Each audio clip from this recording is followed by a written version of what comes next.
I sold the top-tier gear I had farmed to my girlfriend, just to scrape together the life-saving money for my mother. But when I arrived at the exchange location, it turned out to be my girlfriend who opened the door, wearing a revealing nightgown. And the man behind her is the good buddy she mentioned who plays games with her. I angrily charged forward, only to be kicked flying by him, lying on the ground like a dog. Until a drop of blood fell onto my computer, my world was turned upside down. My name is Chi Chu, a college student hustling through life in the city. I rode my second-hand electric bike, anxiously rushing towards Tongda Plaza. This journey is a matter of life and death for my mother. My mother was diagnosed with cancer 2 months ago, adding further hardship to our already struggling family. To raise money for medical expenses, aside from delivering takeout, I also took on part-time work as a substitute player for Legend games. In the early hours of today, I finally looted a legendary ring and was about to go trade with the gaming guru Ma Shanggong. I knocked on the door when I arrived outside Ma Shanggong's room. The door quickly opened, and to my surprise, it was my girlfriend Luo Hong who answered, wearing revealing pajamas, clearly having spent the night there.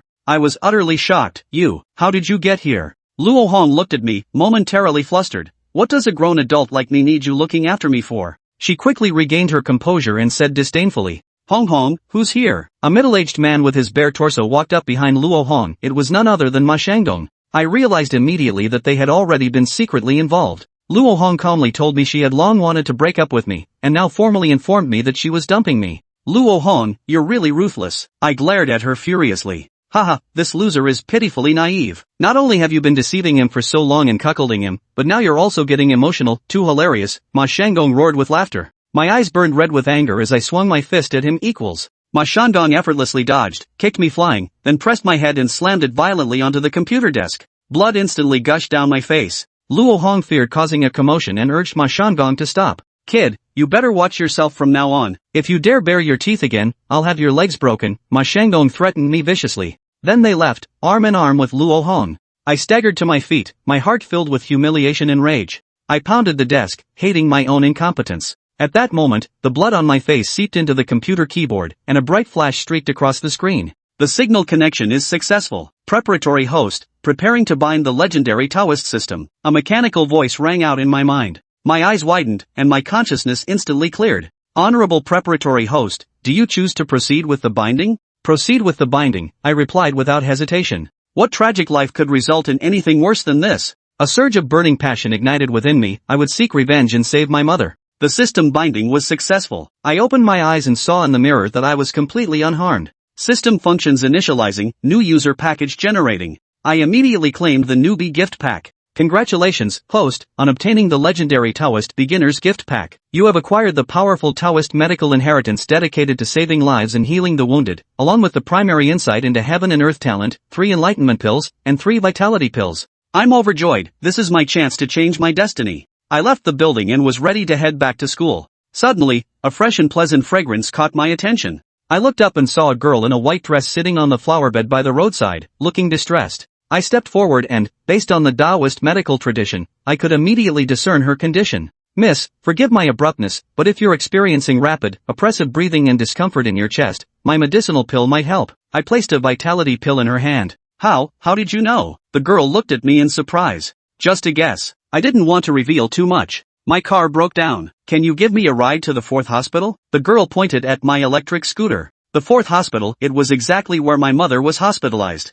I nodded and let her get in the car. My name is Tsukiki, what's yours? The girl asked. Chi Chu. More than 10 minutes later, we arrived at the hospital entrance. When we were saying goodbye, Tsukiki took the initiative to ask for my contact information, saying the pill worked and she wanted to repay the favor. Seeing me also entering the hospital, she curiously asked if I was there to see a doctor. No, my mom is hospitalized here. I'm visiting her, I replied. I hurried into the hospital, feeling overwhelmingly excited. With the inheritance of Taoist medicine, I can treat my mother's illness myself, saving money while also reducing her suffering. First, I hid in the bathroom and swallowed 2 enlightenment pills. My cultivation level advanced from the first layer of the entry realm to the 3rd, feeling as if I had been reborn anew. After leaving the bathroom, I went straight to my mother's bedside. I smiled and said to my mother, Mom, don't worry, I'm capable now, I can make money and I can treat your illness. Xiao Chu, we should only take on what we're capable of. No wild boasting. Motherly Guilan didn't believe it. Mom, recently I've been searching everywhere for a solution, and I actually found an itinerant Taoist priest. He taught me a profound medical technique specifically for your condition. I explained in a way my mother could accept.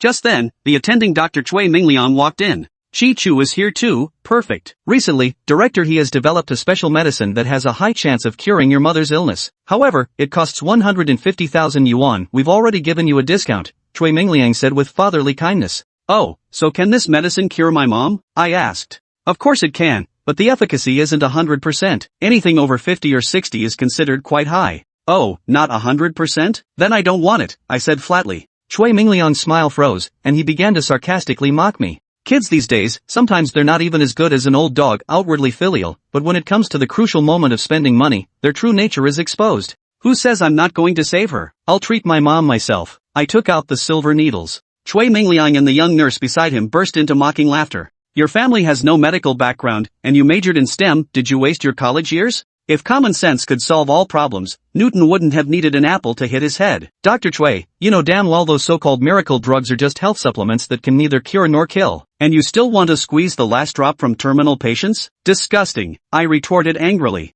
You're talking nonsense. Cui Mingliang, exposed, flew into a rage. Xiao Chu, Dr. Cui is an expert. Don't speak carelessly. My mother quickly pulled me aside, afraid I'd offended someone. Mom, I'm starting now. Ignoring Cui Mingliang, I prepared to begin the treatment. Huh, you're really coming, huh? Let me make it clear beforehand, if something goes wrong, our hospital won't take any responsibility. Cui Mingliang was still stirring the pot on the side. Some people value money more than their own mother's life, utterly despicable, worse than pigs or dogs. The sharp-tongued, pointy-faced nurse sneered from the side. Chapter 4, Treatment. Chi Chu's anger flared at her words. He said nothing, but his cold gaze fixed on her. He was no longer the man he once was. His gaze, now infused with vital energy, was not something a petty Chu woman could withstand. The young nurse felt as if a laser beam had shot toward her. Her heart inexplicably felt scorched, and before she could catch her breath, she collapsed onto the floor. Cui Mingliang hurriedly helped his subordinate and lover to her feet, urgently asking what had happened. The young nurse had no energy left to answer questions. She gasped for breath, her eyes filled with terror as she stared at Chi Chu, no longer daring to make a fuss. Chi Chu paid them no mind, wasting no further time as he swiftly began treating his mother. He drew out silver needles and slowly yet firmly inserted them into his mother's acupoints. Tai Chong, Huan Tiao, Shu Qi. A full 9 needles. At that moment, Chi Chu truly exuded the air of an expert. The needles, guided by the true qi flowing from Chi Chu's body, appeared and disappeared at the acupoints, seeming to float in midair. The onlookers were utterly dumbfounded, while Cui Mingliang and the young nurse had slipped away unnoticed. As everyone carried out their respective duties, an elderly man appeared at the window. Watching Chi Chu treat his mother, he murmured to himself after a long moment, could this be the long-lost art of manipulating objects with qi? This kid is something else. Another 10 minutes passed before Li Guilan distinctly felt her body undergoing intense changes. It was somewhat painful, but within tolerable limits. Moreover, alongside the discomfort came an overwhelming sense of relief. Throughout her body, it felt as if warm currents were flowing through her meridians. Wherever that warmth appeared, the sensation was so soothing she wanted to cry out in pleasure. As the warmth circulated, tiny black specks resembling oily grime began to seep from her skin. The smell was more revolting than that of a rural outhouse. Yet Chi Chu and Li Guilan paid it no mind. Xiao Chu, it really seems to be working. It feels so good. Li Guilan was anxiously excited. That's great. Mom, once we flush all these toxins out of your body, we'll be completely worry-free.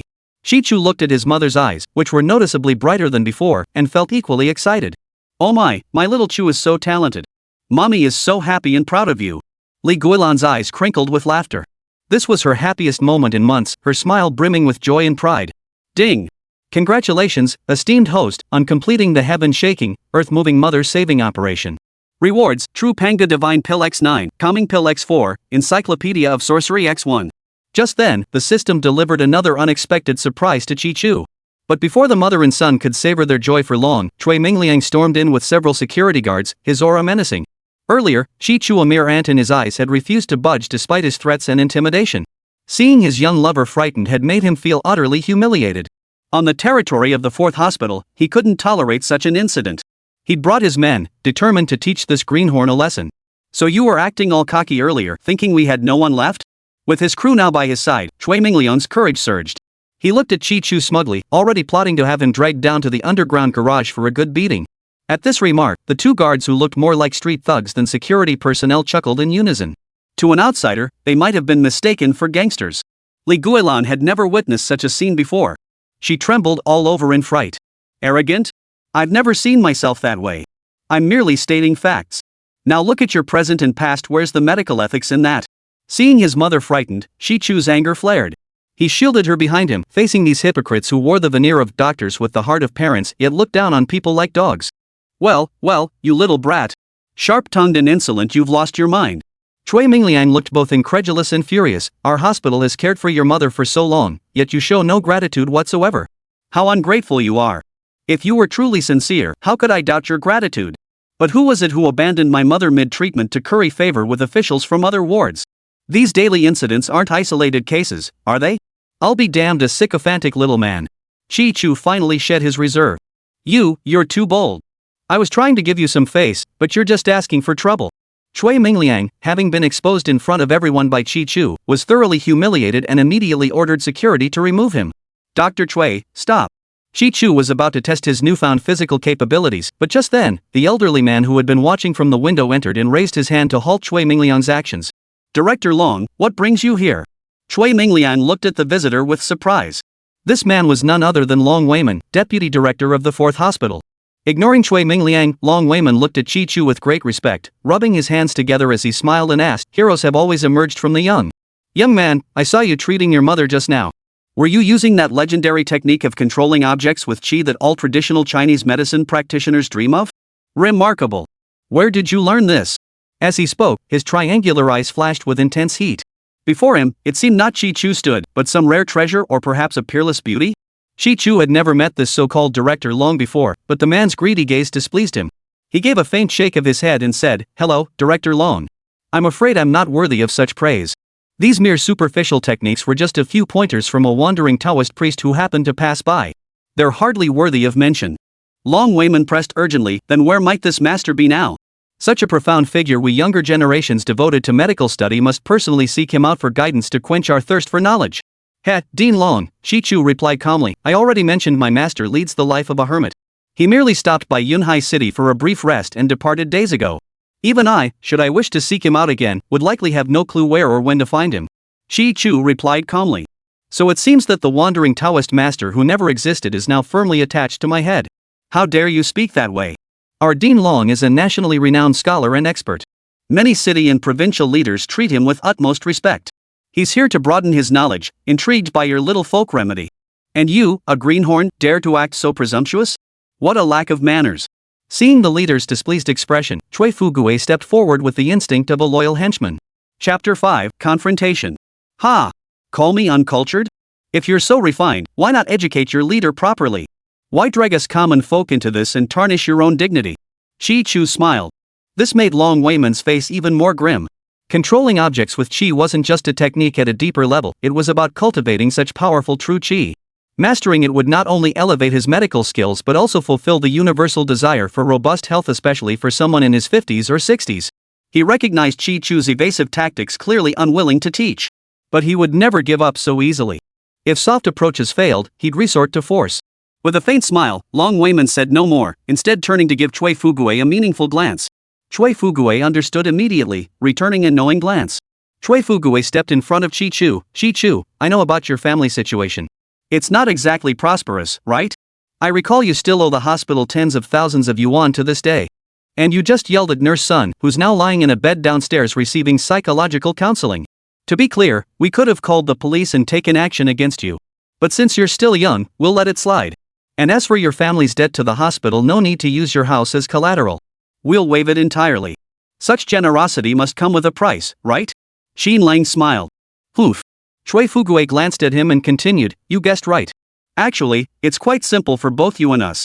All you need to do is spend some time explaining your technique clearly to our Director Long.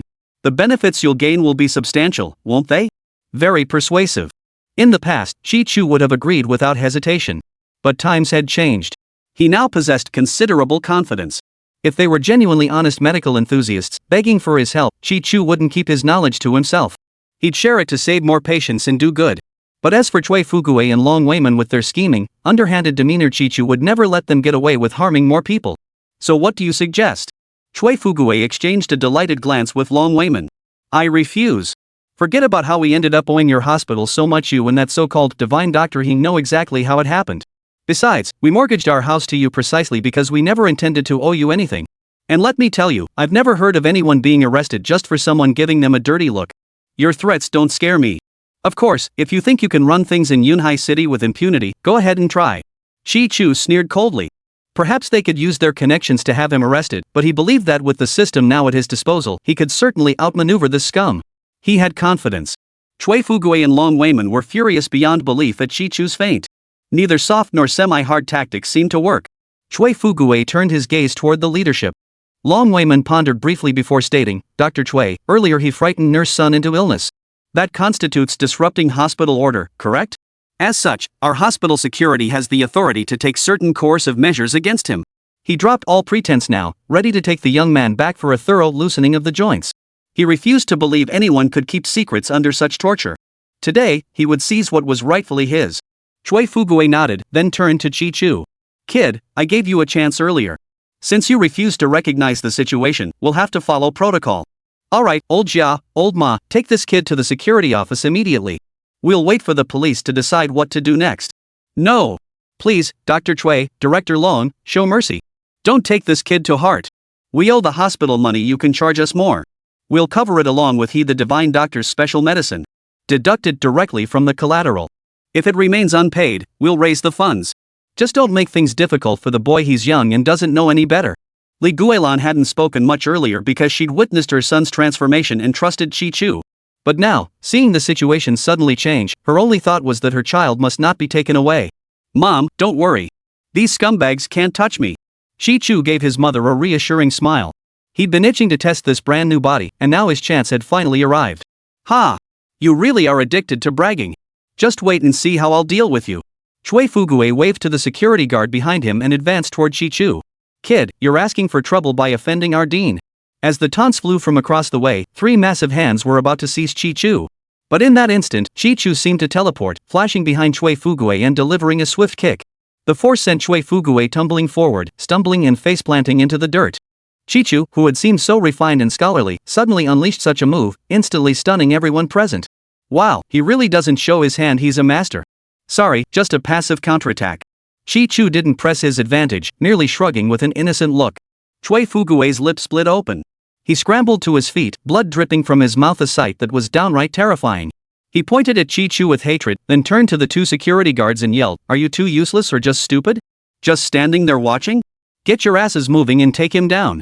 Though the 2 security guards were somewhat intimidated by the young man, they had to act, their livelihoods depended on it. Just as they clenched their fists, ready to act, a woman's voice echoed from the ward entrance, Got nothing better to do, huh? I'll see who dares to touch him. Everyone turned toward the source of the voice. There stood a stunningly beautiful woman, pure and captivating, her embroidered brows slightly furrowed. She watched coldly, her gaze filled with murderous intent. Why was she here? Chi Chu was utterly astonished. The newcomer was none other than Su Leike, whom he had broken up with not long ago. Though she'd been somewhat spoiled and willful during their time together, she'd mostly been quiet and charming. Now, however, she was completely transformed, like a queen looking down upon the masses. She stood out like a crane among chickens. Miss Su, hello, hello. What brings you here so suddenly? If you had business, you needn't have come to this filthy place yourself, a word to us would have sufficed. Clearly, Cui Fugui and Long Weiman recognized Su Liko. Their attitude toward her was utterly fawning, with no regard for their own status whatsoever. This girl must have some serious connections. Chi Chu thought to himself. Su Leike glanced at Chi Chu but ignored the 2 sycophants before her. She remained silent, and Cui Fugui and Long Weiman dared not speak further, wondering what they could have done to offend this young lady. Chapter 6, If You've Got What It Takes. Speak up. What's going on here? Su Leike suddenly spoke up, her voice cold. Cui Fugui hurried forward and explained, Miss Su, it's like this. Our hospital's renowned physician, Dr. E, developed a breakthrough cancer drug the day before yesterday.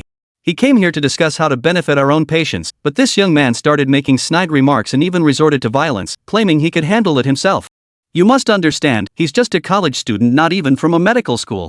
What kind of ability could he possibly have? He's just being stingy with his money, stubbornly saving face and refusing to recognize a good offer. He does have some ability. Suka said calmly. Ha? You didn't know that? Before the words had even left her mouth, Su Liko had already raised her small hand, landing a resounding slap across his face. Remember, don't question me. Everyone was stunned, especially Cui Fugui, whose face bore a clear handprint and felt as if the world was spinning, and Long Weiman, who was trembling with fear. Miss Su, do you know this little brat? Long Weiman saw Su Leike, the young lady with connections reaching the heavens, turn her gaze toward him. He knew it was his turn to speak, so he cautiously. But just like Chui Fugue, he received a resounding slap across his own face. The impact made his old eyes blur, and he nearly stumbled backward, nearly landing on his backside. Insulting my friend? You're asking for it. Miss Su, it's our fault. We deserve this. We were blind not to recognize young Master Chi, such a great figure. Chui Fugue wasn't entirely dim-witted. He quickly caught on, bowing and scraping to Sul K before scrambling like a lapdog to Chi Chu's feet. Young Master Chi, please forgive this lowly sinner. Treat me as worthless dog. If you won't spare me for my face, spare me for your Buddha-like grace. Consider all these days we've toiled if not for merit, then for sheer effort. Beg Miss Su, the esteemed lady, to show mercy and spare me this once. With that, he knelt down, tears and snot streaming down his face, and began banging his head on the ground.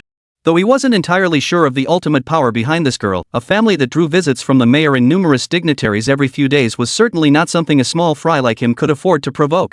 Just as Chui Fugue was fighting for his life, Long Weiman reacted swiftly. Like Chui Fugue, he knelt before the hospital bed, all traces of his earlier haughty and domineering demeanor vanished. Shi Chu watched this scene unfold with an air of innocence for a moment before shifting his gaze toward Su Liko. A helpless, wry smile touched his lips.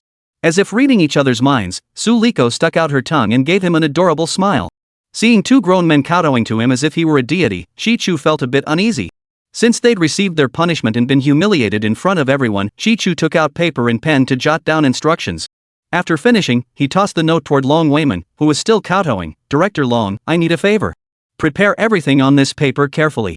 If you do, I'll let bygones be bygones. Given today's circumstances, Shi Chu wasn't the kind of person to be ruthless. Since he'd already made them lose face once, he didn't intend to press the issue further. It was fitting that they handle the preparations for the precious medicinal herbs needed for his mother's recuperation, many of which couldn't be bought with money. They would surely be willing to earn Miss Su's forgiveness through this gesture. Thank you, Master Chi, for not holding our mistakes against us. We will do our utmost even if we have to search to the ends of the earth to find the herbs for you and the old lady. Make it happen in the coming days. Oh, and one more thing, both of you let me add this. Remember this, the patients admitted to your hospital come seeking your reputation. They value your skills, but they also place great importance on your medical ethics. Henceforth, practice medicine with the heart of a parent, learn to treat them with kindness. With these words spoken, the situation transcended mere grievances and reached a higher plane. Many in the surrounding crowd couldn't help but break into applause. Young Master Chi, your words are profound. We will engrave your teachings upon our hearts today and remain ever vigilant. Finally, after receiving Miss Su's permission, the two men bowed low and slunk away. As the crowd gradually dispersed, Shi Chu led Su Kiki outside. He shrugged. Miss Su, you stepped in so honorably just now. Now it's my turn to repay the favor, right? Hee, you're quite observant. Su Leke smiled brightly and snapped her fingers. Remember that pill you gave me earlier? I tried taking it afterward. I never expected to feel the effects so soon. Later, I had the specialists at the hospital give me a quick checkup. Their unanimous conclusion was that my old ailment had actually improved significantly. Shi Chu nodded. Oh, so now you're acknowledging my abilities and thinking of setting me a tricky challenge, right? You're such a bore. Sul K pursed her lips, looking utterly defeated. Her thoughts had clearly been read. Following Su Ke to the hospital's rear, Shi Chu entered a secluded villa courtyard, a place of exquisite beauty and tranquility, cut off from the outside world. Suddenly, he heard frantic voices coming from within. Su Leke instantly wore a look of concern, grabbing a flustered young nurse rushing out. What's happening inside? Miss Su, thank goodness you're back. The old master suddenly lost consciousness again earlier. The specialists are performing emergency treatment inside. His condition is critical. The nurse explained. Su Ke didn't wait for her to finish, rushing inside without a second thought for Shi Chu, who had accompanied her. Shi Chu gave a wry smile and looked at the nurse. XANR, the people in there seem to be quite important, huh? In fact, the two were acquainted. During the time Chi's mother was hospitalized, the two had become friends because they were close in age, shared similar temperaments, and Qin Xinyu didn't look down on people. The nurse, surnamed Qin, was tall and slender, nearly 5 feet 7 inches. Though she wore a half-white coat for work, it could barely conceal her graceful, slender figure. You're with her? Didn't know that. Just met. Oh, I see. The gentleman inside is Su Shirong, the patriarch of the Su family from Yunhai City. This old gentleman served in the military, commanding major battlefields across the country. Many provincial leaders served under him back in the day, quite the figure. Sadly, the natural cycle of life, birth, aging, sickness, and death cannot be evaded. Judging by his earlier state, it seems. He seemed afraid of being overheard, lowering his voice to say, "Fear not, he cannot escape it." Shi Chu nodded, standing in the courtyard. He gathered his energy and focused his mind, using his heaven and earth insight to peer inside. A group of people were anxiously gathered around an elderly man lying on a bed. The old man in the center was only exhaling, no longer inhaling. It seemed he was gone. But this was only a symptom of death in the eyes of ordinary people. To Chi-Chu, possessing a system that defied the heavens, there was absolutely hope. Chapter 7, 5 Years.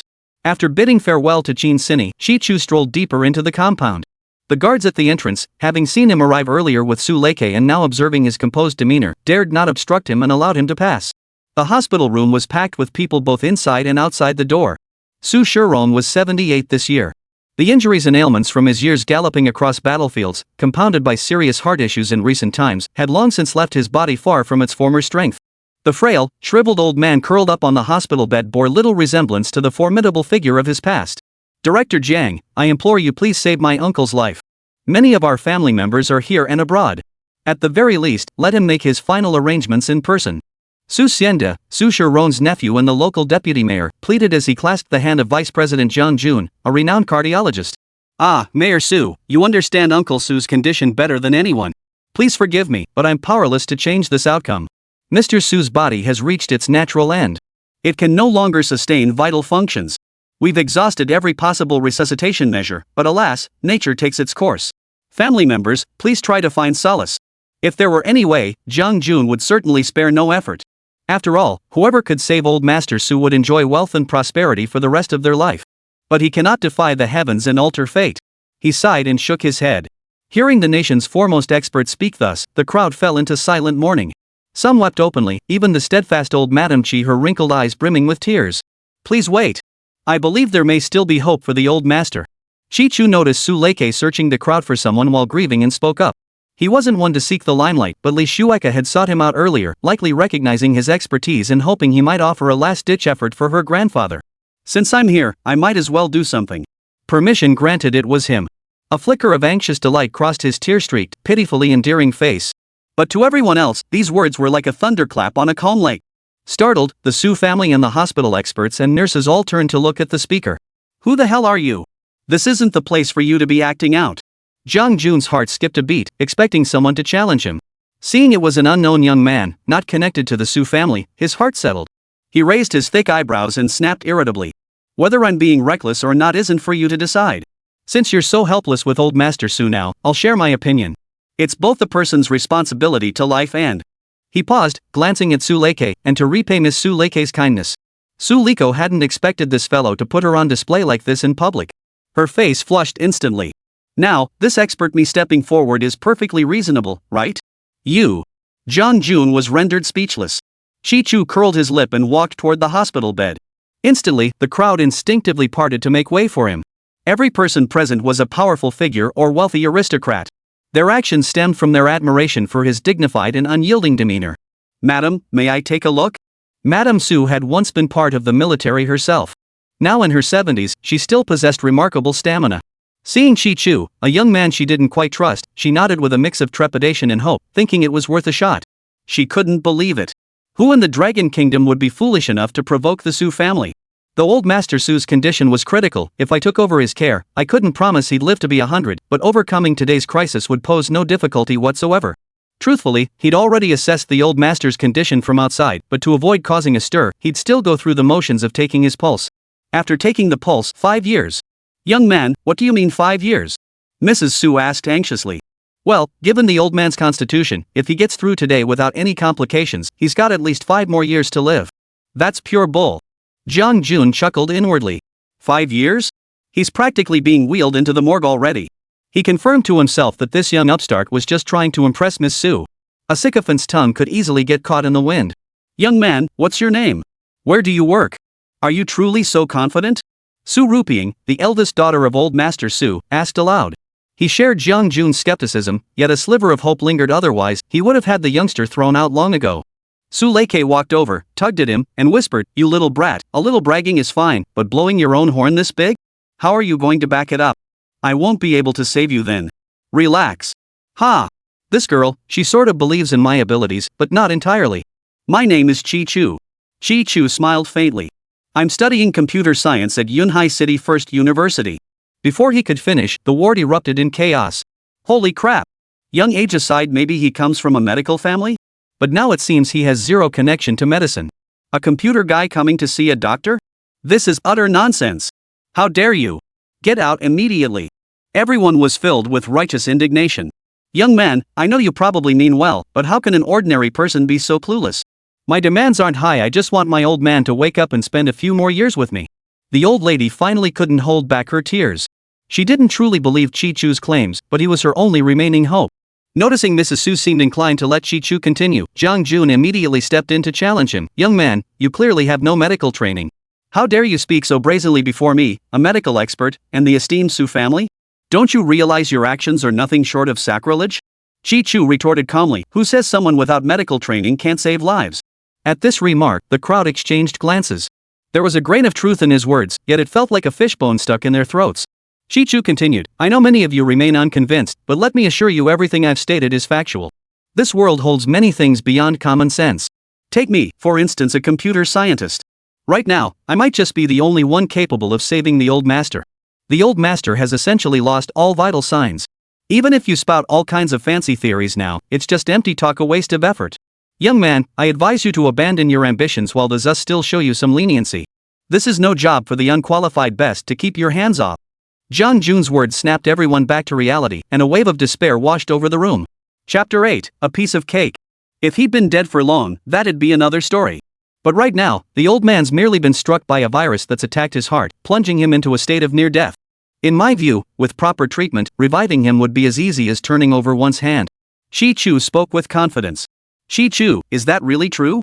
Infected by Chi-Chu's confidence, Su Koku instantly perked up.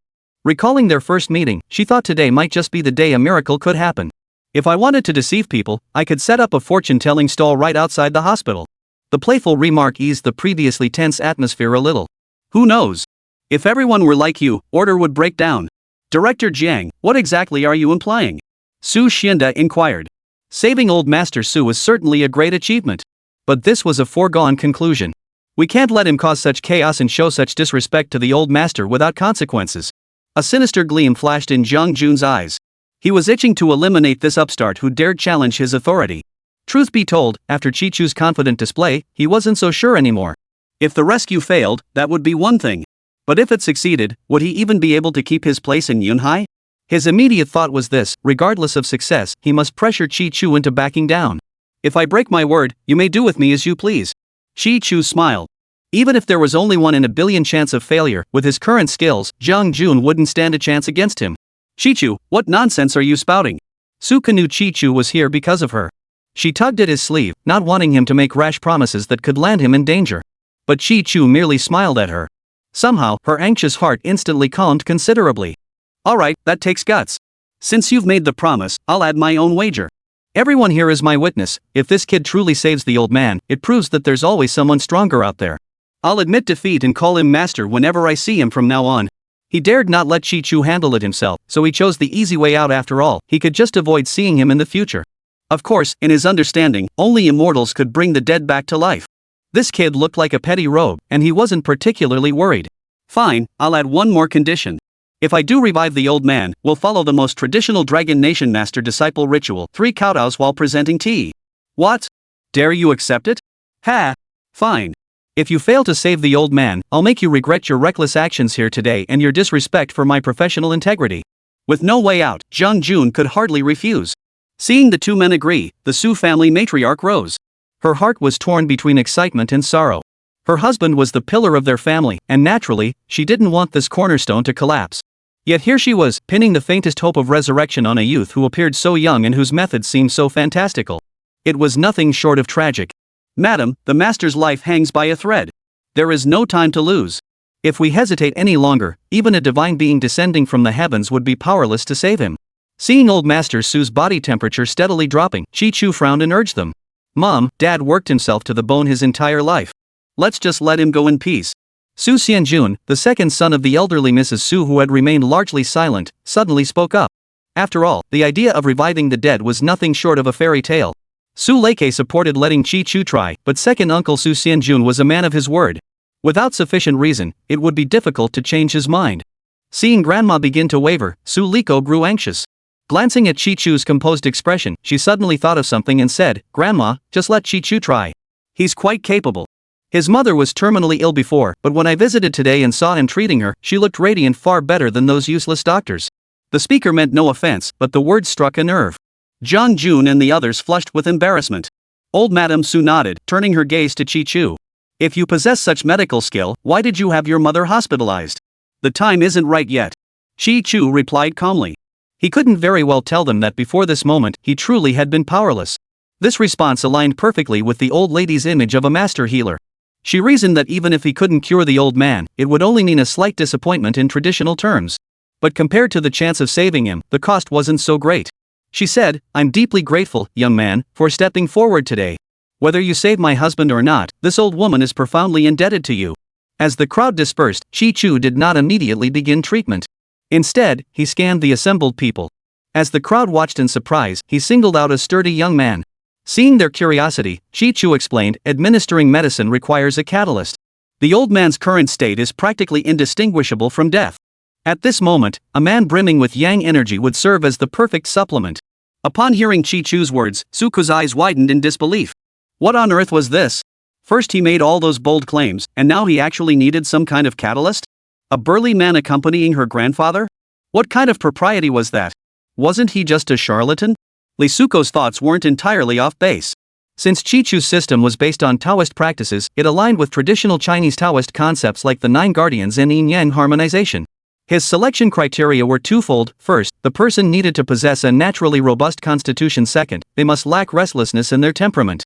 With these qualities, the guided yang energy would remain pure enough to avoid adverse reactions. Jiang Jun, standing nearby, felt considerably reassured. He chuckled inwardly, so he's just some charlatan playing at being a spirit medium. Wait till I see how he gets out of this. Yet when Chi Chu uttered his somewhat superstitious words, old lady Su's confidence surged. She nodded repeatedly, very good. Very good. She immediately turned to the sturdy man. Third son, you must cooperate fully with Dr. Chi today. Understood, Grandma. Old Third hastily agreed. Get on the bed, lie down next to the old man, and then calm your mind and get a good night's sleep. As a distant relative of the Su family, Third brother dared not disobey. He climbed into bed and closed his eyes as instructed. But how could he possibly be calm and peaceful? In the past, sharing a bed with old Master Su would have been the greatest honor imaginable. But now, in his mind, it was like lying next to a dead man. And sleeping beside him filled him with dread and shame. His heart pounded so hard it felt like it would leap into his throat. Chi Chu paid no heed to the other's thoughts. He instructed Su Kiki to fetch brush and paper, which he spread out on the table. This kid still had the leisure to compose poetry and paint? Everyone stared in disbelief. Jiang Jun made no effort to hide the mocking smile playing on his lips. While others harbored mixed thoughts, Su Kiki was nearly boiling with frustration. With grandfather in this state, how dare he indulge in such nonsense? Shouldn't treatment begin with diagnosis and then therapy? Yet he's focusing on something completely unrelated to the illness, even insisting on having a strong man share the bed. Chapter 9, The Rescue.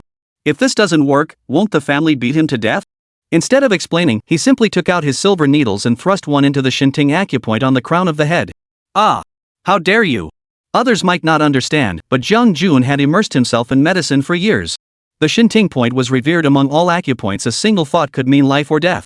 Even on a living person, inserting a needle there required utmost caution. How much more so for someone like old Master Su? Even if there was still a chance to save him now, such an action would surely spell certain death. He felt both relief and schadenfreude. Chi Chu possessed the most comprehensive medical knowledge system and was fully aware of what he was doing. Ignore it. Not just one point, he must continue to strike 8 more, all major acupoints on the human body. After completing the procedure, Chi Chu no longer carried the composure he had earlier. Beads of sweat now glistened on his forehead. Without pause, he channeled his chi through the silver needles. Meanwhile, lying on the bed with no sign of life, was old Master Su, whose condition mirrored Chi Chu's. His complexion, already deathly pale, gradually darkened to a deep, ominous black. It was far worse than before, and the crowd gasped in shock. Was this treatment, or corpse manipulation? Chi Chu remained unmoved, for everything was under his control. Truthfully, Jiang Jun's earlier assessment had been reasonable under normal circumstances. But who could blame him when a bug-level monster like Chi Chu appeared, defying the heavens themselves? When 10 minutes passed, Chi Chu withdrew his hands, picked up the paper and brush beside him, and covered the 2 figures lying on the bed. He then began to write in a sweeping, dynamic style on the paper. Perhaps, as many assumed, it could be called gibberish. Yet compared to other chaotic scribbles, Chi Chu's strokes, though seemingly disordered, possessed a rhythm that drew one in. Soul, return swiftly. Chi Chu murmured softly. Was this kid a Taoist priest before? But Su Kuku soon realized something was off. Beneath the paper lay Third brother's thunderous snoring. How could third brother, whose eyes had been darting about moments ago, fall asleep so quickly? And right here in public, clinging to grandfather's arm like a little bird. In just 1 minute, he'd lost all shame and embarrassment? How could that be? Not only was she utterly baffled, but the others exchanged bewildered glances as well. But soon, an even more astonishing, barely perceptible aura began to rise. Unbelievable. Everyone had just witnessed Old Master Su draw his last breath. How could this be? Indeed, that faint breath was gently exhaled from Old Master Su's nostrils, causing the hairs around him to stand on end. What kind of dark magic is this? No, how could it be called black magic? He is the light of righteousness. Many members of the Su family cried out in excitement, especially old Madame Su. Her body, which had been holding on by a thread moments ago, now trembled like a sieve. Fortunately, Su Kiki and Su Rupiang were there to support her, or she would have fallen. Though this was merely a sign, and Old Master Su showed no signs of awakening yet, it represented hope. Could it be that this young man truly possessed extraordinary abilities? A burly man and some gibberish symbols, could they truly bring someone back from the dead? It was utterly unbelievable. Among those present, Su Leike trusted Chi Chu the most. Though she too was merely grasping at straws, seeing him gesture and draw, and witnessing it bring back signs of life, was truly miraculous. Her heart, which had been in her throat, instantly settled. Her beautiful, fair face glistened with tears as a smile spread across it, making her look utterly captivating. Chi Chu, my grandfather. The others were afraid to disturb Chi Chu, so only Su Liko mustered the courage to ask the question on everyone's mind. The talisman has taken hold, Old Master. Return. Chi Chu didn't respond immediately. Instead, he took the last stroke of his brush and pressed it firmly against Old Master Su's forehead. The force of the strike caused murky blood to well up near his brow.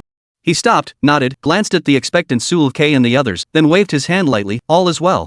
Just as he spoke, the familiar ding-ding notification sounded in his mind as expected. Congratulations, esteemed host. For successfully rescuing a national hero, you are rewarded with 10x Category 3 Cultivation Boosting Elixirs 1x Martial Arts Encyclopedia. Well, I suppose I should do more good deeds in the future. Master Chi, thank you so much. But, when will my old man wake up? Mrs. Su's address to Chi Chu had shifted unconsciously. Chi Chu removed the silver needles from the major acupoints on Su Lao's body, then clapped his hands lightly. Under the stunned gazes of the crowd, the motionless old Su began gasping for breath once more. Chi Chu hadn't fared much better either. Having only obtained this divine artifact today, after treating his mother, he'd immediately expended an enormous amount of true chi to revive Old Man Su. His complexion now mirrored the deathly pallor Su Lao had worn moments before. All eyes remained fixed on Old Master Su, save for Su Leike, who gently tugged at Chi Chu's sleeve and shot him a look of gratitude mixed with guilt. Ah! Put! Struggling, Old Master Su suddenly sat up in bed. A mouthful of dark, old blood spurted from his mouth, splattering the floor around him. He coughed up 3 large mouthfuls of blood before his breathing finally steadied. His complexion gradually returned to a healthy pink, and he lay back down on the bed. The crowd erupted in joyous celebration. Some even brought chairs and sat before Old Master Su, treating him with the utmost reverence befitting a distinguished guest.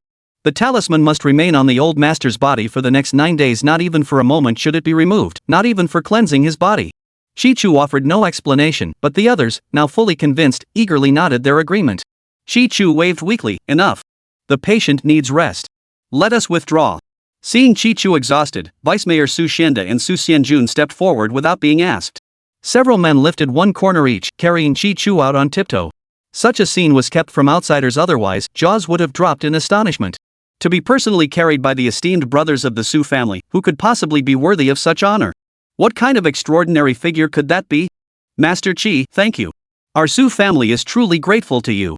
Su Rupiang took the towel from the nurse and personally wiped the sweat from Chi Chu's forehead. Yes, just now. Oh, my thick skull.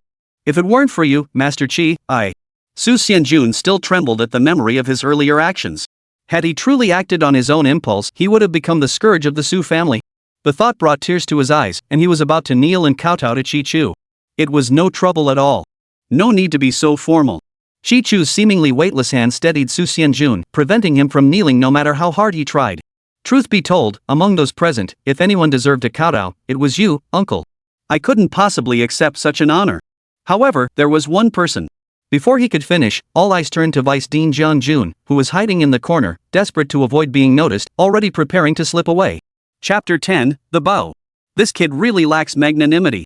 Jiang Jun had thought that slipping away while everyone was in high spirits would be no big deal. With time, perhaps they'd forget the whole thing. But he hadn't counted on Chi Chu, who had ears everywhere and eyes in every direction. He might have let it slide with anyone else, he wasn't the petty type. But his impression of Jiang Jun was already poor, greedy, self-serving, treating life as a game. He also harbored resentment toward the fourth hospital. With these two grievances combined, he felt compelled to honor the agreement. Vice President Jiang, you're not thinking of going home to collect your clothes, are you? Shi Chu regarded him with a faint, ambiguous smile. Young man, you're joking. I was just thinking that while I still have time, I should practice outside to fulfill the promise I made earlier. Seeing the Su family members eyeing him hungrily, as if he dared refuse they'd sacrifice him as a scapegoat for their benefactor, Jiang Jun's heart trembled. How could he possibly run away now? Under everyone's gaze, Jiang Jun's face flushed as red as a monkey's buttocks. He awkwardly performed a deep bow, then bolted away in a flash. Surprisingly, despite his short stature, Jiang Jun's sprint had an almost African-American flair to it. Finally free, Shi Chu prepared to take his leave from the Su family. Besides, his mother had only recently recovered from a serious illness and couldn't be left alone for too long. A middle-aged woman who seemed to be the housekeeper approached the elderly Mrs. Su and handed something to her. The old lady took it and handed it to Chi Chu, her expression sincere. "Master Chi," she said, "I know great kindness needs no thanks. Should you ever need anything from the Su family, we will do our utmost to assist. But at the very least, basic courtesy must be observed. This card contains 1 million yuan. Consider it a small token of our family's gratitude for saving a life today." Shi Chu had never considered accepting money. His visit was solely to repay a debt to Su Ku. Yet he hadn't anticipated the elderly Mrs. Su offering such a substantial sum. This old lady certainly knew how to be generous. After all, this sum far exceeded what his parents had painstakingly saved over many years. The sheer magnitude of the sum stunned Shi Chu. Hesitating, he looked at the elderly Mrs. Su and said, "Mrs. Su, you're too kind. I was merely blind luck stumbling upon this. And to be honest, the fact that I encountered this situation means heaven has shown mercy to the old master. What I did was simply my duty. I know the most crucial factor here is you, Master Chi. If it weren't for you, my old man would probably be." Mrs. Su's gaze drifted off, her face a mix of relief and worry. Su Ko hurriedly took her hand and whispered reassuringly. Mrs. Su managed a faint smile for her granddaughter before continuing, "Poor old me. I've weathered every storm with my husband all these years. If he leaves me now, I'll have no one left to confide in. If he can't live, what am I supposed to do?" Shi Chu understood her meaning. He smiled and reassured her, "Grandma, I didn't make empty promises earlier. I said 5 years, and that's exactly what it will be. Mr. Su's constitution is still better than most his age. It's just that back in his youth, during the war, he probably sustained too many hidden injuries. In his youth, his robust vitality likely masked these issues. But as he ages and bodily functions decline, imbalances emerge. With proper care, he'll recover. But I must stress, avoid random medications or treatments. Focus on rest and quiet recuperation, and he'll be fine." As for Mrs. Su, she was essentially testing whether Chi Chu's earlier words held truth, yet she didn't want to appear overly greedy. Now, receiving confirmation, her sorrowful eyes suddenly brightened. She eagerly thrust her bank card into Chi Chu's hand, exclaiming cheerfully, "All right, I'll follow the master's advice." "Excellent. Master, you've done us such a tremendous favor. Please don't be so formal, otherwise, this old woman won't stand for it." "Very well then. I'll take the card. I'll continue to follow up on old man Su's case. If anything comes up, feel free to come find me." "You can rest assured, old lady." Shi Chu didn't hesitate to accept. Though he now possessed extraordinary skills, converting them into tangible resources to provide his family with a better life would still take time. Since they were offering it now, accepting it was the best choice both to ease their minds and to meet his own needs. 1 million. All thanks to the system. Before leaving, Shi Chu left the Su family with a prescription, instructing them, "Follow the methods and dosages listed hereafter. This is a 5-day supply. We'll decide on further actions based on how things go." After giving these instructions, Su Xianda approached with another man. He introduced the man as Ma Ruffing from the National Administration of Traditional Chinese Medicine. Having witnessed Chi Chu's extraordinary skills earlier, he genuinely admired his talent. He addressed Chi Chu, "Master Chi, I'm curious and would like to ask for your guidance. What is the principle behind using talismans to treat illnesses? Could you kindly explain it?" He added, "My friend, Mayor Su, means no harm. He genuinely seeks your expertise." Shi Chu observed the man in his 50s or 60s, wearing black-rimmed glasses, with an intellectual air and clear-eyed focus. He immediately recognized the type, a specialist deeply immersed in his craft, untouched by worldly scheming. Shi Chu didn't scrutinize him further, but he also didn't want to elaborate. Honestly, he couldn't explain it any way. The truth would land him either in a mental hospital or a research institute, neither of which he wanted to visit. He merely smiled, adopting a profound air. "Actually, in certain concepts of both Chinese and Western medicine, especially Chinese medicine, all things in the world are vessels. Symbols contain inherent patterns. Naturally, with certain processing methods, they can become medicines to treat illnesses and save lives. This sounded vaguely plausible, yet also somewhat dubious. Traditional Chinese medicine did indeed use all sorts of objects as medicine. Ma Ruffing nodded and asked, I have another question. How did you manage to make a grown man sleep like a log? This remark was fortunately not overheard by the burly man, otherwise, he might have punched someone.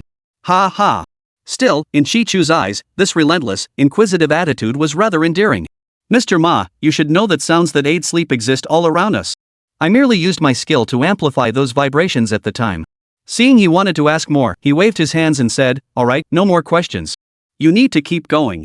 I've got a class to teach now. Ma Ruffing felt a pang of disappointment, but with Chi Chu having made his point, he couldn't press further. Yet even without pressing further, Ma Ruffing showed no intention of leaving. Old Ma, you still have business here? If you have something to say it. Master Chi expended a lot of energy just now and needs proper rest afterward. Su Xianda knew his friend's nature and prompted him. Actually, there is. Then get on with it. Su Xianda said impatiently. Chi Chu had saved his uncle today, effectively saving his career. He was like a benefactor. Chapter 11, Employment. Ma Ruffing was no fool. He knew that if he didn't act fast to recruit this genius for the bureau now, he might never get another chance to seek his guidance. Who knew when that might be? Nodding repeatedly, he hurriedly said, Master Chi, I'll make this brief. What I mean is, in this informal setting, I'd like to formally invite you to take a position at our administration bureau. What do you say? Chi Chu hesitated. Signing up to do good deeds and earn various rewards and benefits was a virtuous act. Why should he hesitate? If he continued living as an ordinary person, it would certainly be possible, but far less convenient. In daily life, he wouldn't have so many people coming to him for favors. The bureau was different. With its many subordinate units, he could pick a few to oversee and stay fully occupied. Unaware of Chi Chu's reservations, Ma Ruffing quickly added, worried about neglecting your own affairs? I know you're a busy man, we won't hold you up. Just show your face at the bureau once a month. As for compensation? We'll pay you at the highest rate. Deal? Wow, this was exactly the kind of work environment he'd dreamed of back in his student days. Chi Chu didn't agree immediately. After some thought, he said, that's acceptable. But I don't accept favors without merit. If you ever have any particularly tricky cases, you can occasionally seek my assistance. It was a win-win situation, and Chi Chu was happy to return the favor. Great, thanks. Thanks a lot. Ma Ruffing was overjoyed. While ordinary experts were highly sought-after treasures by various institutions, figures like Chi Chu, a master operating outside the mainstream, were as rare as precious gems. To have him come to them today felt like luck beyond luck, like a pie falling from the sky. From now on, when facing challenges from sister units or international partners, his side could finally hold their heads high. With the specifics of his employment finalized, Chi Chu finally freed himself from mundane affairs. While resting, he also needed to thoroughly study the system to better utilize it in the future. Cui Fugue and the others had already respectfully procured the medicinal herbs Chi Chu had instructed them to find. After dismissing them, Chi Chu helped his mother take her medicine and prepare for bed before settling down to meditate as the system required. After ingesting the elixir and circulating its energy through several cycles, the profound weakness within Chi Chu's body gradually began to improve. According to cultivation tiers, he had now reached the 4th layer of the entry realm. Moreover, he now possessed various elixirs, along with an encyclopedic compendium of spells and martial arts techniques, truly a small-time winner in life. However, he now understood that his current realm was merely the beginning. The system's inheritance, the great Luo immortal realm, he had just used its Taoist medical techniques, which were formidable. But even more formidable were the many immortal realm techniques within the encyclopedia. With his current cultivation, he simply couldn't wield them. Forcing their activation could result in anything from vomiting blood and fainting to complete annihilation of his soul. Yet not everything within was beyond his reach. Some techniques suited his current cultivation. Take the invisibility technique and the energy wave skill, for instance. The invisibility technique, as the name suggests, was straightforward. Yet, due to his shallow cultivation, its effects were fleeting. As for the Chi wave technique, it allows practitioners to transform their cultivated true Chi into tangible, materialized hands. Chi Chu was eager to try it out, but the hospital was crowded and full of prying eyes, making it difficult to attempt. But his hands were itching to try, so he experimented in the bathroom. The faint, flickering effect did have a certain TV fantasy vibe to it. However, when he accidentally overdid the energy wave, it shattered the wash basin his mother had placed there. He realized that even these rudimentary skills far surpassed ordinary humans. If he could unlock more immortal arts from the encyclopedia, it seemed he'd need to check in more often to obtain more cultivation elixirs. For the time being, Chi Chu devoted himself entirely to cultivation whenever he wasn't accompanying his mother. But he couldn't openly pursue this path, which made him want to find a private place to live immediately. After all, he still had the million yuan from the Su family on his card. After finally persuading his mother to accept the 100,000 yuan he transferred to her, he still had 900,000 yuan left. Even if he didn't buy a house, renting a decent place should be more than enough, right? Little Chu, have you rested well? You haven't eaten in half a day, are you hungry? If you are, Mom will go buy you something delicious. Today, her son had done so many astonishing and proud things that Li Guilan was overjoyed. She felt restless unless she chatted about it with her sisters. That's great. But be careful on your way out after all, we're still recovering. Shi Chu understood his mother's temperament. Mental health was part of physical well-being, and getting out for a walked event would be good for her. Not long after Li Guilan left, Shi Chu's phone suddenly rang. He opened it to find a message from his roommate and classmate, Wu Peng. What could this guy possibly want at this hour? The moment he answered, Wu Peng blasted, "Damn it! Why haven't you replied to my messages? Have you lost your mind? Or what? Does Brother Peng's word mean nothing anymore?" Shi Chu shrugged it off. Good buddies today, old men tomorrow, it was all part of the cycle. He chuckled, get lost. Spit it out if you have something to say, or else get lost. He'd been working out of town these past few days, phone on silent, something all his close friends knew. Wu Peng snapped, you forgot? Our quarterly class reunion. Shi Chu didn't know if other classes did this, but has had a meddlesome class monitor who, every quarter, would use the class fund as an excuse to foster camaraderie and organize a group outing. College was different from middle or high school. Shi Chu wasn't really into these things, but he didn't want to seem like a party pooper. Plus, Luo Hong had enjoyed these gatherings back then, so he'd always end up dragging himself along to make up the numbers. Shi Chu chuckled. When is it? Wu Peng replied, this Sunday. Want to come? Shi Chu knew this guy loved going out to eat. Calling now clearly meant he wanted company to avoid looking lonely. Reluctantly, Shi Chu agreed, sure. If nothing important comes up, I'll definitely be there. 2 days later, after Shi Chu removed the best house from the list of properties to be mortgaged, he brought Li Guilan home from the hospital. Though they now had a little money, the frugality ingrained in the older generation still made them feel that staying at home was the most economical and convenient option. Shi Chu couldn't force her otherwise. Besides, his mother's condition had improved considerably, and having neighbors nearby was good for her physical and mental well-being. Xiao Chu, why suddenly want to rent a place outside? Isn't the house we have perfectly fine? At home, upon learning her son wanted to live elsewhere, Li Guilan was baffled. Well, Mom, I'm approaching graduation soon, so I thought I could get more hands-on experience outside. Plus, the drug administration sometimes needs my help, and with those early mornings and late nights, it's always a hassle. But don't worry, Mom. I'll come home several times a week to chat with you. Shi Chu explained. He couldn't very well say that practicing at home was inconvenient. Smashing pots and pans during training would make too much noise and be impossible to explain. Chapter 12, Renting a Room. What you say makes sense. I just worry about whether you'll eat well when you're out there. Li Guilan felt a pang of worry. Don't worry about that. Once I've built up my strength, I'll naturally come home to scrounge for food. You know your son isn't that kind of fool, right? Shi Chu joked. Haha, you're absolutely right. I'd almost forgot that little Chu is now a brilliant young doctor just starting out. Li Guilan recalled the scene not long ago when she left the hospital. The director and deputy director, accompanied by a group of doctors and nurses, had seen her off with great ceremony. It was the first time in her life she had received such high-level treatment, all because she had such a remarkable son. A mother's pride in her son's achievements and success knows no bounds. Mom, I might not always be able to keep an eye on you later. You need to take your supplements on time to nourish your body, and also take the pills I gave you daily, at the right times and in the right doses, okay? Shi Chu felt uneasy and reminded her again. Little Chu, look at us, mother and son, we both treat each other like children. It's fine. I feel stronger every day. In this state, your mom here wants to live a long, long time. How could I not take care of myself? Having narrowly escaped death these past 2 days, Li Guilan felt her heart grow calmer and her love for life deepen. Alright then. Mom, I know you can't sit still at home, but you really need to take it easy and let your body recover for a while. Don't rush back into things. We're not short on a few pennies now. If you're feeling restless, go downstairs and dance with the ladies more often. I'll also make more time to come home and keep you company. Your mother knows our son has made something of himself now and won't be working himself to the bone like before.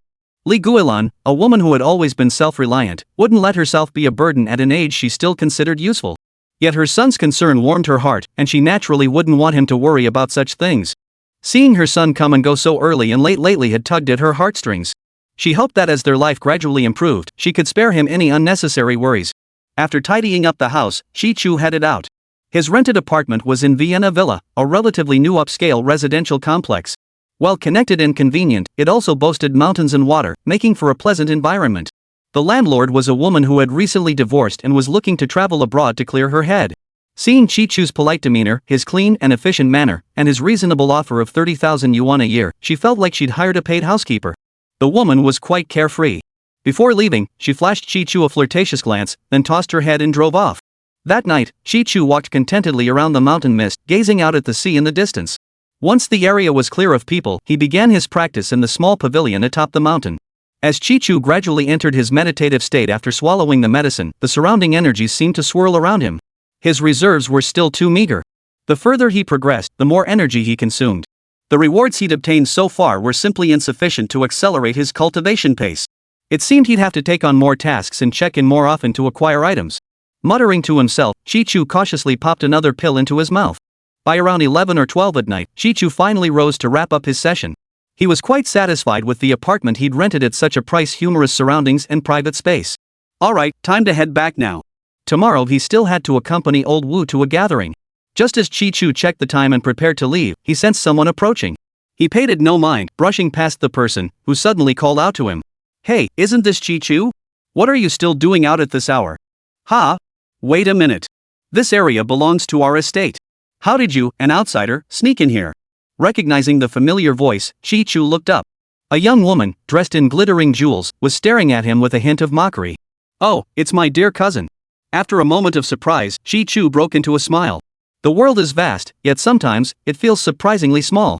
He never imagined that in a city as vast as Yunhai, with so many residential areas, he'd run into his eldest cousin, his uncle's eldest daughter, right here in Vienna. Among his father's brothers, his eldest uncle was the most stingy. When his mother had been hospitalized recently and they'd fallen short on funds, some relatives, regardless of how much they could afford, had offered to lend even the smallest amount. But this eldest uncle's family? Not a penny. Not only did they refuse to lend, but his eldest cousin, Chi Xinshin, was also cruel, saying that Chi-Chu's family situation was divine retribution. Had the elders not intervened, Chi-Chu would have certainly given her a piece of his mind. But times had changed. When Chi-Chu met her again, he was a changed man. A period of hardship had allowed them to see each other more clearly, which was something gained. What Chi-Chu never imagined was that upon meeting again, Chi Xinshin remained as haughty and aloof as ever. I see. You're still the same old rat, aren't you? Sneaked in when the security guard wasn't looking, weren't you? Chi Xinshin sneered with utter contempt. Chi-Chu couldn't fathom how he'd earned the label of "a leopard can't change its spots." Sure, he'd been mischievous as a kid, but he'd never been a thief. Confused, he asked, "Let's not talk about how I got in." "Xixin, can I ask why exactly am I the dog here?" At that, Chi Xinshin flashed that infuriating, mocking smirk again. "Huh, my dear little cousin, don't you get it? With your family's situation poor as dirt, what's the difference between you and a dog?" Without waiting for Chi-Chu to respond, she called out to someone approaching nearby, "Old Nyo, hurry up. Come over here fast, I want you to see someone." She shot Chi-Chu a condescending glance as she spoke. Chi-Chu focused his eyes, clearing his vision. Piercing through the darkness, he instantly recognized the approaching figure's face, his own eyes narrowing sharply. The old Nyo mentioned by Chi Xinshin was none other than the source of her family's swagger among relatives. He was Nyo Nanshang, the wealthy second-generation heir who, at a previous family gathering, had publicly humiliated Chi-Chu's family. Unlike the rest of the clan, he hadn't fawned over them or promptly offered toasting toasts. Nyo Nanshang approached, spotted Chi-Chu, and let out a weird cackle. "Damn, I knew it had to be you making such a scene, haha. But Chi-Chu, how come you're still as ungrateful as ever? You trash, what are you doing here? Embarrassing." When Li Guilan fell ill, Nyo Nanshang learned of it and harbored resentment. He declared in the family group chat that anyone aiding the Chi-Chu family would be opposing him, Nyo Nanshang. He seemed determined to drive the Chi-Chu family into despair, to destroy their home and ruin their lives. Chapter 13, Why should they? If it were up to Nyo Nanshang's petty mindset, I might not remember those who flatter me, but I'll certainly remember those who don't. I'll make an example of someone to warn the rest. Let's see who dares not suck up to me. He envisioned the Chi-Chu family, driven to despair, having no choice but to come crawling to him. Then he'd humiliate them thoroughly before ultimately denying them aid. Little did he expect this kid to look so healthy and full of life. It grated on his nerves. What? Finally starting to reflect and self-examine? Ha! Seeing me here, and not even groveling at my feet must feel like a fishbone stuck in your throat, right? Ha! Chi-Chu, however, was laughing heartily. You think too highly of yourself. Someone like you? Why should I even bother? But this works out perfectly. Since you still think you can challenge us, I'll play along nicely. Let me show you what class difference really means. From now on, you'd better pray you don't screw up. If anything happens, I'll make you cry and beg for mercy and it won't do you any good. Sigh. Wasting words on trash like you makes me despise myself. You're truly unworthy.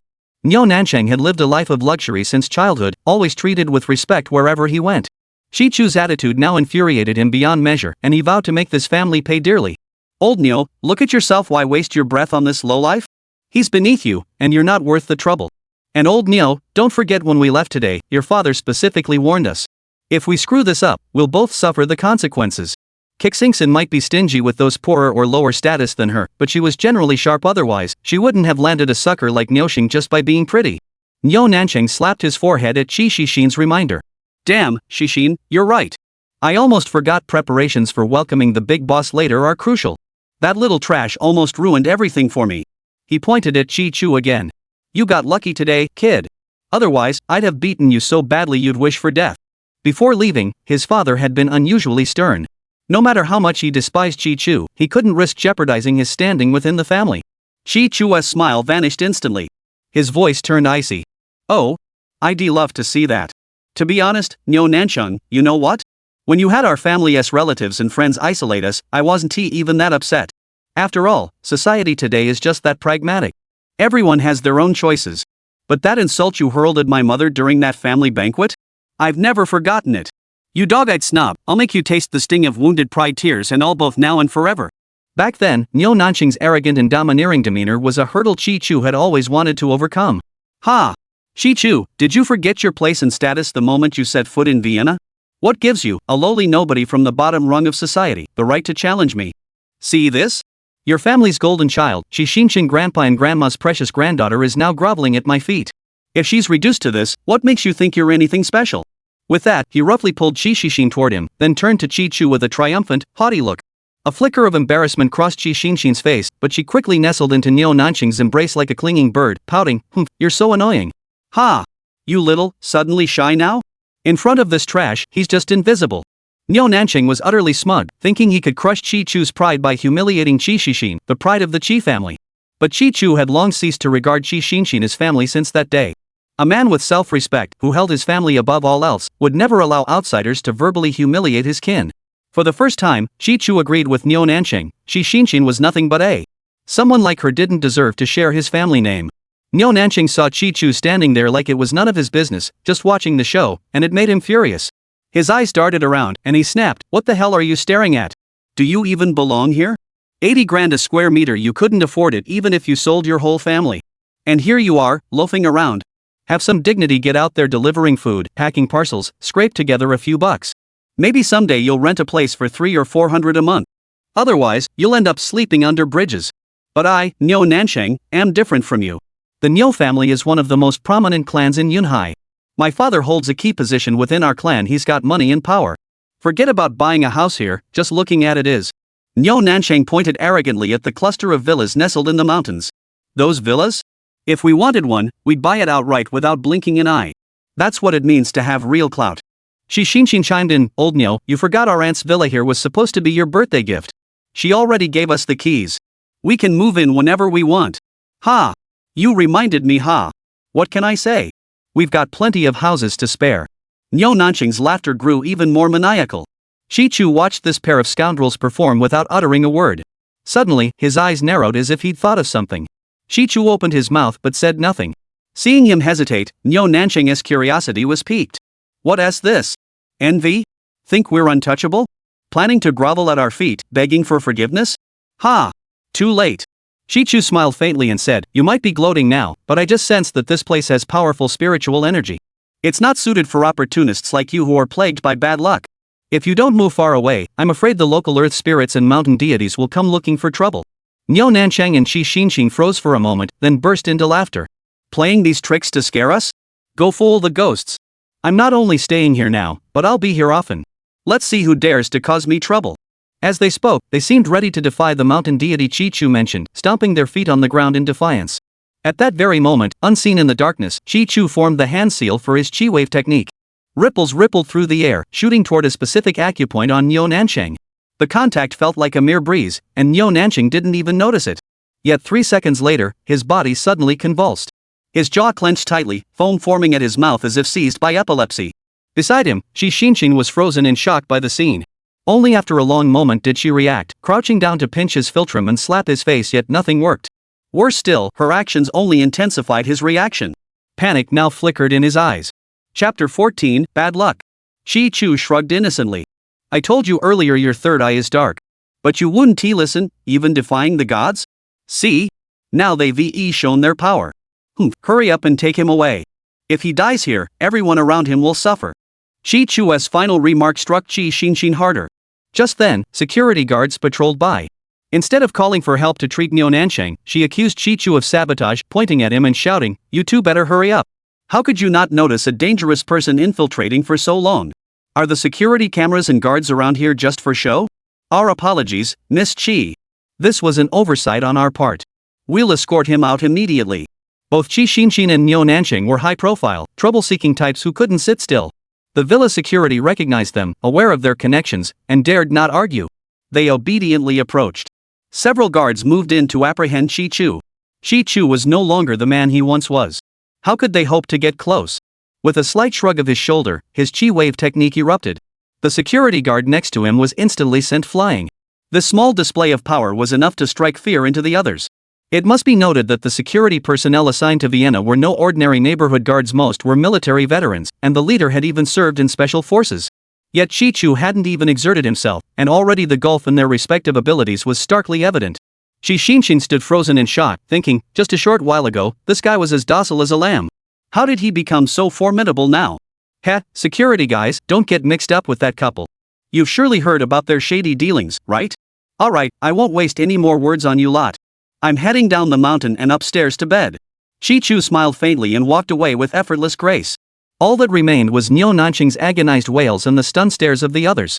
You're nothing but scum at the bottom of society, yet you brag about staying at the Vienna? That's just the lifelong fantasy of a worthless piece of trash. Only after Shi Chu had walked far away did Shi Xinshin snap out of it, shouting curses at his receding figure. Miss Chi, what about young Master Niu? One of the security guards cautiously inquired, pointing at Niu Nansheng, who was still twitching on the ground, drool dripping from his mouth. Only then did Shi Xinshin remember her man lying in the dirt. But she wasn't the type to reflect on her actions. Turning back, she yelled at the security guards, "You useless pieces of trash. Can't you even hold someone back? Don't you know what to do unless told? Get old Niu off the ground now." The guards were furious. If it weren't for the generous monthly paycheck, they'd have slapped that woman across the face long ago. But they dared not argue. Admitting their mistake, they quickly hoisted the filthy Niu Nansheng to his feet. Shi Xinshin was in a foul mood, especially since Shi Chu hadn't been his usual timid self around her earlier. She felt like she'd been put in her place in front of him. It was driving her crazy. The next day, Shi Chu took a quick tour of the school before tidying up the house. Without even changing clothes, he joined Wu Peng to attend a class reunion organized by their classmates. Unlike Shi Chu, Wu Peng was buzzing with excitement. Not only would classmates attend, but each would bring friends he'd been hunting for a girlfriend forever. Damn it, Shi Chu, you're going like that?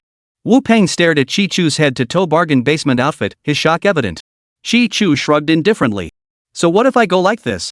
We've been classmates for years, we all know each other inside out. Who needs to put on airs? You're the real deal. I could never pull off your style. You know, at our age, we're all bursting with hormones, craving attention from the opposite sex. Why are you going against the grain? Come on, tell me, is this some go-against-the-grain tactic from some dating guru?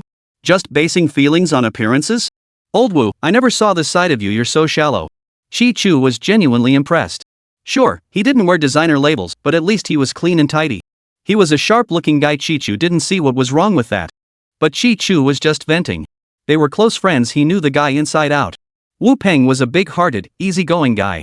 When Shi's mother fell ill the other day, he'd even lied to his own family, claiming he'd injured his foot to con over 10,000 yuan out of them. Not only that, but later in class, he even organized a fundraiser for Shi Chu. When Wu Peng placed the pile of cash neatly stacked with both bills and coins before Shi Chu, the latter's eyes welled up. Right then, he silently vowed to himself that he would spend his entire life repaying this brotherly bond. As the two walked along, bickering and laughing, Wu Peng suddenly asked, "Hey, what about that woman Luo Hong? Why isn't she with you today?" Shi Chu gave a faint smile and murmured, "We split up a long time ago." Wu Peng froze for a moment, then gave a cold chuckle. He slapped Shi Chu hard on the shoulder with his big hands and snapped, "Damn it, I told you so. A woman like her? How could she be trusted? You didn't believe me back then. See? Now you're broken up anyway." Shi Chu sighed. You're absolutely right. I'm kicking myself right now for having such terrible judgment back then, couldn't tell the good from the bad. Guess it's just like you said, too much testosterone, only thinking about down below and forgetting about the big picture. That's good. You can joke about it, so you're not too hurt. No need for me to console you. Wu Peng roared with laughter. But better late than never. You look sharp as a tack now. The class hotties and campus beauties will probably all be at tonight's party. If any of them are single, you better move fast and make your move. The two quickly arrived at the Peace Hotel for the gathering. Honestly, the class fund alone wouldn't have covered such a fancy place. But Yunhai was a wealthy area, and the class had its share of deep-pocketed members. So whenever there was a shortfall, someone with deep pockets would chip in a few bucks to cover it. After entering, Wu Peng set out to execute his plan, striking up conversations with people all around. Chi Chu, however, had a different purpose. He was here today for one reason only, to accompany his good buddy. Seeing Wu Peng had found his target, Chi Chu instinctively sought out a corner. As usual, he pulled out his phone to kill time. Just as he was engrossed in his game, a hand tapped his shoulder. It was Wu Peng.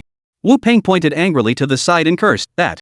You guys just broke up a few days ago, and she's already hooking up with someone else. Old Chi, why don't we teach this dog couple a lesson? Let's give them a good beating when we get back tonight." Chapter 15, A Gentleman's Revenge. That guy was still so impulsive. Chi Chu glanced over and saw Luo Hong and Ma Shanggong flirting. He smiled faintly and said, "It's not worth it for people like that. Besides, if you want a vent, it's more satisfying to do it openly. Beating them up would just let them off easy. You're the one with the smart ideas." Wu Peng gave him a thumbs up. Chi Chu's laughter grew even more boisterous.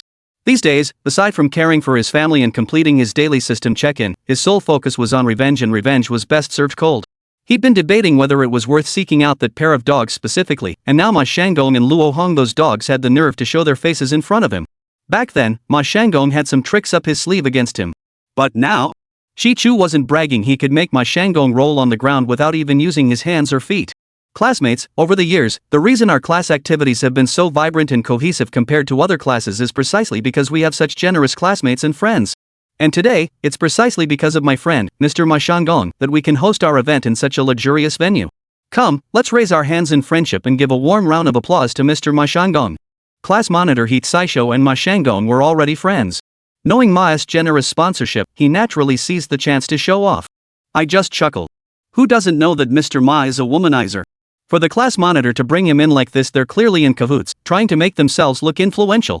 Wu Peng curled his lip in disdain at He Tsaiho's betrayal of principle for profit. Chi Chu nodded. Old Wu, let's not worry about the past.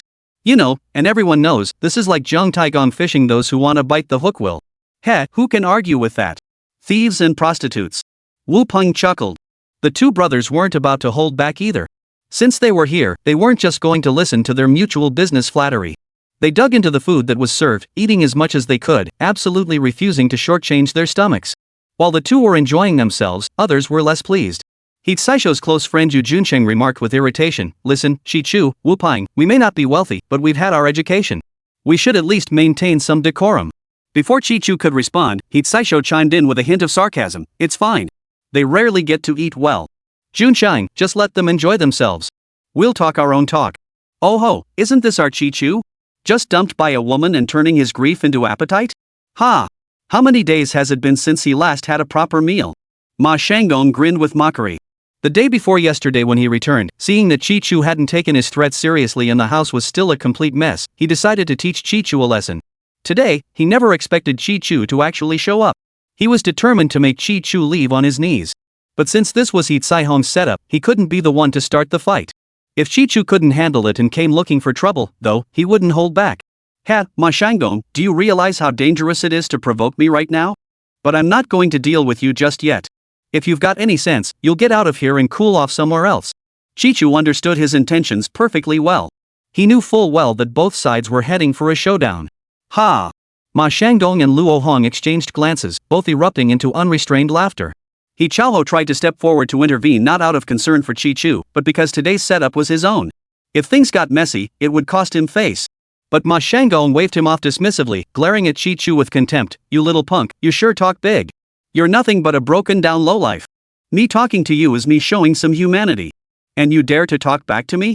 Forget the power behind me. Just with what I have now, crushing you would be as easy as squashing an ant. But crushing you like that would be too boring. How about this? We've got wine and meat for the gathering, but no entertainment. I'll stoop to your level and give you a fair shot. Shall we step up and spar? With that, Ma Shanggong stood before the crowd like a triumphant warrior and bellowed, "Everyone, excuse me. I won't tolerate trash talking back at me. So I'll interrupt briefly. My mission now is to utterly humiliate this scum of society at this very gathering." Wow, so cool. Total badass CEO. Scum like him needs to be dealt with by Brother Gong. Luo Hong chimed in. Facing Ma Shanggong's bold declaration of humiliation, Chi Chu flashed a peculiar smile. He's got style, sure. But you know what? Today might just be the happiest day of your lives. Damn, he always seemed so quiet and reserved. How'd he learn to talk big like this? The words sparked immediate ridicule. Luo Hong planted one hand on her hip, ranting like a street corner shrew. "Mr. Chi, why don't you take a good look at yourself in the pea? Right now, you're just a worthless loser with nothing to your name, nothing but your own delusions. And Gong and I will be engaged soon at the finest hotel in Yunhai, with VIPs from all over the city invited. And you? You worthless piece of trash, you think you can threaten our Gonga? What makes you think you have the right?" Luo Hong was brimming with arrogance and triumph. Having finally climbed onto this high branch, she intended to publicly announce their engagement to stake her claim. "Heh, Luo Hong, you ask well. You ask me why? Let me tell you." Chi Chu paused, then abruptly rose from his seat, radiating an overwhelming aura. "Because not only will I honor my promise to Ma Shanggong and personally crush him on stage, but in the days to come, I'll make sure the glory and wealth you, Luo Hong, cling to so dearly, slowly vanish before your very eyes. I'll teach you what it means to be a man." "Good. That shows backbone. I'm rooting for you, brother." While everyone else was still exchanging bewildered glances, his good buddy Wu Peng stood up to cheer Chi Chu on. Then he turned back, his voice tinged with worry. "Old Chi, we've got plenty of spirit, but heroes don't take losses head on. If you gotta run, run. Don't sweat the small stuff, it's not worth it." He knew his own brother well. This wasn't his first fight. Facing Ma Shanggong's imposing build, the odds were stacked against him. "Don't worry," Chi Chu assured him. Chi Chu patted Wu Peng on the shoulder and headed toward the stage. Seeing his brother's resolve, Wu Peng sighed and said no more. He knew most men would step up in this moment. But he made up his mind, if his brother got hurt today, he'd make Ma Shanggong pay back every last bit, no matter what it took. "Nice. Thought you'd be running scared after last time." A mocking smile curled at the corners of Ma Shanggong's lips. Chapter 16, Guidance. I might have picked up a bit of your martial arts recently. I might use it later, so I hope you won't mind offering some guidance." Against someone like Ma Shanggong, Chi Chu didn't plan to use the system's martial arts, returning the favor with his own methods. Perhaps later on, it wouldn't hurt to try. Ma Shanggong hadn't anticipated Chi Chu already treating him like a human punching bag. "Heh, fine. To be fair, I won't bully you too much. You can attack without rules. We'll stop at the right moment. How about I don't kill you?" Ma Shanggong flexed his muscles, emphasizing the words "kill you."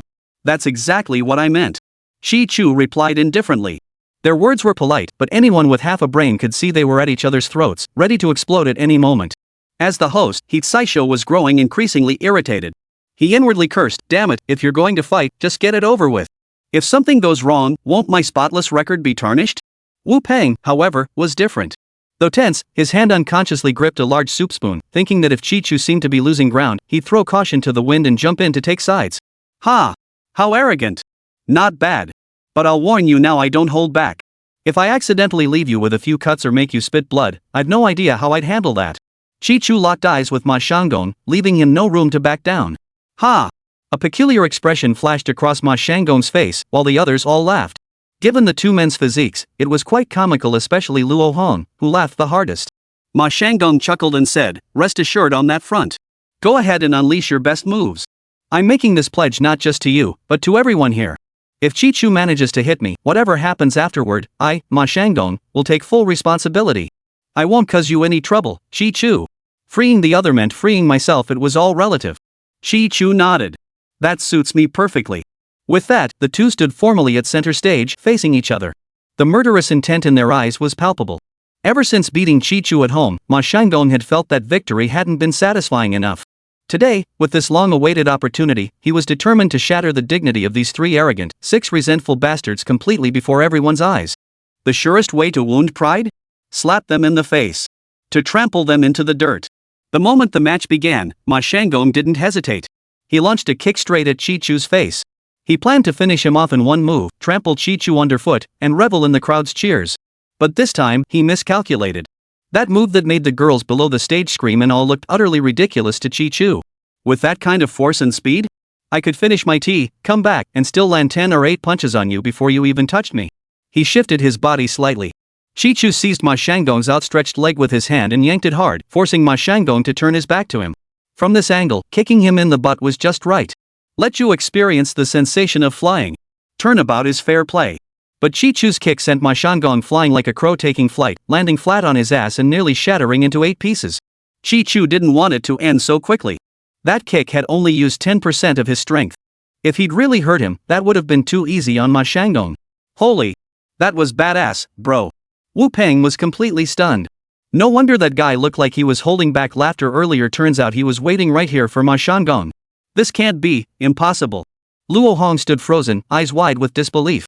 Unbelievable, our class has a wolf in sheep's clothing. The sharp-eyed students below the stage could see Chi-Chu's effortless mastery. You're despicable. You used dirty tricks just now. How shameless. Ma Shanggong rubbed his but as he stood up, his face flushed red like a monkey's behind. But even now, he was still trying to save face. Of course, he didn't believe for a second that Chi-Chu could have transformed from a weakling just days ago into a master overnight. So he convinced himself it was just his own carelessness combined with Chi-Chu's treachery. I'm not here to argue. Talk is cheap. Let's settle this with real blades. What? Still got the guts? This time, it was Chi-Chu's turn to goad him. He even curled his lip, revealing a look of utter contempt. Finishing his words, he mimicked Ma Shanggong's earlier move, swinging his leg out in a sweeping kick aimed at Ma Shanggong. The crowd below the stage could all see it. The move Ma Shanggong had used earlier and the one Chi-Chu was using now looked identical, yet they were worlds apart. The sheer force, the blinding speed, and the sheer artistry if Ma Shanggong could be called a martial arts enthusiast, then Chi-Chu was nothing less than a grandmaster. This guy who always seemed so polite and refined, had he been hiding such depth all along? Ma Shanggong felt no beauty in the moment. All he registered was a flash of movement before a tremendous force slammed into his left cheek. Instantly, his mind went blank. His head felt fuzzy and throbbing, though he couldn't pinpoint the exact source of the pain. His brain hadn't processed it yet. He didn't know, but everyone present saw it clearly. Was it his head hurting? Or his mouth? Either way, several front teeth had been knocked loose and were now scattered in the air. That had to hurt like hell, right? Of course, Chi-Chu had held back this time. Otherwise, Ma Shanggong wouldn't just be reeling in agony, he'd be dead. Chi-Chu, it's true we have grievances, but as a student at Xinshadai University, how could you strike so viciously? He Saisho sided with Ma Shanggong over Chi-Chu, naturally, because Ma Shanggong could bring him tangible benefits. The title of classmate, on the other hand, was nothing but a fancy label utterly useless.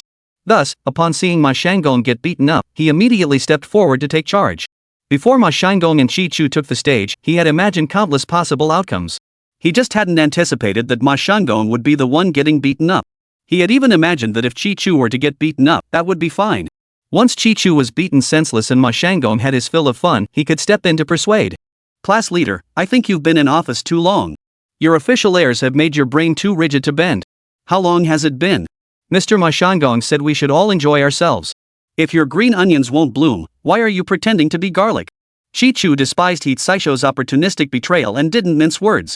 Heat Saisho's actions clearly favored an outsider over his own classmates, and he was the class monitor.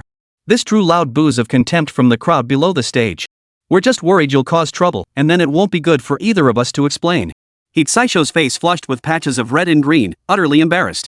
Chapter 17, Humiliation Revisited. This has nothing to do with you. Go cool off somewhere. Mr. Ma Shanggong and I are responsible individuals. We won't drag others into this. Sigh. Earlier, I could tell Mr. Ma Shanggong was weak both physically and, well, you know. But I never imagined he'd be this fragile. I barely used any force, yet he couldn't take a single hit. Chi-Chu shook his head as he spoke, sighing as if unsatisfied, yet also seeming to pity Ma Shanggong. But being pitted by one's enemy? That's got to rank among the saddest things in this world. Hearing this, some couldn't help but burst out laughing. Brother Gong, you're okay, right? Don't scare me. Don't you dare die. Who's gonna support me then? Luo Hong, seeing Ma Shanggong's severe injuries, rushed forward and helped him up. Seeing his face swollen like a pig's head, she was both worried about losing her meal ticket and stunned by Chi-Chu's formidable skill. How could one person undergo such a dramatic transformation in just a few short days? If their first clash could be chalked up to Ma Shanggong's misfortune, the second time was different. Everyone present had seen it clearly. Chi-Chu had toyed with him like a cat playing with a mouse. Chi-Chu, you scum, trash. How could you strike so viciously? I won't let you get away with this. Yet seeing her discarded lover now so formidable was more agonizing than death itself. Luo Hong's eyes blazed with hatred as she glared at Chi-Chu. Shut up. This time, the Chi-Chu who had always tolerated her worst behavior struck out at her not hard, but hard enough to leave a clear handprint on her cheek. The blow froze Luo Hong in place. Clutching her face, she stared at Chi-Chu in disbelief. Where am I? Heh, I can still come back. Ma Shanggong shook his pig-like head for a long moment before finally coming to his senses. His gaze toward Chi-Chu was filled with shock, fear, and searing hatred. Fine, you went all out, huh? This time, I won't hold back either. His declaration rang out with force, but coming from a mouth swollen like a sausage, it was slurred and inexpressibly comical. He simply couldn't believe Chi-Chu had grown so powerful in just a few days. This was the real world, not some fantasy martial arts novel. With that thought, he began relentlessly reinforcing a mantra in his mind. It must have been carelessness earlier. I underestimated him and didn't unleash my full power. That earlier defeat was merely an accident. This time, he would strike him down with a single, decisive blow. After all, being beaten in public, especially after challenging him himself, was a disgrace. Only by bringing the other down could he redeem himself. Fine, you can have your way. Just don't come begging for mercy when you're down. Chi-Chu smiled a genuinely happy smile. He knew that in the eyes of men like Ma Shanggong, he was nothing but scum. Being defeated by such lowlifes was far more humiliating than beating their wives. As long as they could still move, they would never admit defeat. But he hadn't used his full strength. This reaction was exactly what he wanted. You're asking for it. Ma Shanggong roared with rage. He took a few running strides and slammed a fist toward Chi-Chu's head. Judging by the sheer force behind it, a direct hit would either kill him or leave him gravely injured. This time, he D-planned ahead. Though the punch looked powerful, it was merely a feint. If Chi-Chu blocked or dodged, his lower body would be exposed. The perfect moment for Ma Shanggong to deliver a finishing blow with his devastating childless-making kick. Sigh, Ma Shanggong. You were so cocky earlier, and this is all you've got? You've really disappointed me, you know that? Chi-Chu didn't block or dodge. He shrugged his shoulders, and before Ma Shanggong could inflict any damage, he lightly lifted his right foot. One kick sent Ma Shanggong sprawling back to the ground. Is that all you've got? You think you can humiliate me with that? 3 strikes and you're out. Chi-Chu had no desire to play cat and mouse any longer. At his current level, Ma Shanggong wasn't even a hair on Chi-Chu's body. Perfect timing. He'd learned several new techniques recently. Practicing against air or inanimate objects always felt lacking, but now he had Ma Shanggong as a human punching bag, killing multiple birds with one stone. Fists, kicks, and every technique imaginable rained down on Ma Shanggong like they were free. As he struck, Chi-Chu declared, "Remember what I said earlier before this moment. Why stop pretending now? Come on, keep it up. Humiliate me. Trample me." The situation changed so abruptly that the crowd below the stage couldn't react in time. How could this turn into kicking a man when he's down in the blink of an eye? Luo Hong was the first to snap out of it, wanting to intervene. But seeing Chi-Chu's murderous aura and still feeling the lingering sting from that earlier slap, she cowered trembling in the corner. She feared Chi-Chu wouldn't be satisfied after beating Ma Shanggong and might turn on her next for amusement. With her own safety at stake, protecting Ma Shanggong was the last thing on her mind. Money could be replaced, but losing her life would mean crying out for her parents and losing everything. As Saisho frantically shouted for Ru to stop Chi-Chu, Wu Ping was the first to react. He sprinted onto the stage and grabbed Chi-Chu's arm. "Old Chi, 2 more punches are enough. Don't beat the guy to a pulp." Shoo! Everyone was speechless. Was he trying to break up the fight or stir things up? "We saw you kick Ma Shanggong hard in the butt a few times when you stepped forward." Alright, I'll listen to you, bro." Truth be told, even though Chi-Chu seemed to be enjoying the fight, he had his limits. Whether Ma Shanggong lived or died wasn't his concern, at least not to the point of letting anyone see it was his doing in public. "Fine, Chi-Chu, you're ruthless enough. But your gloating won't last long. I'll kill you when I get the chance. If I don't, I'll change my surname." Ma Shanggong's eyes were swollen shut, leaving only slits through which he could peer, glaring viciously at Chi-Chu. Seeing the situation escalate, Saisho rushed forward to intervene. "Old Ma, things have gone this far. Why not settle your grudge privately later? Off. When I got beaten just now, you so-called friends were all watching from below, weren't you? Get lost. I'm not giving anyone face right now." Ma Shanggong's pride had been trampled underfoot by Chi-Chu today, and he was now consumed by fury. Saisho's face flushed red and green in patches, too embarrassed to say more. He cursed inwardly, "Damn Ma Shanggong, he dared bare his teeth at me." But just now, he was beaten like a dead dog by Chi-Chu. He should have let Chi-Chu finish him off back then. Chi-Chu waited until their dogfight ended before smiling faintly. So you've shown your true colors, no class left? But honestly, this doesn't surprise me at all. Chapter 18, Weakness. People like you, when faced with someone stronger, crumble like fragile paper, pitifully weak. Fine, keep spouting your trash talk. I'll call for backup right now. Ma Shanggong glared at him viciously, pulling out his phone and shouting, "Uncle Xia. It's Ma Shanggong. I got beaten up today. Get your men over here ASAP. Yeah, it's bad. Hurry. Peace Hotel. Room 303. After hanging up, Ma Shanggong glared at Chi Chu like a wounded wolf, snarling, "Go ahead, keep acting all calm like before." I refuse to believe that in Yunhai, trash like you, the scum of society, can keep strutting around. Chi Chu gave a cold laugh. Ha! Can't beat me fair and square, so now you're calling for backup? That uncle of yours must be pretty tough, huh? Fine. I've got nothing better to do today anyway. I'll keep you company and show you that beating you up physically is nothing compared to the torment of a mental defeat. Talk about how there's always someone better out there. Now you're putting on airs. Ma Shanggong gritted his teeth. You're so full of yourself you don't even know your own worth? Just wait. I'll show you what real life is like. Scum like you only know how to spout hot air. Just wait for your death. Wu Peng's smile vanished. He stepped close to Chi Chu and whispered, "Old Chi, let us vent our anger, but don't push him too hard. Take what we can and leave. I've heard about this guy. He has got money and power, with deep connections in Yunhai City. If he really calls for backup, us ordinary folks won't stand a chance against him." Chi Chu chuckled. "Heh, I know he's got connections. But in this whole Yunhai City, is he the mayor's grandson or something?" Before Wu Peng could respond, a girl approached, looking at Chi Chu and gently warning, "Don't take this lightly.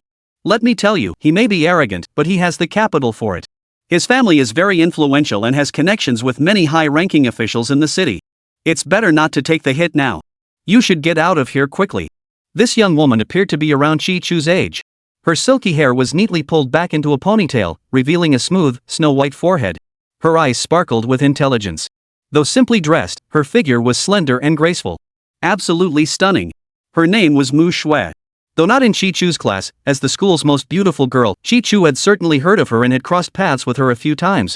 Chi Chu hadn't expected such a seemingly aloof beauty to risk offending Ma Shanggong by warning him. She appeared genuinely kind-hearted and consistent in her actions. Though Chi Chu was no longer the same person he once was, he still showed the shy reaction of a young man facing a beautiful girl. Scratching his head, he asked curiously, "Thanks. How did you know so much? That he was pursuing you?" Earlier, he'd noticed Ma Shanggong's narrow eyes constantly darting toward Mu Shui. Mu Shui paused, then replied indifferently, "Plenty of people chase after me." What a unique personality. Ma Shanggong was already furious, and now seeing the two of them looking so perfectly matched as they whispered together, he felt like his lungs were about to explode. True to his usual temperament, he would have already made a move by now. But having just been soundly beaten by Chi Chu, he knew things weren't what they used to be. He clearly couldn't take Chi Chu on openly. But he refused to back down. Scanning the area, his eyes suddenly landed on a metal stand holding musical instruments near the stage about a meter tall, perfectly suited for his purpose. An idea struck him.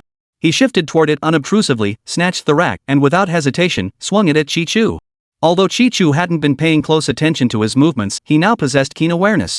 The moment he sensed the wind, he knew this bastard was up to no good. He gently pushed Wu Peng and Mu Shui aside, yet remained rooted to the spot, calmly watching the iron frame hurtle toward him. A direct hit from that iron bar would surely send blood splattering everywhere. Some of the onlookers let out shrieks of horror. Seeing this, Ma Shanggong's eyes grew even more vicious as he shouted wildly, "Ha! Keep acting tough. Let's see if I can't smash you to bits." Chi Chu remained silent, coldly watching him as if he were a fool. Only when the iron frame was about to smash his head and even Mu Shui beside him couldn't help covering her eyes did he casually sidestep. Just as Ma Shanggong swung with all his might, his momentum already spent, Chi Chu casually lifted his foot and delivered a kick straight to Ma Shanggong's solar plexus. The kick appeared deceptively light, yet it carried hidden force. How could Ma Shanggong possibly withstand it? A tremendous force radiated from their point of contact throughout his entire body. Unable to steady himself, he swayed uncontrollably and began tumbling toward the ground. Chi Chu swept a glance across the stunned faces of the onlookers before striding toward Ma Shanggong. Wait. Chi Chu, you can't keep hitting Ma." He Chao-ho, thinking Chi Chu was about to finish him off, hurried forward to intervene. "Get lost." Chi Chu didn't even glance at him. Left hanging, He Saisho, who had been hoping to impress Ma Shanggong, felt utterly humiliated. He sheepishly lowered his hand and didn't advance further. He knew better than to push his luck. Chi Chu had already given him the cold shoulder earlier, and now he was acting so ruthlessly. If he insisted on getting involved, Chi Chu might just beat him up too. It would be as easy as turning his hand. Chi Chu was imposing, but he dared not lose face in front of everyone. Chi Chu walked over to Ma Shanggong, planted his foot squarely on the man's face, and studied him for a few moments. Only then did he offer a faint, almost amused smile. "Is that all you've got? Oof.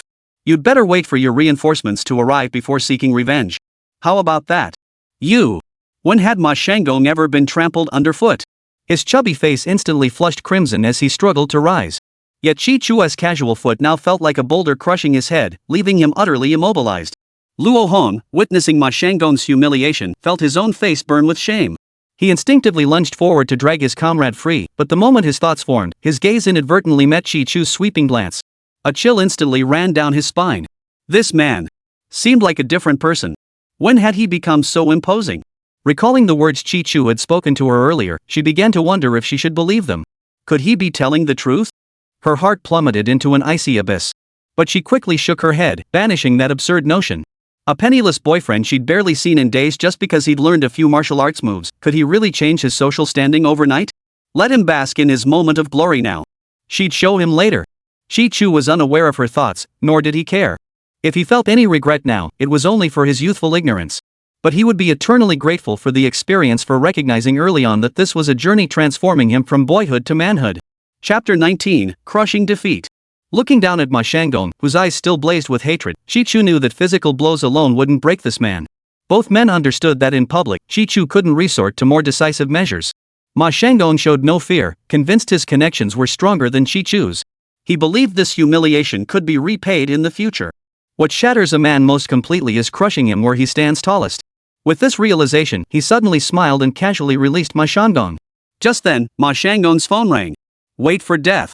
Whatever was said on the call seemed to give him newfound confidence. After hanging up, he sneered at Chi Chu, his expression suggesting he already considered Chi Chu as good as dead. Chi Chu ignored him. Not long after, the private room door was violently kicked open from the outside. It was clear these intruders meant trouble. The timid ones scattered to the sides. Chi Chu fixed his gaze on the doorway and saw 4 uniformed police officers striding in with an intimidating presence. The lead officer bore a high-ranking insignia, confirming Mu Shue's words. Ma Shanggong's influence was indeed formidable. Ma Shanggong spotted them and lit up like he'd seen his parents, hobbling forward with relief. Uncle Xia, woohoo, you finally made it. You have no idea how badly your nephew's been treated here. It's this kid right here who was just bragging and insulting me. His words came out in a lisp, yet he spoke with smug satisfaction as he turned to Chi Chu. Remember this, how arrogant you were just now. Soon, I'll make you taste utter despair.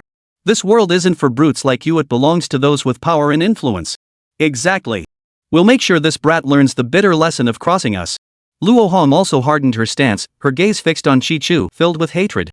For her, a woman who craved admiration, the humiliation she had just endured felt no less painful than Ma Shanggong's experience of having his head stomped by Chi Chu. The lead officer gave a slight nod, then ordered the chubby cop beside him, take him down. The subordinate nodded, drew a pair of handcuffs from his belt, and strode directly toward Chi Chu. Chi Chu watched him impassively.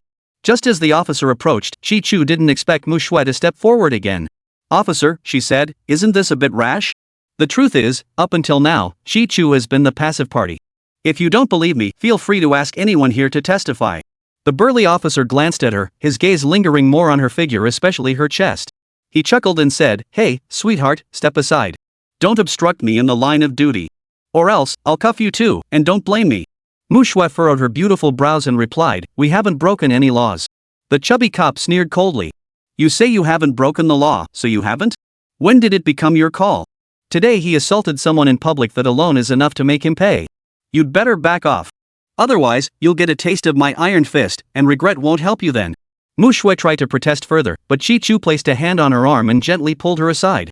Turning to the fat cop, he smiled faintly. Sir, you might have the wrong idea. From your tone, it sounds like you're taking Ma Shanggong's word that I assaulted someone without question? Seeing the crowd murmuring in disapproval, the fat cop's face flushed with embarrassment. He snapped angrily, ha!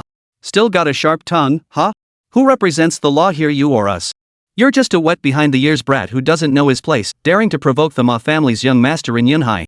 But I think you'll soon understand the consequences of youthful ignorance. Hearing this, the crowd was stunned that the embodiment of justice would show such blatant bias. Whispers erupted, but the officer paid no heed. Ma Shanggong and Luo Hong, however, wore smug expressions. Uncle Xia, Xia Wuda, gave a soft cough. The portly policeman understood and moved forward to handcuff Chi Chu. But Chi Chu unexpectedly shook his head and said calmly, hold on. I don't understand your investigative procedures, but I know that any law enforcement officer making an arrest must have a fair justification. If you won't give me a reason, then I'll have to give you one.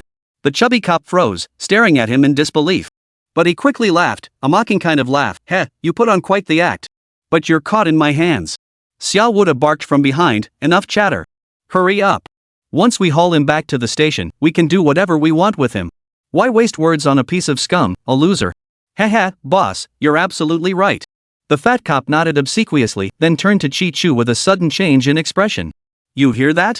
Better behave yourself, you bastard. You've got no skills and no self-awareness, yet you dare bare your teeth at young Master Ma? You'll regret it when we get back.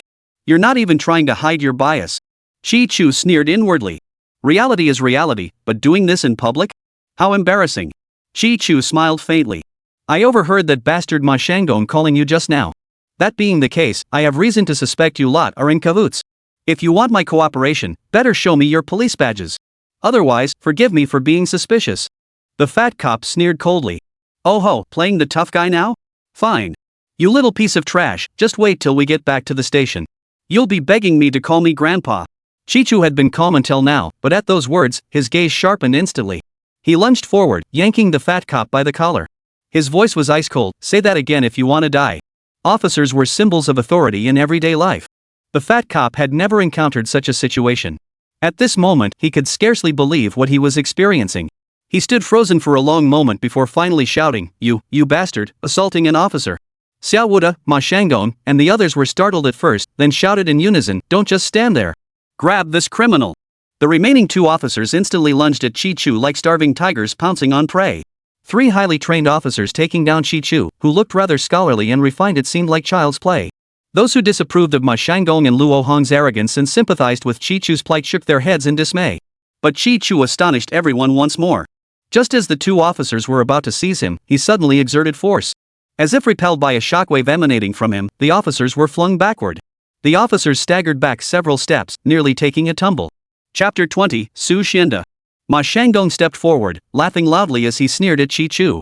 You fool! Ha! You're a bloody moron. Attacking police officers? You're completely out of control.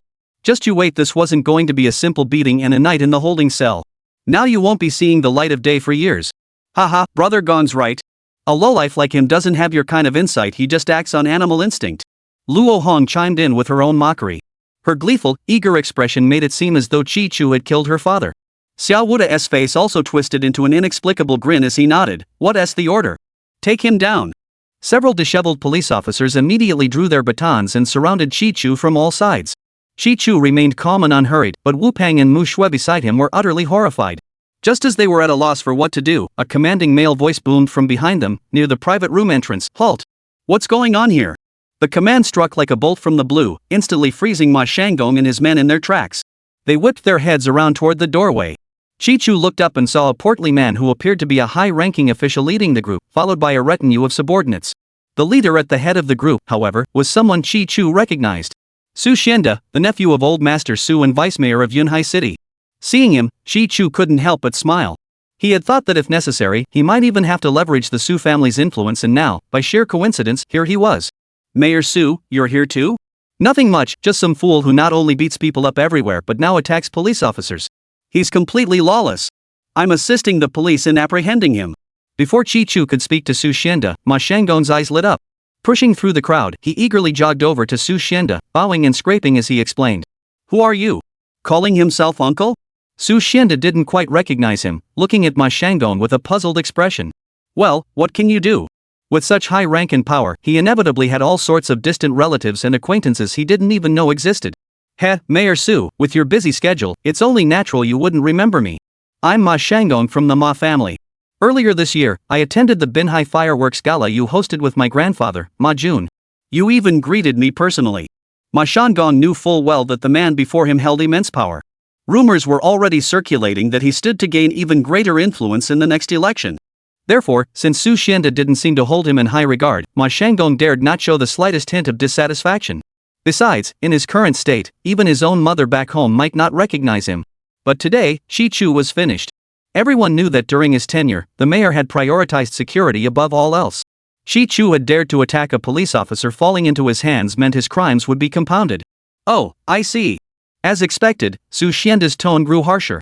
So what's your story here? Su Xianda happened to be here on business today. He came out and heard the commotion over here, so he came in to see what was going on. But with so many people in the room, and Chi-Chu having blood from Ma Shanggong splattered on his face and body after beating him, plus the sweat making him look disheveled, Su Xianda hadn't recognized him at first. Now, seeing Ma Shanggong's swollen, pig-like face, he spoke up to inquire. Ma Shanggong, overjoyed at the opportunity, twisted the story completely, painting Chi-Chu as the aggressor and embellishing his account with dramatic exaggerations. Then he pointed at Chi-Chu and declared, Mayor Su, this is the madman.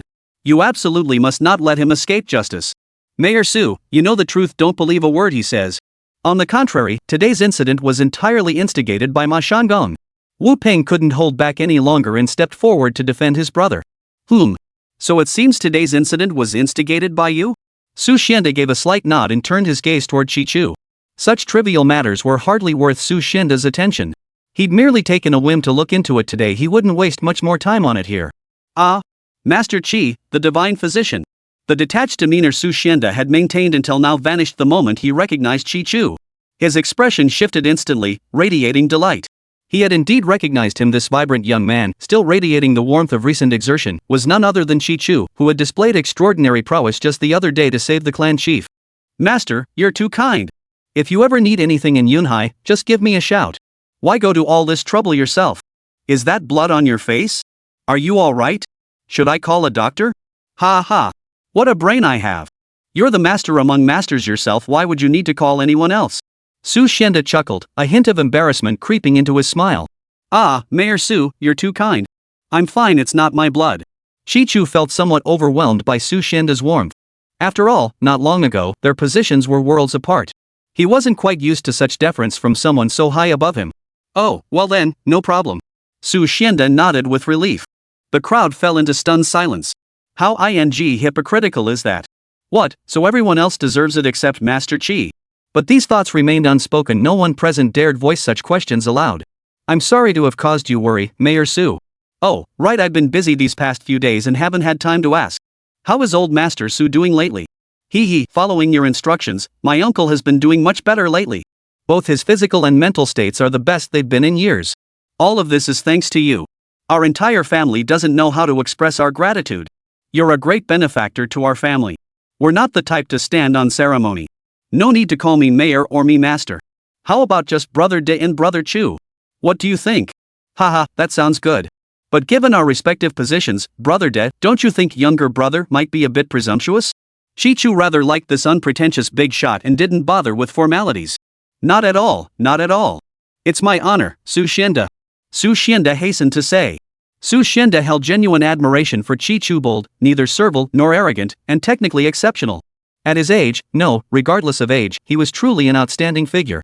The two chatted animatedly as if no one else existed, leaving those around them dumbfounded, especially Ma Shanggong and Luo Hong. Earlier this year, Ma Shanggong's grandfather had brought him to pay respects at the Su residence. Yet their conversation had lasted only minutes, barely more than a nodding acquaintance. Chapter 21, Innocence. Yet judging by the current scene, Su Xianda not only seemed quite familiar with Chi-Chu but also showed him considerable respect, which was highly unusual. Ma Shanggong's heart gradually grew heavy. Unlike Ma Shanggong, who was pondering the implications, Luo Hong was in a state of utter bewilderment.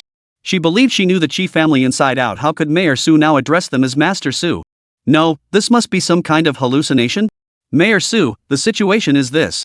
Wu Peng, though puzzled by the situation, seized the chance to recount the incident involving Chi-Chu and Ma Shanggong to Su Xianda.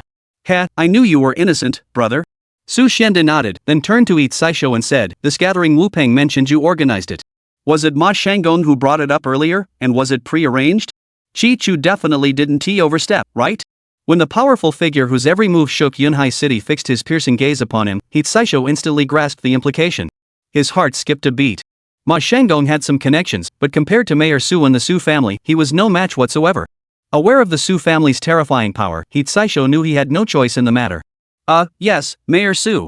It's true, as Wu Peng mentioned, there was some friction between the two. It was just that. But he still harbored some apprehension about the Ma family. Saisho's words came out haltingly. He harbored no fondness for either Chi-Chu or Ma Shanggong. At first, it wasn't clear they intended to fight to the death, but later, anyone with eyes could see it wasn't sparring, it was a brutal, bone-crunching brawl. Ma Shanggong's current swollen, pig-like face needed no evidence, it was glaringly obvious. But now everyone could see Mayor Su's intentions, not only to regain face, but to do so with legitimate justification. But if I just go along with this, won't I be offending people? Oh? Comrade Saisho, what concerns do you have? Su Xianda's seemingly casual counter-question struck Saisho like a thunderclap. The man was clearly losing patience. Therefore, at this moment, he had no other reservations. He hurriedly said, "It's a sparring match, a sparring match." And besides, Chi-Chu is a kind-hearted person with a compassionate nature. In this situation, he's been on the defensive the whole time. As for Ma Shanggong's injuries, fists and feet have no eyes. Besides, the two had agreed beforehand this can't be blamed on Chi-Chu. The crowd listened, dumbfounded. Sure, Chi-Chu was the peaceful one, and Ma Shanggong was clearly in the wrong, acting like a jerk. But when that sandbag-sized fist landed on Ma Shanggong's face just now, what the hell did that have to do with the heart of a bodhisattva?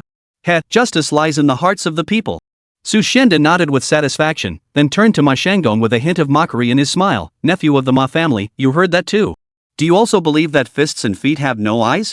What Chi-Chu did the other day was nothing short of a heavenly favor for the Su family. Even if Chi-Chu's actions today were deemed unethical, no one present would dare let our benefactor suffer injustice. As for our benefactor giving Ma Shanggong a thorough thrashing, well, he got what he deserved. Who told him to flaunt his authority in front of a true master?" Seeing Chi-Chu and Su Xianda's expressions, Ma Shanggong knew full well he'd been played like a fool today. He could be arrogant and overbearing in his daily life, but that depended entirely on who he was dealing with. Forget the Su family's influence even within Yunhai City alone. If Su Xianda wanted to take down the Ma family, it would be a piece of cake. Yes. I was wrong.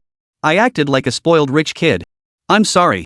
With that, Ma Shanggong hunched his back and turned awkwardly toward the door, unable to bear staying a moment longer. "Brother Gong. Brother Gong. Wait for me." Luo Hong saw Ma Shanggong leaving and hurried after him. "Get lost.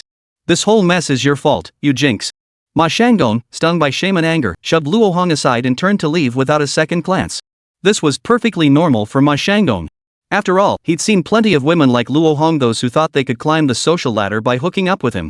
Luo Hong wasn't the first, nor would she be the last, and she certainly wasn't the most outstanding. Like any ordinary person, she was easily replaceable. Not only had he been soundly beaten by Chi-Chu today, but Su Xianda had also formed a poor impression of him. What worried him even more was whether Chi-Chu held grudges. If he did, it might eventually drag his family into trouble. If his family found out, they wouldn't let him off the hook. In his eyes, the root of all this trouble was that woman, Luo Hong. "Woo Gonga." Luo Hong sat on the ground, wailing loudly. But none of this mattered to Chi-Chu or Su Xianda. Almost forgot about you lot. The gaze that had been as warm as spring moments ago now turned to Xiao Wuda and the others, who dared not breathe a word, as cold and biting as a February wind. Xiao Wuda had been silently praying that Su Xianda wouldn't remember him, but now it seemed Su Xianda had no intention of letting them off the hook. His expression changed instantly. He hurried forward awkwardly and said, "Mayor Su, hello." Su Xianda gave him a cold smile. "I was outside just now and heard all your commotion. Wearing a uniform means you should project the proper image. Do you?" Xiao Wuda gritted his teeth and protested, "Mayor, it's like this, we were misled by that kid Ma Shanggong earlier, which is why we mistook Mr. Chi-Chu for a criminal. But everything we did was completely legal and by the book. If Mr. Chi-Chu had just cooperated a little earlier, we probably would have sorted this out by now.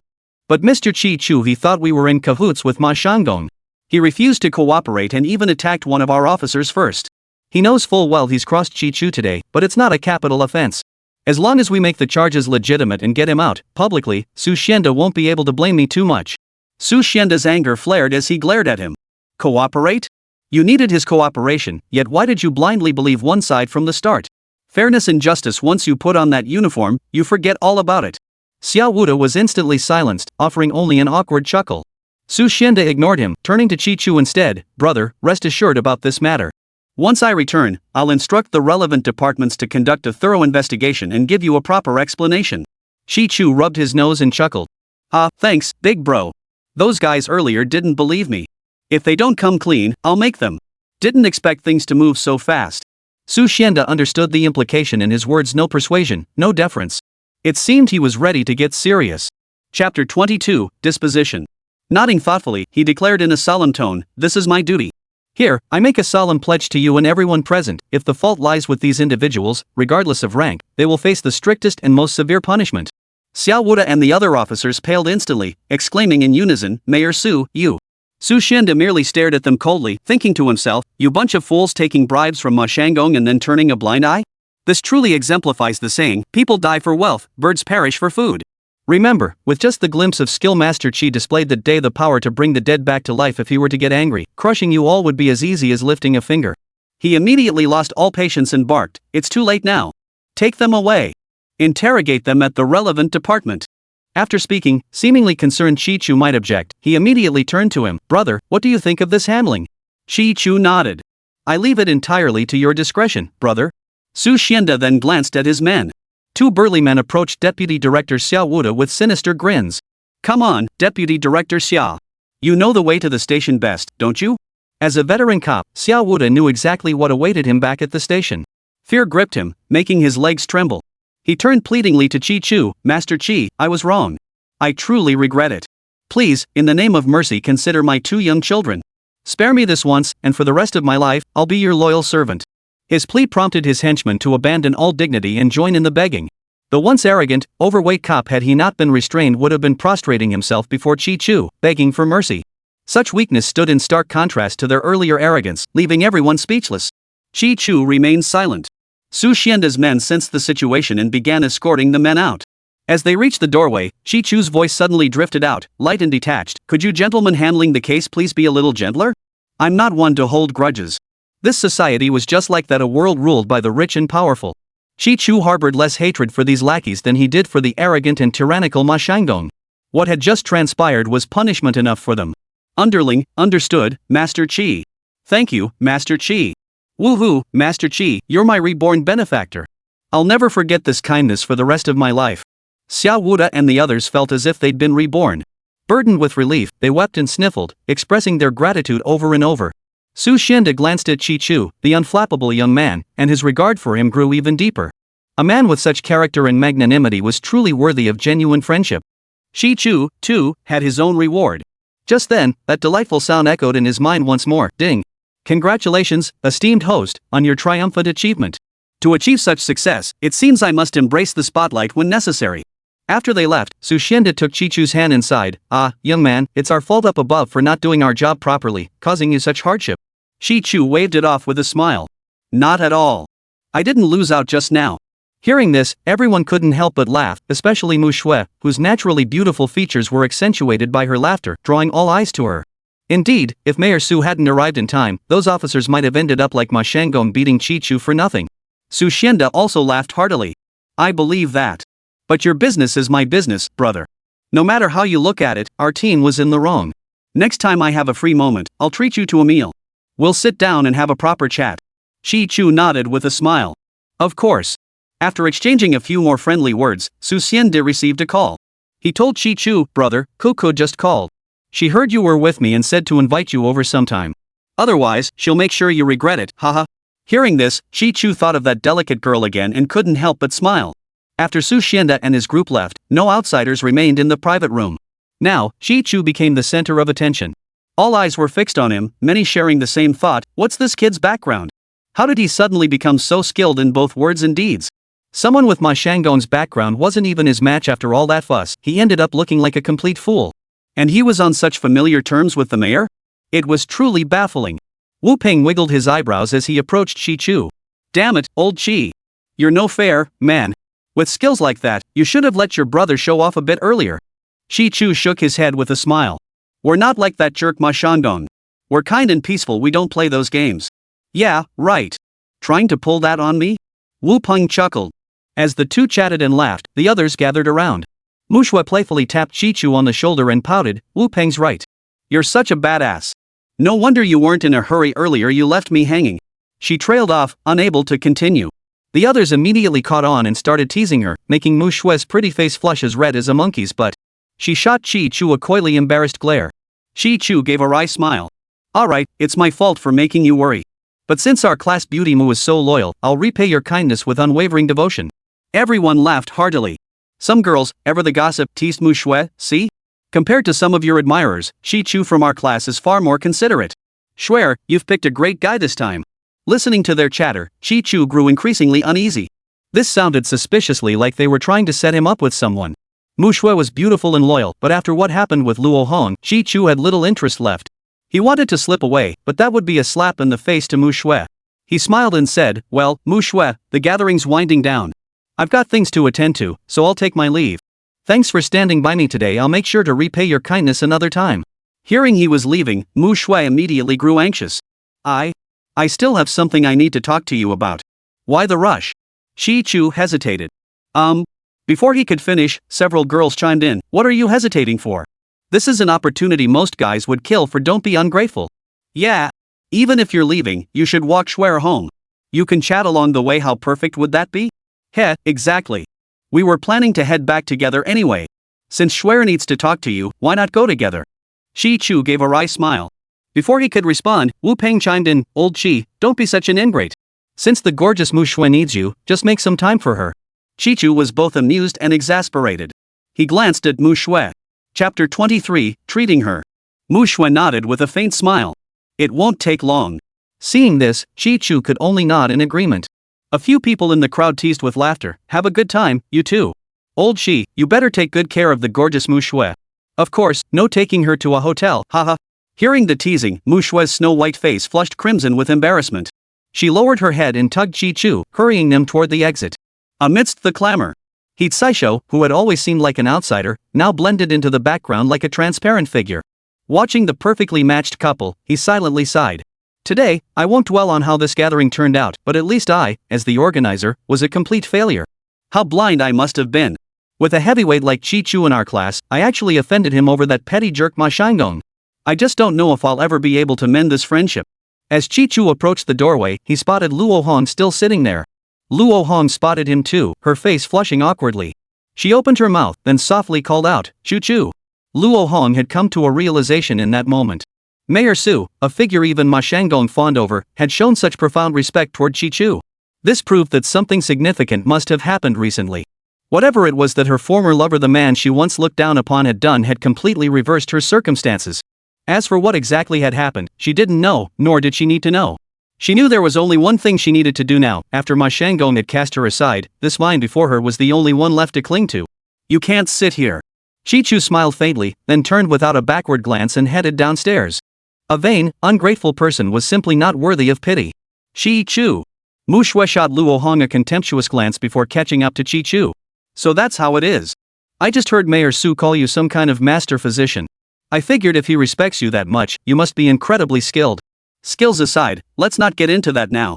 If you need something, just say it. As long as it's not murder or arson, I'll agree to anything else for you. Chi Chu had only meant it as a casual tease, but to Mu Shui's ears, it carried a different meaning. Instantly, her heart began to race. It made her blush with embarrassment, yet she also felt strangely puzzled. She was no stranger to brash, forward men in her daily life, but none had ever affected her quite like this. Regaining her composure, she murmured softly, Thank you. I have a minor ailment at home, a small private matter. When the time is right, I was wondering if you could take my pulse. No problem. Chi Chu agreed without hesitation. Mu Shui exhaled in relief, her voice brightening. Thank you. Since we're out together today, shall we stop for a drink afterward? Sounds good. Once they stepped out into the sunlight, Mu Shui noticed some stains on Chi Chu's clothes. Your shirt, it must have been quite the spectacle earlier, huh?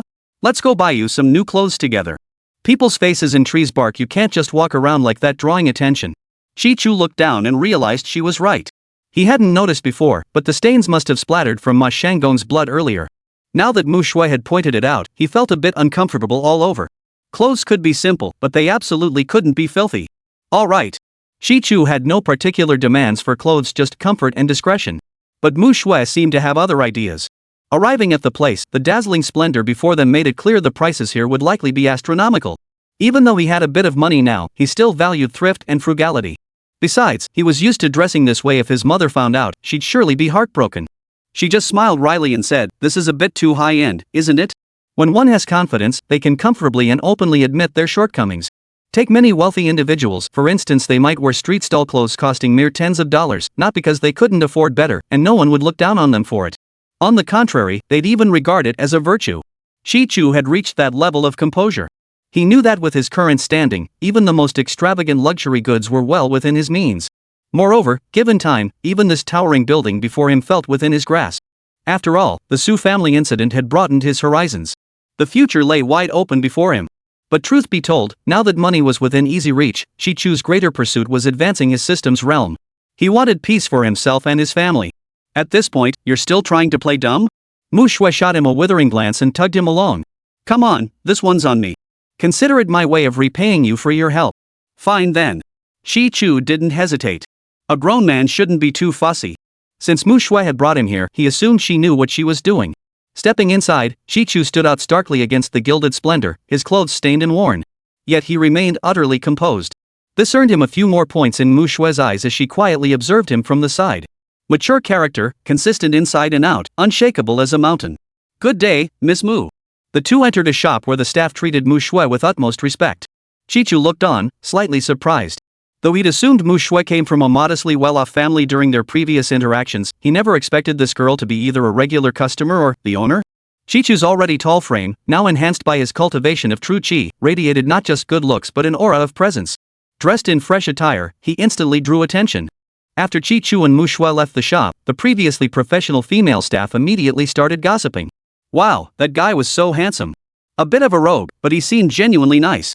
Wonder who he is? Who wouldn't agree? Even in that old rag of a outfit, no one dared underestimate him. Such presence I couldn't tear my eyes away. Ha, just don't let Miss Mu catch you staring. How could I? But Miss Mu's been single all this time. Could she really be looking for a boyfriend? The two of them headed straight for a French restaurant.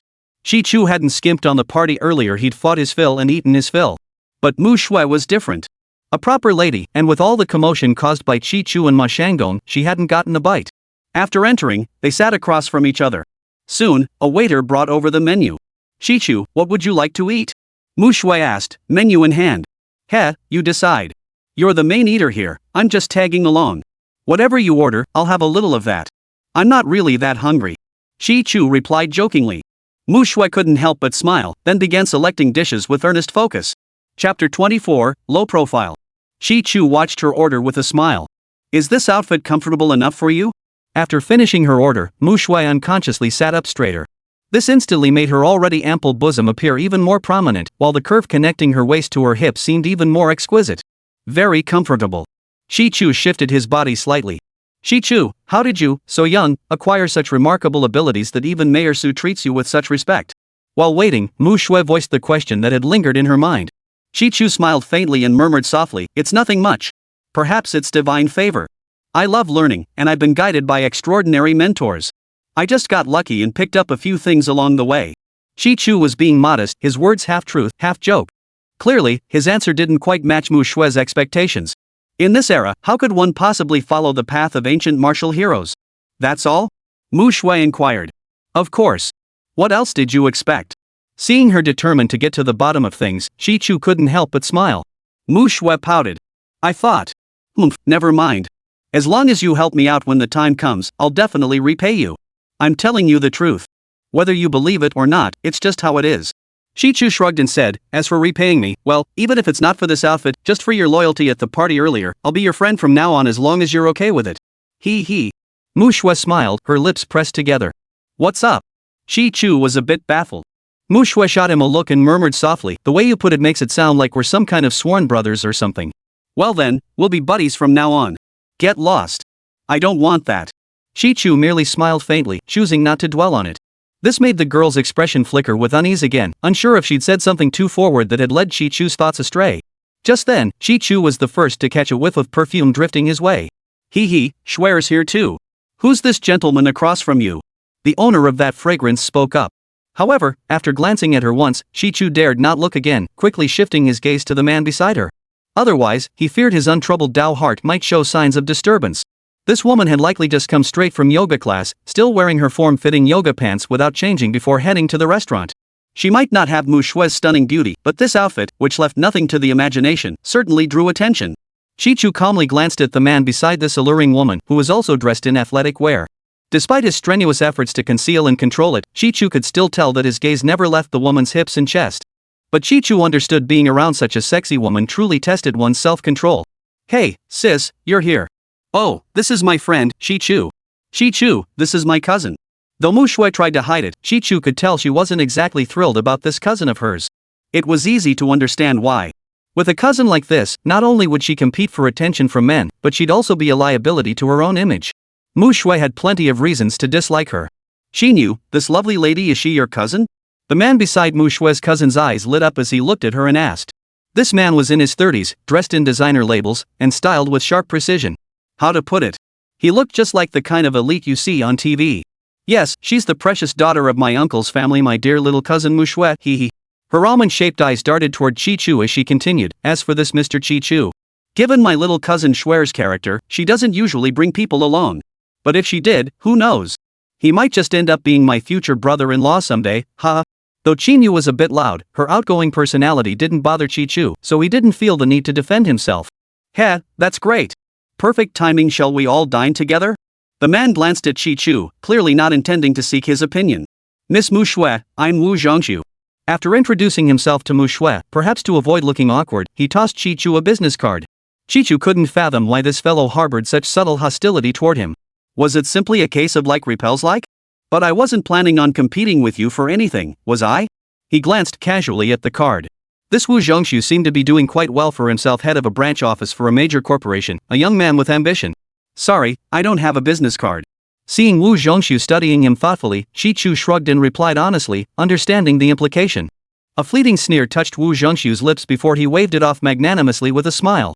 No worries, no worries. You're young, just starting your career. It's perfectly normal. He then beckoned a waiter over. Brother Chi-Chu, why don't you wear a watch either? Wu Zhongshu glanced at his watch, then looked at Chi-Chu's wrist with apparent surprise. Damn it, Chi-Chu was speechless now. This guy was clearly using him as a stepping stone to show off his superiority in front of the two beautiful ladies. He'd already noticed the Rolex on Wu Zhongshu's wrist, probably worth hundreds of thousands. As for why Chi-Chu knew this, it was because Wu Peng was always bragging about such things. Through constant exposure, Chi-Chu had picked up a bit of knowledge. Not really. Chi-Chu replied with a smile. I see. But take my advice, if you can afford it someday, you should get one. After all, in today's world, every second counts. It also serves as a symbol of one's social standing, making it easier to bridge gaps and achieve success. Wu Zhongshu sounded like an older brother, full of earnest concern. Chi-Chu gave a wry smile. He'd learned firsthand what it meant that the quiet ones bite hardest. Compared to Ma Shanggong, the second-generation heir brimming with social privilege, he was far less inclined to deal with this ambiguously ambiguous fellow. If you take it seriously, they'll accuse you of being too eager. But if you don't take it seriously, letting them keep talking, it's pretty annoying. Better to be like Ma Shanggong, a punch that lands with a thud. Mu Shui remained expressionless, while Chi-Nu watched with a mischievous grin, her thoughts unknown. Thanks for the advice, Brother Wu. But when it comes to time, that's where I shine. I'm free, I do what I want, no need to nitpick over every minute. Chi-Chu replied with a faint smile. At that moment, Chi-Chu also had time to check his current character panel. With one thing after another happening earlier, he hadn't had a chance to look at the legendary system rewards for punishing that dog couple, Ma Shanggong and Luo Hong. Strength already at 175? Chi-Chu recalled his starting value was around 8. Now it was over 10 times that. His growth over just a few days could only be described as monstrous. Chapter 25, Poisoning Techniques. He had also acquired many more elixirs and similar items, which would further accelerate his daily cultivation. But what captured Chi-Chu's attention more was the updated skill in the spell encyclopedia, Poisoning Technique. As a veteran player of the old Legend series, Chi-Chu knew this skill well. This technique determined the duration of a poison's effectiveness based on the caster's cultivation level. Various colored poison powders could infect targets, gradually depleting certain character attributes. True to its name as the Legendary Taoist System, it significantly amplified certain game skill effects. The severity of poisoning was determined by the user's cultivation level, though initial symptoms remained subtle. Ha! Chi-Chu was delighted. He'd often felt frustrated before if he struck lightly, it felt unsatisfying if he struck hard, society wouldn't tolerate it. Take punishing Ma Shanggong earlier, he had to play dumb to get the upper hand. Now, with this system and insight, he could strike with precision.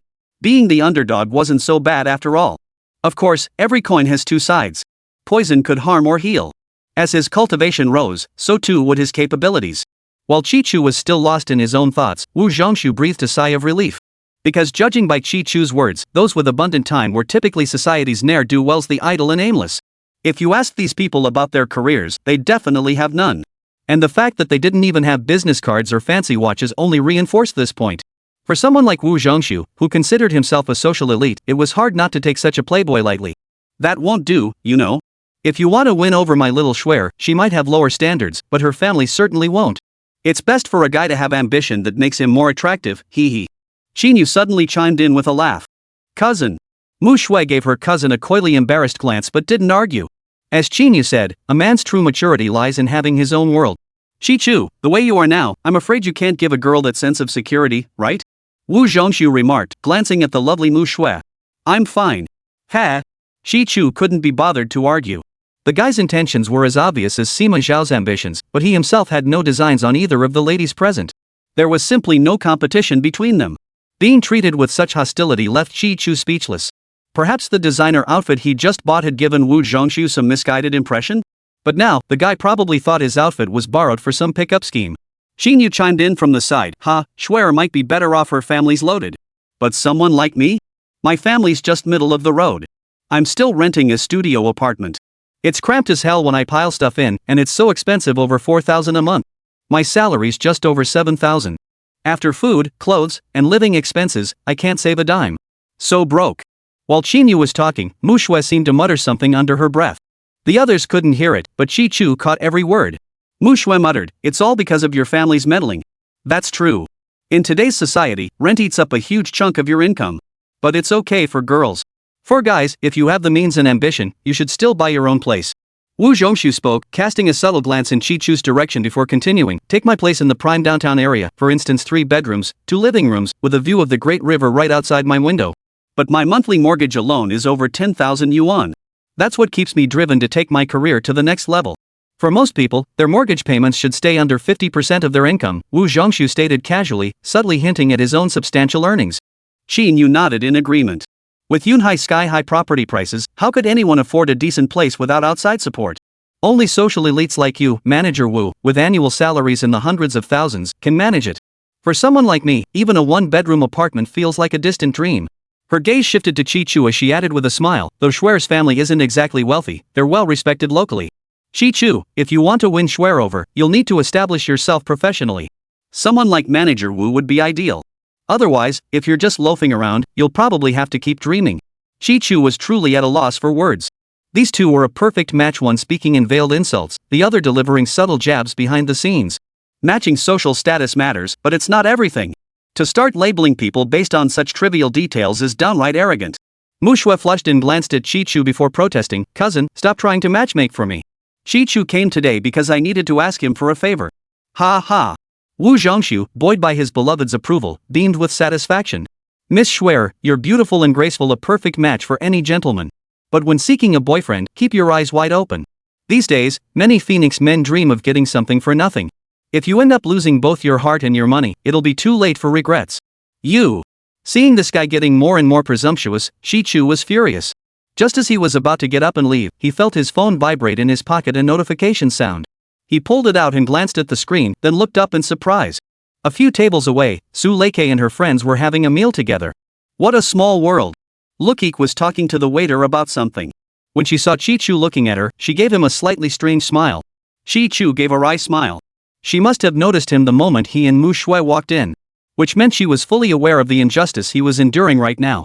But was this really necessary? He'd never been so childish, but then again. Mu Shui understood the implication in Wu Zhongshu's words. Her beautiful eyebrows furrowed slightly as she replied coldly, "I know my own affairs, Mr. Chi. Might you be overstepping your bounds?" Wu Zhongshu paused, taken aback. Xinyu stepped in with a smile to smooth things over, shooting Mu Shui a coquettish glare as she said, "You're such a prickly little thing, Mu Shui." Mr. Chi was just being kind. Without a job or a place to live, it really is tough to get a foothold in society these days. Mu Shui pursed her lips but didn't argue. Instead, she glanced at Chi Chu with a hint of apology. Wu Zhongshu discreetly glanced at Mu Shui's smooth profile, took a sip of water, and said, "Truthfully, none of this matters. Everyone goes through their youth. I've made my own mistakes too, like insisting on micromanaging every detail in the company, developing a habit of being inflexible. That's something I need to constantly guard against." His words sounded like an apology, yet his smug expression betrayed not a shred of contrition. It was merely another veiled display of the superiority he felt from his position of power and influence. Chapter 26, Settling the Bill. "Haha, no wonder you're such a rising star, Mr. Chi. That spirit of constant self-reflection is truly something everyone should learn from," Xinyu said with a cheerful smile. "Heh, Xinyu, you flatter me. I'm just a bit older than you all, with more experience, so naturally I understand more." Wu Zhongshu shook his head inside. Under the flattery and coaxing of the beautiful woman, he gradually lost his composure. "Oh, right, Xiao Qi, do you drive regularly?" Wu Zhongshu turned to ask Chi Chu. "Occasionally." Chi Chu nodded. When his father was in town, he often helped drive around selling fruits and vegetables. "Oh, I see. That's perfect. The weekend is coming up soon, and I was thinking of taking Xinyu to a resort in the suburbs. If you and Miss Shui are interested, you're welcome to join us." It'll be more fun with company. But my Lotus sports car only seats 2. Getting a car isn't a problem, I can easily borrow one from someone. I'm just worried you might not be comfortable driving it. Not that I doubt your skills, Xiaoqi, it's just a hassle. He claimed not to doubt, yet his expression, tinged with a smile, betrayed such disdain. Shi Chu remained serious and replied earnestly, it's fine. I can drive, I just don't do it often. As he spoke, Shi Chu felt a bit strange. His temperament had become highly adaptable lately. Hanging out with Ma Shanggong made him fiery, while being with Wu Zhongshu turned him mild-mannered and prone to telling the truth. After that, Shi Chu largely withdrew from their conversation, focusing instead on the delicious dishes before him. It had to be said, you get what you pay for. This meal perfectly suited his current appetite. Haha, looks like little Qi is genuinely starving. Wu Zhongshu grinned and added, but dining at places like this comes at a high cost. An occasional meal might be manageable for you, little Qi, but for an exceptional beauty like Miss Schwer, with so many admirers vying for her attention, the competition must be fierce, right? Haha, if you don't seize the moment, little Qi, I fear next time. Xinyu, seeing he didn't continue, smiled and said, are you worried that next time, the person sitting across from our Schwer won't be Xiaoqi? Ha, Manager Wu, you're urging if Xiaoqi comes from a good place, but Schwer isn't that kind of flighty person, you know? Right, Schwer? She winked and turned to Mu Shui, who was maintaining a stern expression. Mu Shui retorted irritably, I have no idea what you're talking about. Shi Chu swallowed his food, then leisurely finished the last half glass of red wine before wiping his mouth. Thank you for the generous hospitality, he said. But your worries are clearly unfounded. With that, Shi Chu beckoned to the waiter and said, check, please. In the past, when going out with Luo Hong, he'd always feel anxious when paying the bill at slightly upscale places to satisfy her vanity. Never had it felt as natural as it did today. Heh, look at you, little Qi. You're just a kid, earning little and struggling. Why try to act like a big shot? Let me handle this. Wu Zhongshu frowned at his nonchalant demeanor and couldn't help but speak up. Yeah, Xiaoqi, let our most successful member, Manager Wu, handle it. Good evening, sir. That will be 1,900 yuan. The waitress said with a smile. Shi Chu remembered he had cash in his wallet, so he pulled it out and started counting. But by the 10th bill, he grew impatient, dumping half the stack onto her tray and saying, you count it yourself. If it's more, consider it your tip. Clearly, that thick stack was at least over 2,000. If it's short, please ask that gentleman for the difference. Shi Chu gestured toward Wu Zhongshu. The waitress, accustomed to handling cash daily, knew exactly what this meant. She beamed with delight and thanked Shi Chu profusely. Shi Chu paid them no mind, turning toward the door. Mu Shui's expression shifted slightly, and she hurried after him. Wu Zhongshu had been subtly and overtly dissing Shi Chu earlier, all to impress Mu Shui and win her favor. Now, without even getting the contact info of the stunningly beautiful Mu Shui, he couldn't be bothered to continue eating. He immediately followed after them. Behind them, Xinyu rolled her eyes in exasperation, picked up her purse, and strolled leisurely toward the exit. Sir, here are your car keys. At the entrance, the waitress who had been standing beside Tsukiki earlier was already waiting for Chi Chu. Seeing Chi Chu approach, he promptly handed over a key nestled in an elegant little box. Chi Chu waved a dismissive gesture towards Su Koku on the other side. Mu Shui followed behind Chi Chu, feeling rather embarrassed. For certain reasons, she hadn't wanted to confront Xinyu, causing Chi Chu to endure some injustice. Her heart felt uneasy, and just as she was about to say something, Chi Chu seemed to read her mind and gave her a wink. Mu Shui's tense heart instantly relaxed, and she broke into a sweet smile. She couldn't quite figure out what it was about this guy that made her care so much. She didn't want to dwell on it. The mere thought of that possibility made her blush. Outside the door, after a few brief words, Mu Shui took her leave first. Just as Chi Chu was about to leave, Xinyu suddenly asked, I didn't drive today. Which of you gentlemen has the chivalry to give me a ride home? There was only one obvious answer, but Chi Chu's earlier behavior had piqued her curiosity. Her watery peach blossom eyes turned to him. Need I even ask? Wu Zhongshu glanced at Chi Chu, a faint, mocking smile playing on his lips. Our little Chi is probably figuring out how to hail a cab home right now. Going with him would just be asking for trouble. My offer's better. Xinyu, you love speeding, right? Once we're off the main roads, we could even have a little drag race for fun. Heh, that sounds good. Xinyu turned to Chi Chu with a playful pout. Little Chi, aren't you going to show some courtesy? I am Schwer's older sister, after all. If you want to get along with her in the future, I can put in a good word for you. Chi Chu gave a wry smile. He couldn't exactly say he had no ulterior motives right now, but for Mu Shui's sake, he held his tongue. He casually tossed her the car keys Suku had just delivered. Then I'll have to thank Sister Yu for that. I had a few drinks earlier. Sister Yu, if you're up for it, could you drive me home? You can bring me back later when you have time. Xinyu caught the keys, her eyes lighting up instantly. Whoa! A Lamborghini. Wow. I've been dreaming about driving this car for ages. Finally, I get to indulge. Thank heaven, thank my brother-in-law. Wu Zhengxu's ugly expression froze in place, shifting between red and green, a truly spectacular sight. Shi Chu's heart skipped a beat. Earlier, Su might have learned about their situation from the waitstaff and offered to give him an idle car as repayment for saving the Su family's life. Chapter 27, a bit of posturing. But Shi Chu knew full well this was merely a pretext for gratitude, an excuse to vent his frustration. This girl so clear-cut in her likes and dislikes, yet utterly adorable. We'll see about that later. Shi Chu yawned and walked toward the yellow Lamborghini parked nearby. Shi Yu followed close behind. Next to the luxury sports car, the luster looked a bit out of place. Damn it, what are you two pretending to be? A pair of ES. You'll get what's coming to you. Behind them, Wu Zhengxu opened his mouth, staring at their retreating figures before finally muttering curses and spitting on the ground. As if releasing pent-up frustration, he groped his crotch with a lecherous look. Wait, why did that feel like a prick? It was as if the earlier elite demeanor had been replaced by someone else entirely. Inside the car, Shi Chu maintained his earlier nonchalant demeanor. He glanced at the hand that had accidentally brushed against Wu Zhengxu's moments ago, wondering if the spell had taken effect. With a new skill acquired, Shi Chu naturally wanted to test the effects of these spells. In the game, skills could be used to farm monsters. In reality, he thought, Wu Zhengxu would be the perfect target. Annoying, but not deserving of death.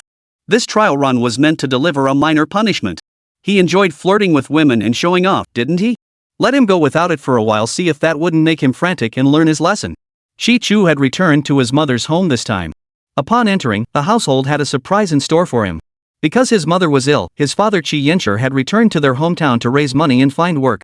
To save on living expenses, his younger sister Qi Finfin had also gone to the countryside to attend school. Unexpectedly, she'd taken leave early today and traveled from the countryside to celebrate their mother's recovery together. Brother, did you come back from a party? Oh, you look so handsome. Qi Finfin wrapped her arms around his and examined him enthusiastically from head to toe. Clothes make the man. Shi Chu chuckled as he ruffled her hair. Sit down for a bit now that you're back. I was just thinking of calling you, but Mom said not to disturb you. Dinner will be ready soon. Just wait and get ready to eat. As she spoke, Qi Finfin thoughtfully placed the fruit Shi Chu had brought back by the door. Shi Chu let her do it. Having his little sister around felt so comfortable. Shi Chu couldn't help but remark with a sigh, lately, when you weren't around, I always felt like something was missing at home. But seeing you take care of me like this today, I knew it. Our little sister is truly the best. So gentle and kind, beautiful and charming. Big brother, you're just teasing me. Qi Finfin's cheeks flushed red, but the corners of her eyes sparkled with joy. Not seeing his father, Shi Chu knew he'd just returned from transporting goods from the orchard yesterday and must have fallen asleep from exhaustion. He didn't disturb him. Walking into the kitchen, he saw his mother humming a tune as she prepared the meal. Ah, Chu, you're back. I was just about to have Finfin call you. This Taoist technique you've mastered is truly remarkable. Since returning from the hospital and following your advice, my spirits have improved day by day. I feel better than before any issues were even diagnosed. Everyone who sees me asks if I ate placenta at the hospital and turned back the clock. Haha. Li Guilan's smile grew even brighter the moment she saw her son return. Hee, Mom, you're not that old to begin with. Your recent exhaustion was mostly from worrying about us siblings and your condition. Now that your mind is at ease, if you focus on replenishing your energy and vitality, your health will only keep improving. Shi Chu said gratefully. Hearing her son's words, Li Guilan felt both comforted and hopeful for a brighter future. Before long, Qi Yancher also woke up. The family sat together for a meal, and a long-missed sense of family reunion and happiness filled everyone's hearts. No separation, a bright future ahead, that's happiness. Ah, Chu Finfin, I won't hide it from you too. Your mother and I had braced ourselves for the worst, prepared for every possible outcome. As long as it didn't drag you two down too much, heh. Who would have thought? Who would have thought our family could still sit together like this, enjoying a meal filled with joy? Your mother and I, we have no regrets in this life. As the head of the household, Qi Yancher spoke first, his gaze fixed on Shi Chu, brimming with relief and happiness. Old Qi, you're absolutely right. Children, as your mother, I ask for nothing more now. As long as you're healthy and happy, that's more precious than anything else. Li Guilan said, her eyes reddened. Brother, your little sister thanks you. It was you who kept our mother here. Now, with you here, Mom and Dad are together. This is the happiest moment of my life. Qi Finfin clasped her mother's hand, tears of happiness streaming down her face. Hee, no need for thanks among family. Mom, Dad, Finfin, let's not be sad. Today is a good day, a new beginning. From now on, our lives will only get better and better. Of course, starting today, I must work even harder to contribute more to this family. Shi Chu knew that with great power came great responsibility. Since heaven had granted him this opportunity, he would strive even harder to bring greater happiness to his family. With that, he handed 2 bank cards he prepared earlier to his father and sister. Dad, Finfin, you probably heard about what happened the other day. Money is meant to be shared. Dad, this one has 500,000 yuan. Little sister, this one has 100,000 yuan for your daily living expenses. Don't compete over clothes and food, but don't skimp either. If you run out, just ask me. So much money. Shi Yanshi felt a bit overwhelmed. Facing such a large sum for the first time in his life, he even considered refusing. But Kai Fenfen took the cards and said to him, Dad, just take it. You know his temperament, once he makes up his mind, no one can change it. Besides, our brother has made something of himself now. Haha, we should give him some motivation to work even harder. See what I mean, big bro? With that, she playfully stuck her tongue out at Chi Chu. Chi Chu couldn't help but smile and nodded. Shi Yanshi finally took it reluctantly. Alright then. But I'll pay back what I owe from my regular work soon. Save this for when you 2 get married and need money. I'll give it back to you then. Whatever you say. But don't overwork yourself. Your son here makes money pretty easily these days. Chi Chu rarely bragged in front of his family. Alright, I know Xiao Chu has grown up. Now that you're doing well, my pressure isn't as heavy. A rare smile flickered across Chi Yan's usually stern face. Chi Chu nodded. This is what I should be doing. Dad, you've been thinking about getting 2 bigger trucks, right? Go ahead and buy them. They'll be much more reliable than these old clunkers we're driving now. And Funfun, you've always wanted to be an artist, right?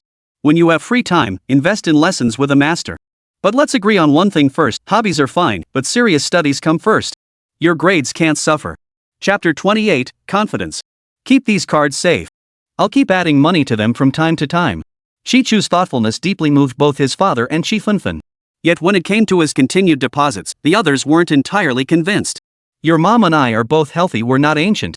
We can earn our own money now. Why keep sending us funds? Besides, Finfin never asked for much when times were tight. Now that you're supporting her and we're still working, it's more than enough. Save what you earn for yourself. Many girls these days are very pragmatic. Save up more so you can find someone decent. Shi Yanshi said earnestly. Yeah, your dad and I have all the money you've given us now, plus we've paid off our debts. We're sitting pretty. We don't gamble or smoke, so what else could we possibly need? Just keep it for yourself. If you want to start a business, go for it. If not, don't worry about us. Li Guilan chimed in. Chi Chu knew his parents' temperament and simply nodded. Alright, Dad, Mom, I'll listen to you.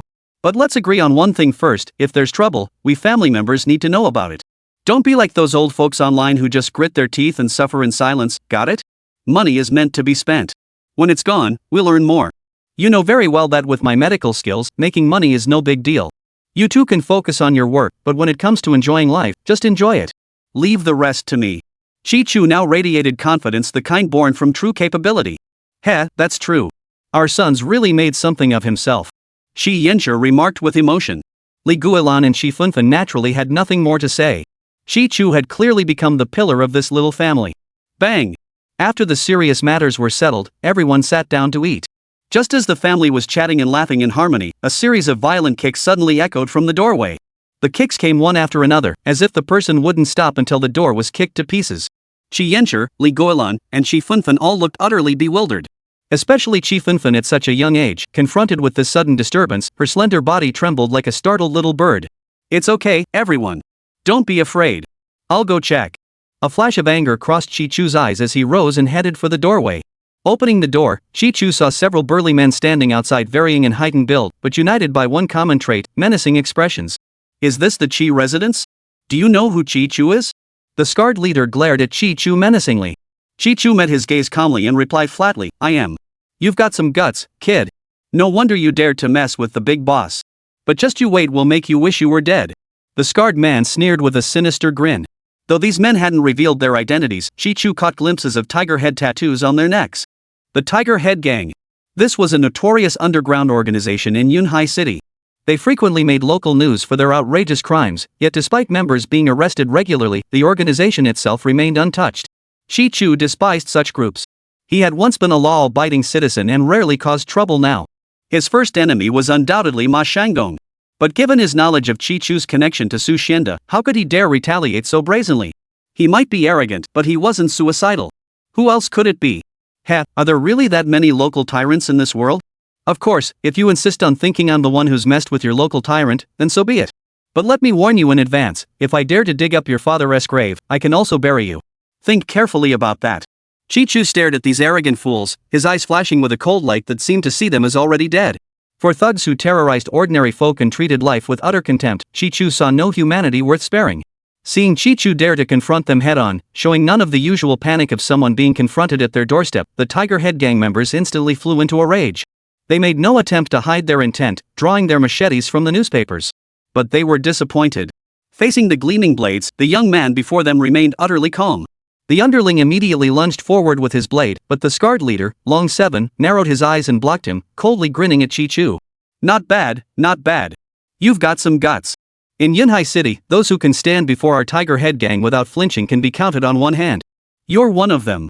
I know what you're capable of, but consider yourself lucky we don't want to settle this here. If you have time now, care to come with us? Long 7 spoke as if not waiting for Chi-Chu's reply, adding with a sly grin, of course, you can choose not to come. That's your choice. But this invitation, it's always open. You see, my little brothers here are rough and tumble guys who've been through the ringer on the streets. They don't know how to play by the rules. They'll probably think of you and pay you frequent visits. As he spoke, Long Chi glanced at Chi Yincher and the others inside, their faces tense with anxiety. You know what I hate most? Chi-Chu narrowed his eyes, a ruthless killing intent radiating from him. You. For some reason, Long Chi suddenly felt a chill wash over him, making him shiver involuntarily. Before he could continue, Chi-Chu softened like a spring breeze, smiling faintly. However, I agreed to accompany you on this journey. Long Chi was unsettled by Chi-Chu's abrupt shift, but he wasn't foolish enough to get cocky. He didn't think this young man had suddenly grown afraid of them and backed down. Xiao Chu, you have no idea what these people are up to. You absolutely must not go with them. Chi Yincher rushed over, his voice filled with concern. Yes, brother. We should call the police instead. Chi Funfun clung to Chi-Chu's arm, her voice tinged with stubbornness. Li Guilan interjected, Gentlemen, has my son inadvertently offended you? If so, we're willing to apologize and compensate you, just please don't make things difficult for us. Heh, if you'd been this reasonable earlier, I wouldn't have thought you were so tough. But don't start making a scene over there, or else. The henchman behind Long Chi, seeing Chi-Chu's family lacked his intimidating presence, instantly grew irritated. He grinned maliciously and made a threatening knife-drawing gesture toward Li Guilan and the others. This instantly filled the inexperienced Chi family with dread. After the family barely made it through the ordeal, they vowed never to be separated again. Could it all have been nothing but a moon reflected in water?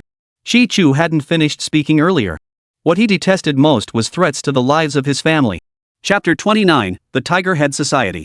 Therefore, this Tiger Head Society thug would regret his actions here and now for the rest of his days. Chi-Chu moved with blinding speed. In the blink of an eye, he appeared before the man. For the first time in public, he employed the invisibility technique inherited from the legendary Taoist system. To others, his speed seemed superhuman, but Chi-Chu merely intended to deliver the punishment the man deserved. By the time the thug registered what was happening, the cleaver in his hand had already landed in Chi-Chu's grasp.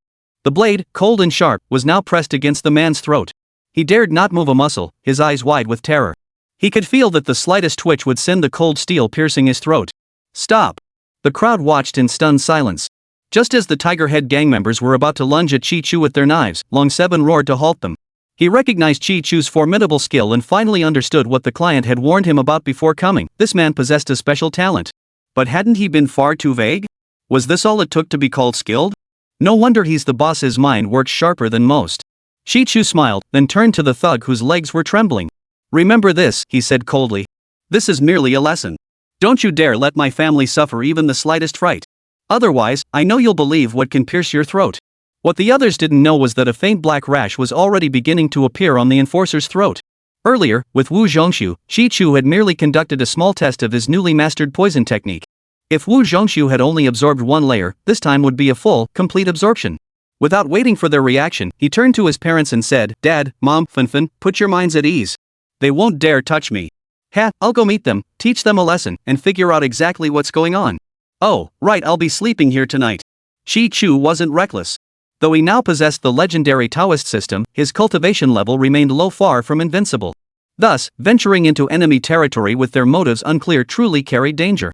The only reason he dared to go without hesitation was because he had complete confidence in his abilities.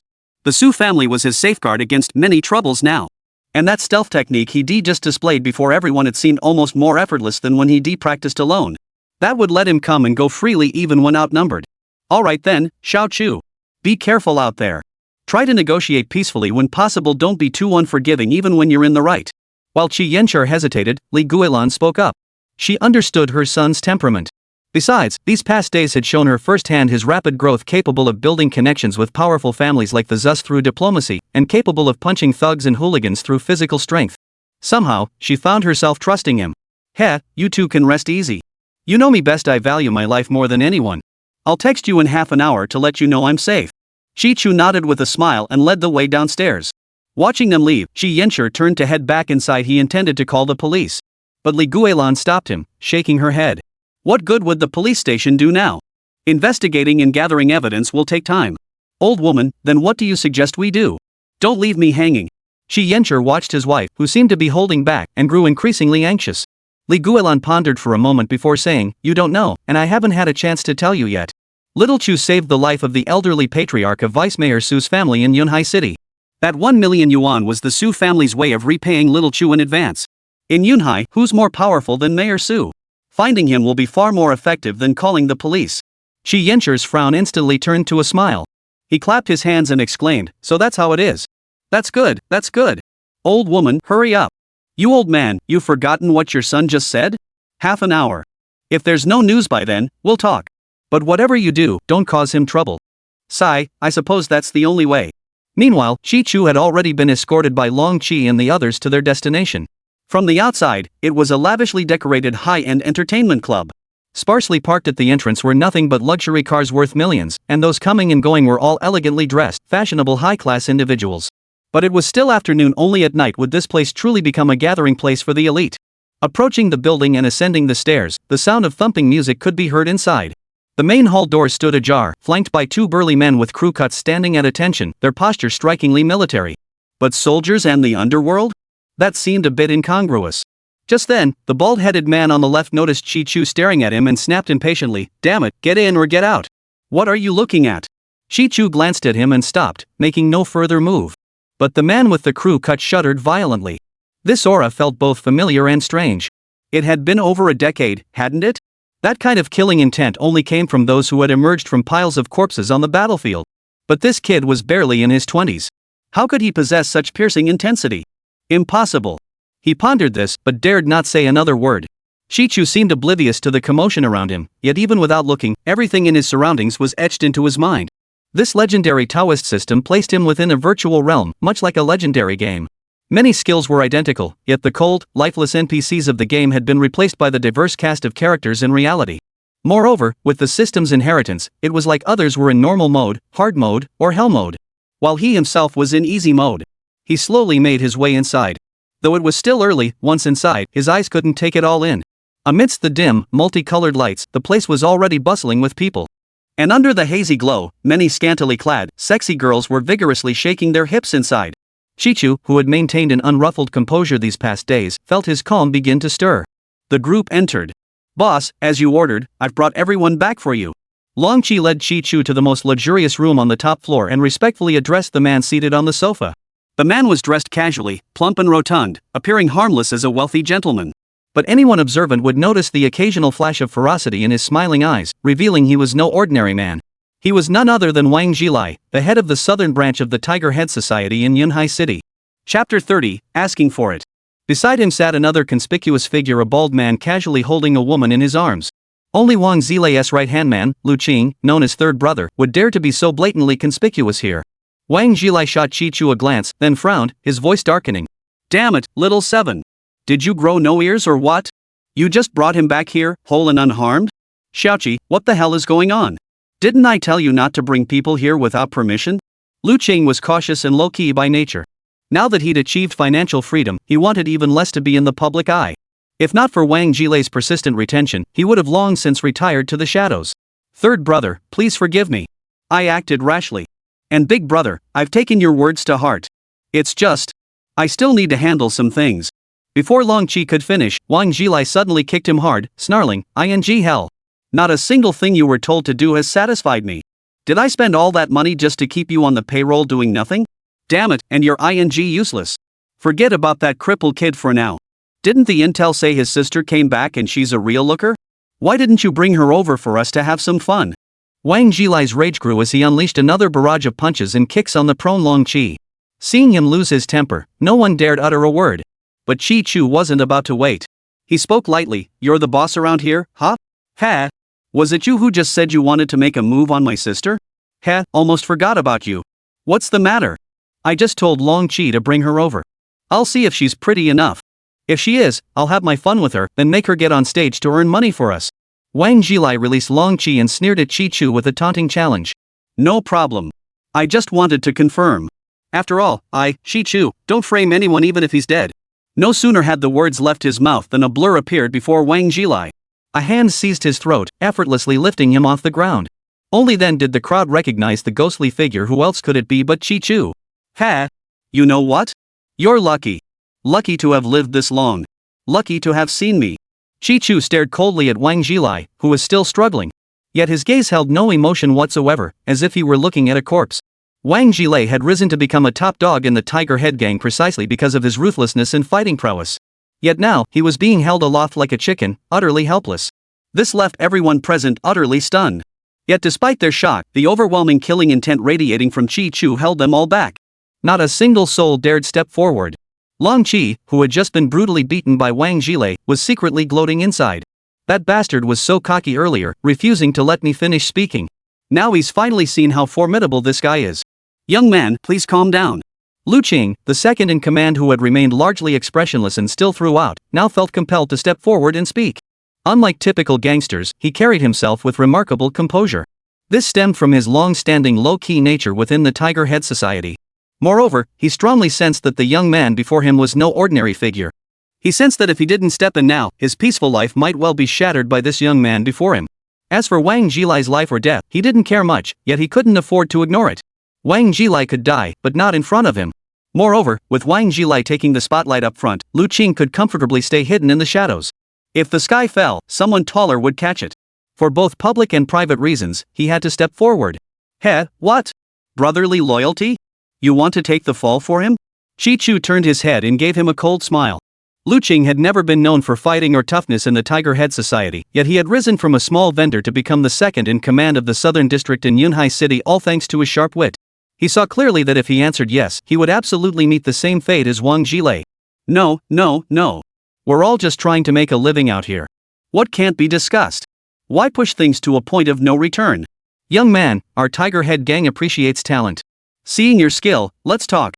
Join the Tiger Head Society, and I, Lu Qing, personally guarantee all past grievances will be wiped clean. Moreover, with our backing in the Southern District, you'll have endless wealth and beautiful women at your disposal. All you need do now is release our boss. Then we can sit down and discuss things calmly and reasonably." "Ha!" Chi Chu burst into uproarious laughter as if hearing the most absurd joke, then turned to Lu Qing with a sneer. "You lot, a motley crew like you, think you can negotiate terms with me? Do you even think you're worthy? My terms are already generous enough. Don't be ungrateful." Lu Qing's face flushed red, then green. He never imagined anyone in this world would be so stubborn, so willing to go head-to-head with the Tiger Head gang, a force infinitely stronger than his own, just to protect his family's honor. "Third brother, when did our Tiger Head Society stoop to such groveling? Don't waste your breath on him. I refuse to believe he can actually do anything to me here. You fool, don't get cocky. Once we've settled things on our end, I'll make you understand what it means to be utterly annihilated." Though being dragged along by Chi Chu left him looking utterly pathetic, Wang Jilai still radiated arrogance. "Ha! Pretty gutsy, huh? But, do you really think so?" Chi Chu's gaze sharpened as he locked eyes with him. "You?" Before Wang Jilai could finish his sentence, a sharp crack echoed as Chi Chu snapped his arm without hesitation. "Boss!"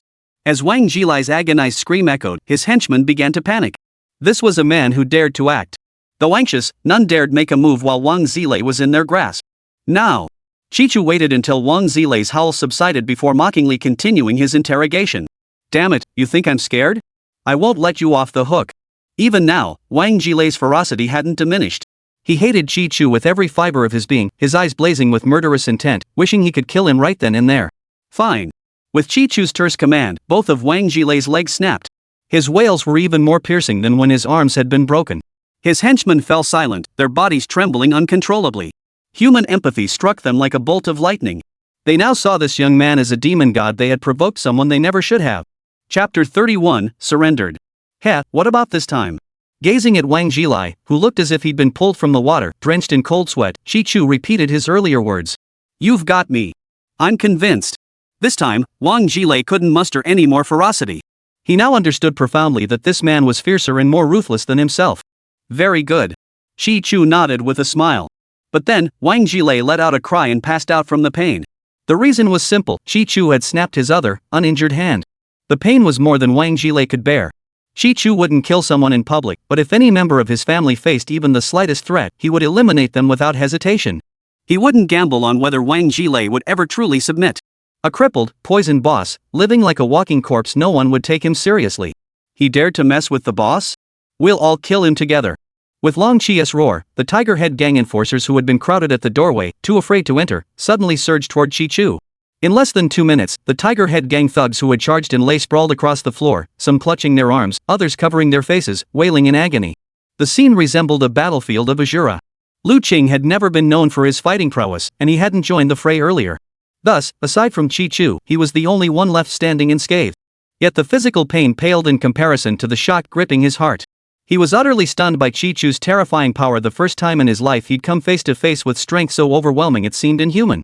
When Chi Chu's gaze swept in his direction, Lu Qing flinched violently, tumbling involuntarily from the sofa to the floor. You scum! You bully others with your numbers day in and day out, yet now that you've met your match, you're nothing but cowards. What's the matter? Didn't I finish you off? Why aren't you getting up to make a fuss? No need to answer. I'm pondering something, though you're as weak as ants easily crushed underfoot. But in numbers, you're still a nuisance. Shouldn't we eliminate the root of the problem? Third brother? Chi Chu strolled leisurely toward the trembling Lu Qing, gazing down at him with an expression that was both calm and almost like a self-spoken question. You want to kill me? I only sought peace. Why aren't you answering? Don't come any closer. Kill me and our tiger boss won't let you off. Lu Qing grew even more terrified as Chi Chu stared silently at him. Chi Chu paused, then murmured softly, Oh? Tiger Lord? Another one? Who might this lord be? Without waiting for Lu Qing's reply, he waved his hand dismissively and commanded, Forget it. I can't be bothered to find out about this so-called lord nonsense. If you want to live, hand over your phone and call in here. I have orders to give. Otherwise, I can't guarantee your safety from here on out. Remember, you have exactly 20 minutes. I want to see him. With that, he kicked Lu Qing aside and stretched out comfortably on the luxurious leather sofa. In the Tiger Head Society, anyone who dared call him Tiger Lord was probably their chairman or something like that. Even if not the boss, he must be someone influential. Now that we've wiped out this branch, we need to cover our tracks completely. Lu Qing dared not utter another word at this point. As long as Tiger was summoned, he would handle the situation once informed. This couldn't possibly be his responsibility. After dialing the number, Lu Qing briefly recounted the events that had unfolded. After hanging up, Chi Chu asked, So, what did he say? Oh, everything's been handled. Just stay calm. Tiger said he'll be here right on time. Lu Qing hurriedly replied. With the Tiger Head Society's leader now in control, the trembling in his heart finally began to settle. Chi Chu nodded with satisfaction and inquired, This Tiger Lord, I'm curious. What exactly is his standing within your Tiger Head Society? Lu Qing replied with pride, The Honorable Tiger is one of our founding elders. And in terms of strength? Let's not even talk about others. Just in a metropolis like Yunhai, he's among the elite. Chi Chu understood the implication. This guy was essentially saying their boss was so formidable that he'd have a rough time later. He couldn't help but laugh wryly. Such a formidable figure. I thought he'd made it big, but look at him still fighting like a cricket in the underworld. You! Lu Qing flared up at the insult to their gang's spiritual leader, but Chi Chu's icy glare cooled his anger, though not entirely. Young man, he spat, pride is fine, but don't get cocky. Humility is a blessing. Our tiger boss served in the Jiangnan state military over a decade ago, a true elite soldier. After leaving the army, he couldn't stand seeing relatives and friends bullied, so he founded our Tiger Head gang with a few brothers. Through relentless struggle and adventure, he became a formidable presence throughout all of Jiangnan state. Now that he's older, he doesn't meddle much in the association's affairs anymore, but if he speaks up, who among the various factions wouldn't give him some face? Chi Chu chuckled and said, So that's what you are, a tiger that's lost its teeth. Fine. No need for more talk. Once Tiger Lord arrives, we'll see who truly holds the reins. Lu Qing, the founding patriarch of the Tiger Head Society, brimmed with confidence. He firmly believed that though the young man before him was formidable, he was still just a greenhorn. How could he possibly outplay the Tiger Lord, a master of both martial and scholarly arts? Once Tiger Lord made his move, this round would be turned around. While he basked in self-satisfaction, Chi Chu was already plotting in his mind. From what he understood, the Jiangnan State military was essentially Old Master Su's domain. He wondered if this so-called veteran king had ever served under Old Master Su. He'd long wondered why Yunhai City tolerated the Tiger Head Society, this organization straddling the line between legitimate and criminal all this time. Could the military be involved? Better not let this get back to Old Master Su. Otherwise, there'd be trouble. Chi Chu murmured to himself with a faint smile. Lu Qing, of course, had no idea about Chi Chu's thoughts. Seeing him so leisurely at this moment, he couldn't help but sneer inwardly. This guy really doesn't know his place. He thinks raiding a branch means he has the strength to challenge the main headquarters? He won't even know how to cry when the time comes. Over 10 minutes later, steady footsteps echoed at the doorway. An elderly man with streaks of black and white hair, clad in a form-fitting outfit, appeared at the doorway. Accompanying him were several subordinates in black suits, each with bulging temples, obviously hard Qigong masters possessing profound internal strength. Tiger Master, Wu Wu, you're finally here. Lu Qing rushed forward in excitement, accidentally shedding tears like a wrong child. Chapter 32, Tiger Master. Tiger Lord paid him no mind, instead scanning the surroundings. Everywhere he looked, chaos reigned. All that remained were the mournful cries of the remaining attendees, while others lay motionless on the floor, their fate unknown. Seeing this, his thick eyebrows twitched involuntarily before he turned his stern gaze to Lu Qing, who stood nearby with a nervous expression. Lu Qing, speak up. What exactly is going on here? Nothing much, just routine. A client pulled some strings to get in touch with Boss Gile, asking us to take care of some nobody kid. We took the money and went to handle it, but we never expected this kid to be so skilled. He took out all our brothers in one go. But now that you've arrived, Tiger, you've finally stepped in to settle this. Our Tiger Head Society's reputation hasn't been tarnished after all. Lu Qing gestured toward Chi Chu's direction as he spoke. Tiger Boss glanced at him, then looked in the indicated direction. Since the sofa faced inward, Chi Chu was still lying comfortably on it. All Tiger Boss could see now was the back of a young man's head. Tiger Boss's temper flared instantly. Well, he's got some nerve. Clearly, he doesn't give a damn about the Tiger Head Society. Kid, you better get the hell up and stand straight. Damn it, acting all high and mighty? What do you have to show off in front of Tiger? How amusing. In Yunhai, someone actually dares to show off in front of Tiger Boss? That's practically begging for death. This kid's just a greenhorn with slightly above average skills, thinking he's hot stuff after beating up some nobodies from the branch office. In the entire underworld, in front of us Tiger Boss, you're nothing but a tiny speck of dust. Seeing Chi Chu's arrogance, several of Tiger Boss's men couldn't help but curse under their breath. Chi Chu heard these words, and who knows what thoughts churned within him. But Lu Qing and the others still lying unconscious on the ground hearing their words, each and every one of them felt a pang of unease in their hearts. But what could they do? This world speaks through facts might reign supreme. Besides, what strength did they possess? Facing a true master like Tiger Lord, they dared not raise a fuss. So this is our army's former elite soldier, Tiger Boss? Oof. With that ruddy complexion, he does retain some of his former glory. But really, who knows if this tiger that's lost its teeth can still live up to his fans' expectations? Ha ha. Chi Chu turned his face, smiling as he appraised this legendary underworld boss. How dare you speak to Tiger like that? Don't think your skills can intimidate us, Tiger Head Gang. When Tiger takes the field, you'd better watch your step or you won't even get to choose how you die. With Tiger Head Gang experts by his side, Lu Qing no longer held back, bellowing his warning. But these words seemed to earn Tiger Boss little admiration. His attention remained fixed on Chi Chu, his brow furrowed as he scrutinized the young man. After a long moment, he cautiously stepped forward. May this old man have the audacity to ask, what is your honorable surname, young brother? At this, Lu Qing and his thugs froze in place. Why was Tiger Lord being so cautious? Chi Chu was also taken aback. In his memory, he didn't seem to have any connection with this Tiger Master. Why did the old man's words sound like he recognized him? Was he mistaken? But since he had no grudge against the old man, he didn't press the matter. He replied readily, my surname is Qi, as in the state of Qi. My given name is Chu. She? Qi Chu?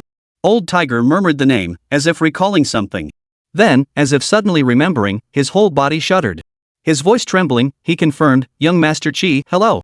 May I ask if you treated an elderly man surnamed Su who was near death a few days ago? Qi Chu fixed his gaze on the man, inwardly smiling. What a coincidence. His earlier suspicions might indeed be correct. This man could very well be Old Master Su's soldier.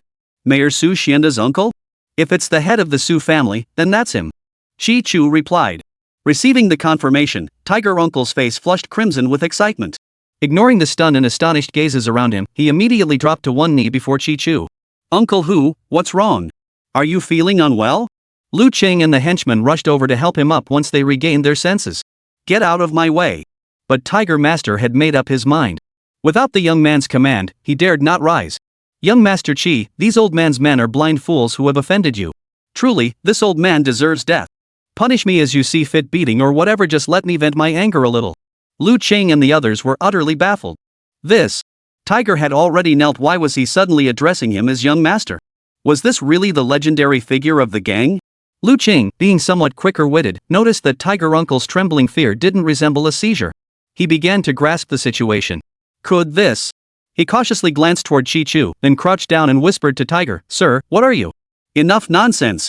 All of you, kneel properly before young Master Qi and await his judgment." Tiger Master shook off his hand and snapped angrily at Lu Qing and the others. He had no time for explanations now. All he could recall now was the scene in the Su family mansion, in old Master Su's study. That day, his old boss, old Master Su, had sat upright in the center of the room, while he stood at the doorway.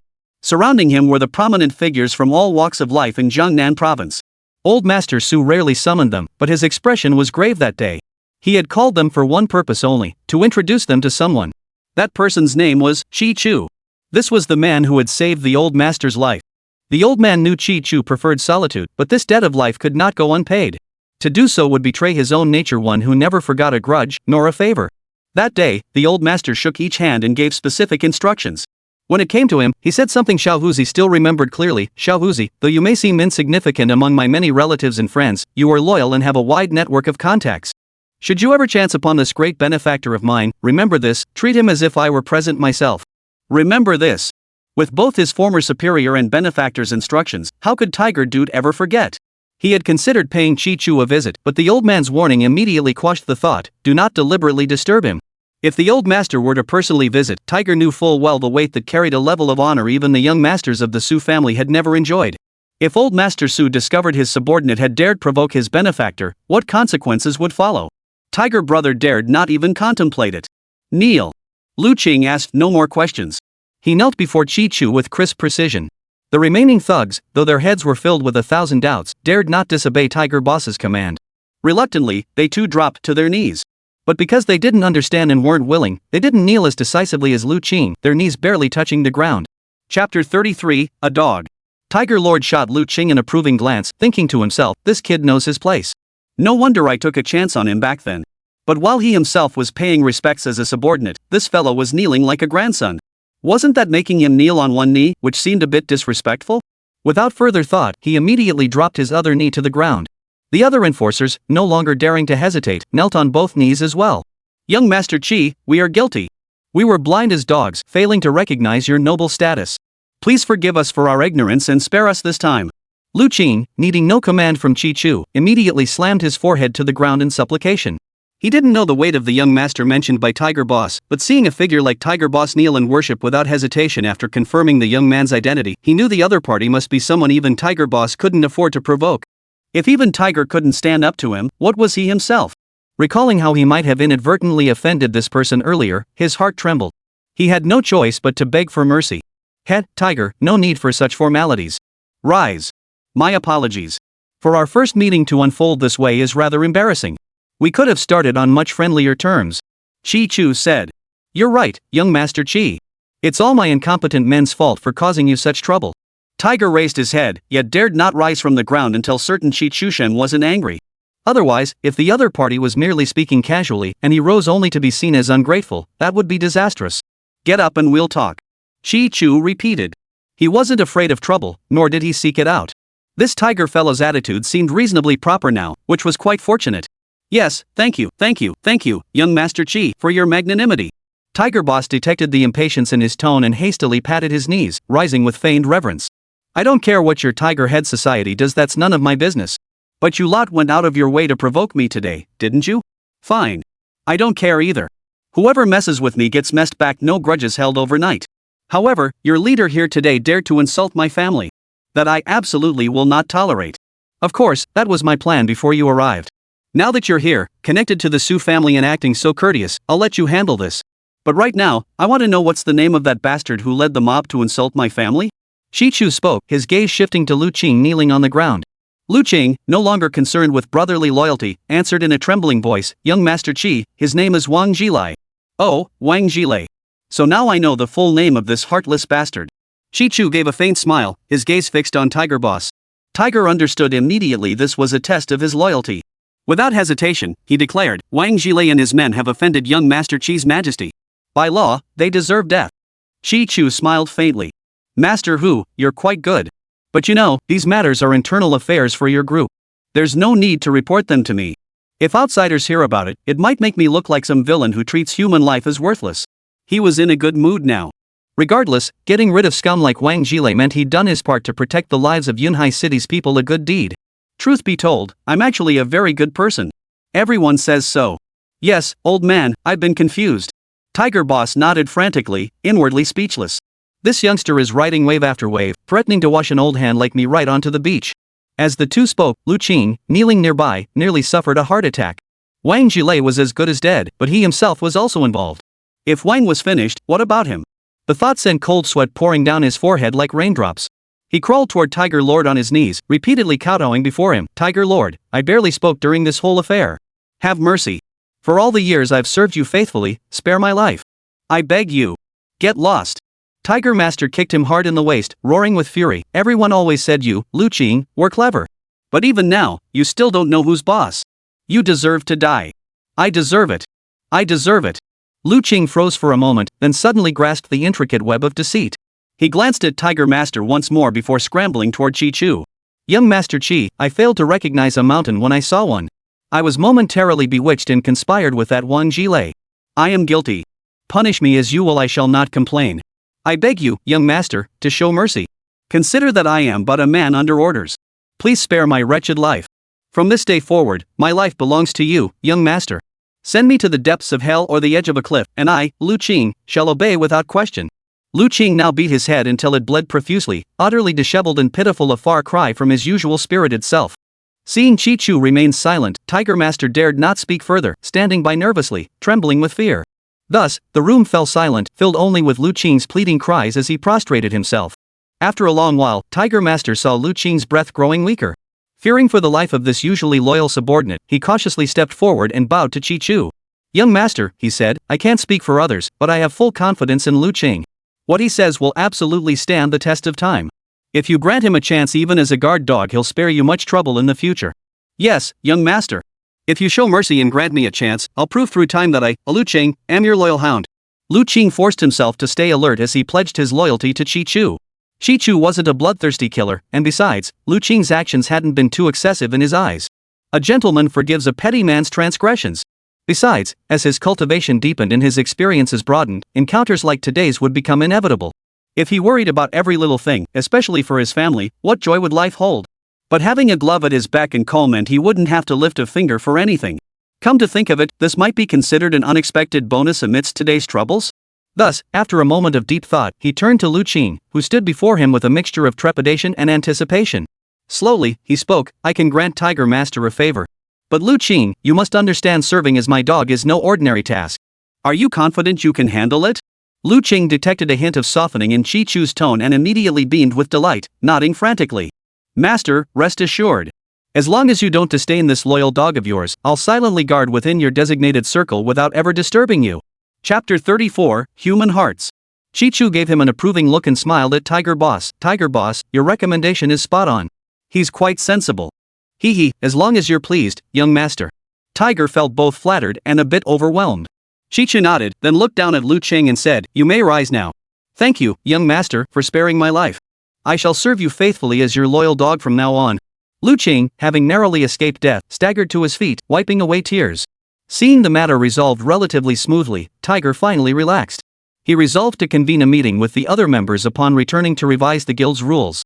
Otherwise, if they continued their previous arrogance and failure to keep a low profile, they wouldn't stand a chance against a powerhouse like Qi Chu. Not even several Tiger Head guilds combined could withstand such an opponent. Seeing no place for them to rest inside, Tiger Boss sought and received Qi Chu's permission before ordering his men to carry the injured and disabled out. At that moment, no one had the heart to care about Wang Zhilai's fate. His past crimes of bullying merchants and breaking the law were one thing, but who told him to be so blind as to provoke such a killing star? You got what you deserved. Karma finally caught up with you. Serves you right. Young master, I never imagined that just 2 days after the old master's instructions, I would have the honor of connecting with you. Truly, this old man is deeply honored. I know your abilities are unfathomable, young master, and you likely look down on someone like me.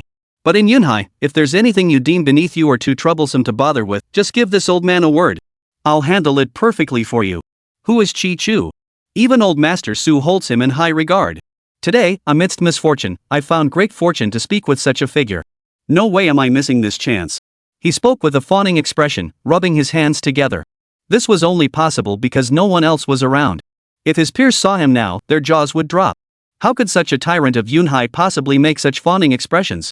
Heh, I won't be so polite next time. Haha, young master, no need for formalities. Just give the order if you need anything. Chi Chu nodded, then seemed to recall something. You know, I've been thinking I rarely make enemies, but since one has been made, it ought to be settled once and for all. Since that person came looking for revenge against your Tiger Head Society, I must admit I'm genuinely curious just who is this individual? Tiger Boss immediately nodded. Of course. I'll send men out right away. Anyone who dares oppose you, young master, will learn the hard way what it means to be blind. Investigate, yes. But as for how to handle it, report your findings to me. I'll make the arrangements. Chi Chu said softly. Understood. Everything will be handled according to your instructions, young master. Tiger Boss agreed promptly. Alright, everything's settled. I'll be going now. After leaving his contact information, Chi Chu stretched lazily and headed toward the door. Upon reaching the doorway, he spotted Lu Qing staggering from blood loss.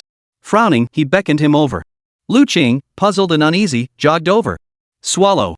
Chi Chu tossed him a true concentration incense, a reward from the legendary Taoist system.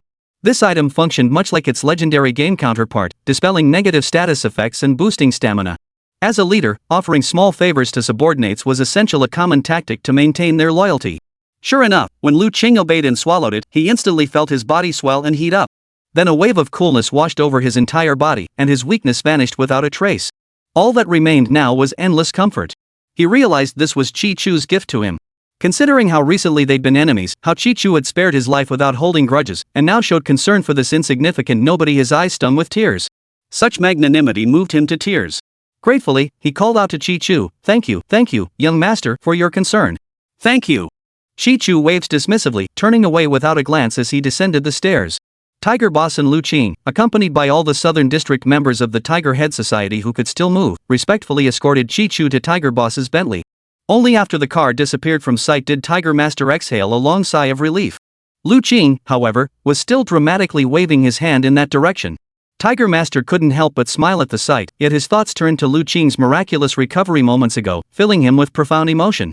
This young man, so young, yet so powerful. He was a mystery that stirred admiration. Ahem. Snapping back to reality, he saw Lu Qing still waving wildly and gave a soft cough. Well, Tiger, if it weren't for you today, I probably wouldn't have earned the young master's favor. I might even have to thank you for saving my life, just like Wang Jilai did. Lu Qing sheepishly withdrew his hand. Then he turned to thank Tiger again. No need for that. What you sow, you reap. Your quiet loyalty makes you a rare asset to our guild. Otherwise, I wouldn't have dared intercede for you with the young master. Of course, we both know the young master is magnanimous, not a bloodthirsty man. And you didn't provoke him like Wang Jilai did. He doesn't harbor deep resentment toward you. Otherwise, even if I sacrificed my old bones, I couldn't stop him from killing you. Tiger sighed as he spoke. Indeed. But back then, only you, Tiger, could have persuaded the young master to show such leniency. Lu Qing nodded, reflecting on the events that unfolded. The young master's anger was not without cause. Put yourself in his shoes. If your family faced threats and insults, you'd certainly make the enemy pay dearly. Master Tiger, I noticed how respectful you were toward the young master earlier. I've been wondering what is his status that commands such deference from you. Lu Qing pressed on with the question that had long lingered in his mind. Don't ask what you shouldn't. Tiger Master gazed into the distance and replied indifferently, this much I can tell you, if the young master ever grows displeased with us, a single glance from him could make the Tiger Head Society, which has ruled the Cloud Sea for over a decade, vanish into thin air within a single day. Holy! Chi Chu paid no heed to their thoughts. Seated in the carriage, he was deeply puzzled. Just as before, after disciplining Ma Shanggong, the legendary Taoist system would grant achievement rewards. Yet this time, after taking on the Tiger Head Society branch, no reward notification appeared. Was it because the difficulty was too low? No, that couldn't be it. If we're talking difficulty, the last time didn't seem to require as much effort as this. Was there some trick to it? Still, his current gains were already substantial. There would be plenty of time later to figure it out. Returning home, he savored the simple joys of family life. Chapter 35, Gathering the Array. Occasionally, he remembered that he now held a position at the Medical Administration Bureau. Perhaps he should drop by when free. After all, they'd given him face and paid his salary. Reciprocity was only proper. As luck would have it, the moment the thought crossed his mind, the phone rang. It wasn't Ma Ruffing calling, but a young female director named Li Xiao, the one who had accompanied Ma Ruffing to assist Chi Chu with paperwork at the bureau. Ma Ruffing was currently abroad. Entrusted by him, she specifically called to ask if Chi Chu was available. Director Li informed him that the primary reason for this call was the arrival of a foreign trade delegation in Yunhai, accompanied by a medical delegation from the Eastern Kingdom for an exchange of expertise. As a medical master highly regarded by Ma Ruffing, he hoped Chi Chu could attend the meeting to serve as a stabilizing force and bring great honor to the Dragon Nation. Chi Chu hung up the phone, feeling both amused and exasperated. Recalling the events of recent days, he felt a sense of disorientation, as if it were a lifetime ago. Yet today, he had become someone else's hope. He had no desire to enter such contentious arenas, but Li Xiao's persistent, almost pleading tone, coupled with the warm welcome he'd received upon reporting for duty, left him no choice but to agree. By the time Chi Chu arrived at the drug administration, the other party had already begun a symposium with numerous figures from Yunhai's medical community. Li Xiao was waiting anxiously downstairs. Thank you. At this hour, it's such a trouble for you, Master Chi, to make a special trip. Upon meeting, Li Xiao immediately showered Chi Chu with gratitude. It's nothing. Let's go inside. We can talk as we walk. Chi Chu waved dismissively. Despite her high position, Li Xiao showed no sense of superiority toward a young upstart like Chi Chu. She was very approachable, which made Chi Chu feel quite at ease around her. Moreover, this woman possessed not only intelligence and emotional intelligence, but also remarkable beauty. Of course, she wasn't the kind of breathtaking beauty like Su Kiki or Mu Shui, the kind that instantly dazzled you. Instead, her bright, smiling eyes radiated warmth, naturally drawing people to her. A gentle, next-door neighbor type. As they ascended the stairs, Chi Chu inquired, Director Li, I don't recall being part of the pharmaceutical circle, and the other party doesn't know me. How did they know about me and request my presence? Li Xiao gave a wry smile. No, I probably didn't explain it clearly on the phone earlier. Heh, I insisted. I heard about your glorious achievements from Director Ma, so I was determined to bring you in. After saying this, she stuck out her tongue slightly, looking a bit embarrassed. Seeing the young woman display such a girlishly adorable expression, Chi Chu couldn't help but smile. Still, he pressed on, even so, I could have come by any other day. With everyone so busy today, isn't my visit just adding to your chaos? Li Xiao shook her head and explained, You don't know, those folks from the land of the rising sun have always looked down on us, relying on their real skills. They say people from our Dragon Nation are weaklings who only know how to scheme and plot, lacking any compassion. Soon they'll push our Dragon Nation's traditional medicine into complete decline and extinction. Then, of course, it'll be up to them, the Sunrise Nation, to carry the banner of traditional medicine and lead it to glory. Humph. Utterly arrogant, each one of them so full of themselves it's infuriating. It's maddening. Who doesn't know traditional medicine originated right here in our Dragon Nation? Now they've turned the tables on us. And we lack the confidence to challenge them, so we carefully maintain this superficial peace. Watching it all, I feel both furious and helpless. That's why I sought you out, Master. If the chance arises, show them what you can do. Let them learn that there's always someone stronger out there, and they shouldn't be so arrogant. Only then did Chi Chu grasp the situation. He waved his hand with a bitter smile and said, Director Li, you truly overestimate me.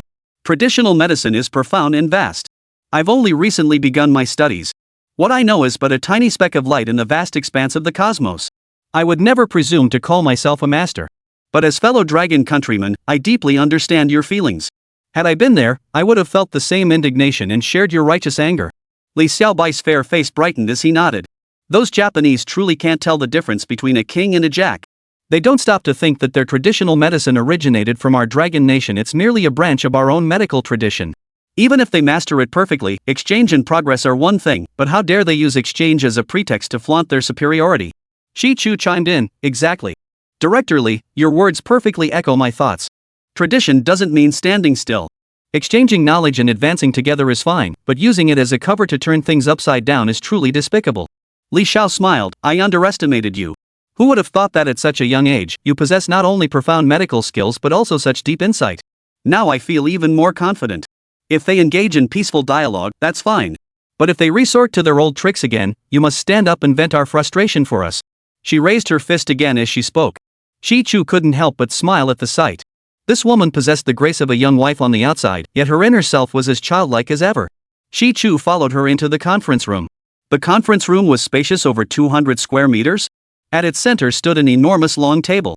The center of the circular table was left open, adorned with various flowers. Around the perimeter were a ring of leather chairs, naturally reserved for the main attendees. Li Xiao led Chi Chu not to the inner seats but to an ordinary seat near the door. As if worried Chi-Chu might be displeased with the seating arrangement and about to explain, she saw him give her a gentle smile instead. He then settled in to be an attentive observer and listener. Li Xiao felt a warm glow in her heart. Such a remarkable young man, already capable of remaining unmoved by external circumstances, possessing such broad-mindedness had made her regard for him grow considerably. After listening for a while, Chi-Chu noticed a Japanese man with a stiff Mandarin accent rise to speak. Li Xiao quietly informed Chi-Chu that this man was Fukai Ichiro, vice president of the Eastern Medical Association and leader of the medical delegation. Representing the Dragon Nation in the exchange was Zhou Songhong, director of the Pharmaceutical Administration Bureau. Compared to Fukai Ichiro's sharp remarks, Zhou Songhong's speech was strictly official and meticulously formal. After listening to Zhou Songhong's remarks, Fukai Ichiro curled his lip without the slightest pretense, his disdain evident. Then, a middle-aged Japanese man seated to Fukai Ichiro's right rose and remarked with a sarcastic tone, Traditional medicine is the greatest natural science of the entire Eastern world, a glorious achievement distilled, researched, and perfected by ancient Eastern sages through centuries of practical experience. It is by no means the exclusive accomplishment of any single region. Chapter 36, Tradition. In truth, your Dragon Nation possesses vast influence, yet no single dynasty or organization has made outstanding contributions to it. Thus, the very fact that traditional medicine has been passed down speaks volumes.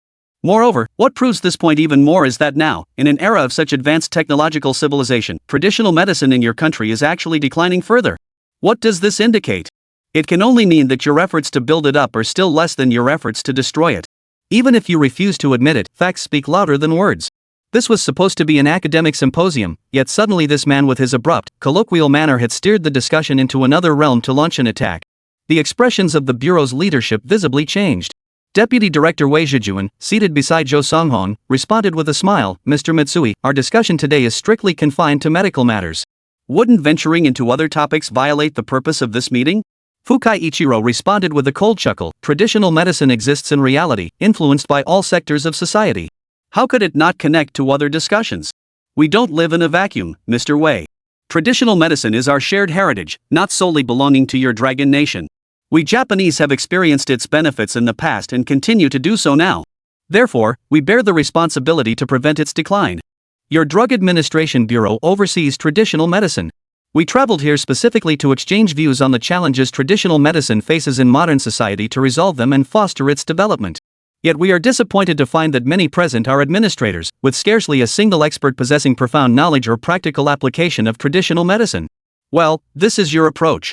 I can only imagine the predicament you all face. Hearing this, Chi-Chu exchanged a surprised glance with Li Xiao.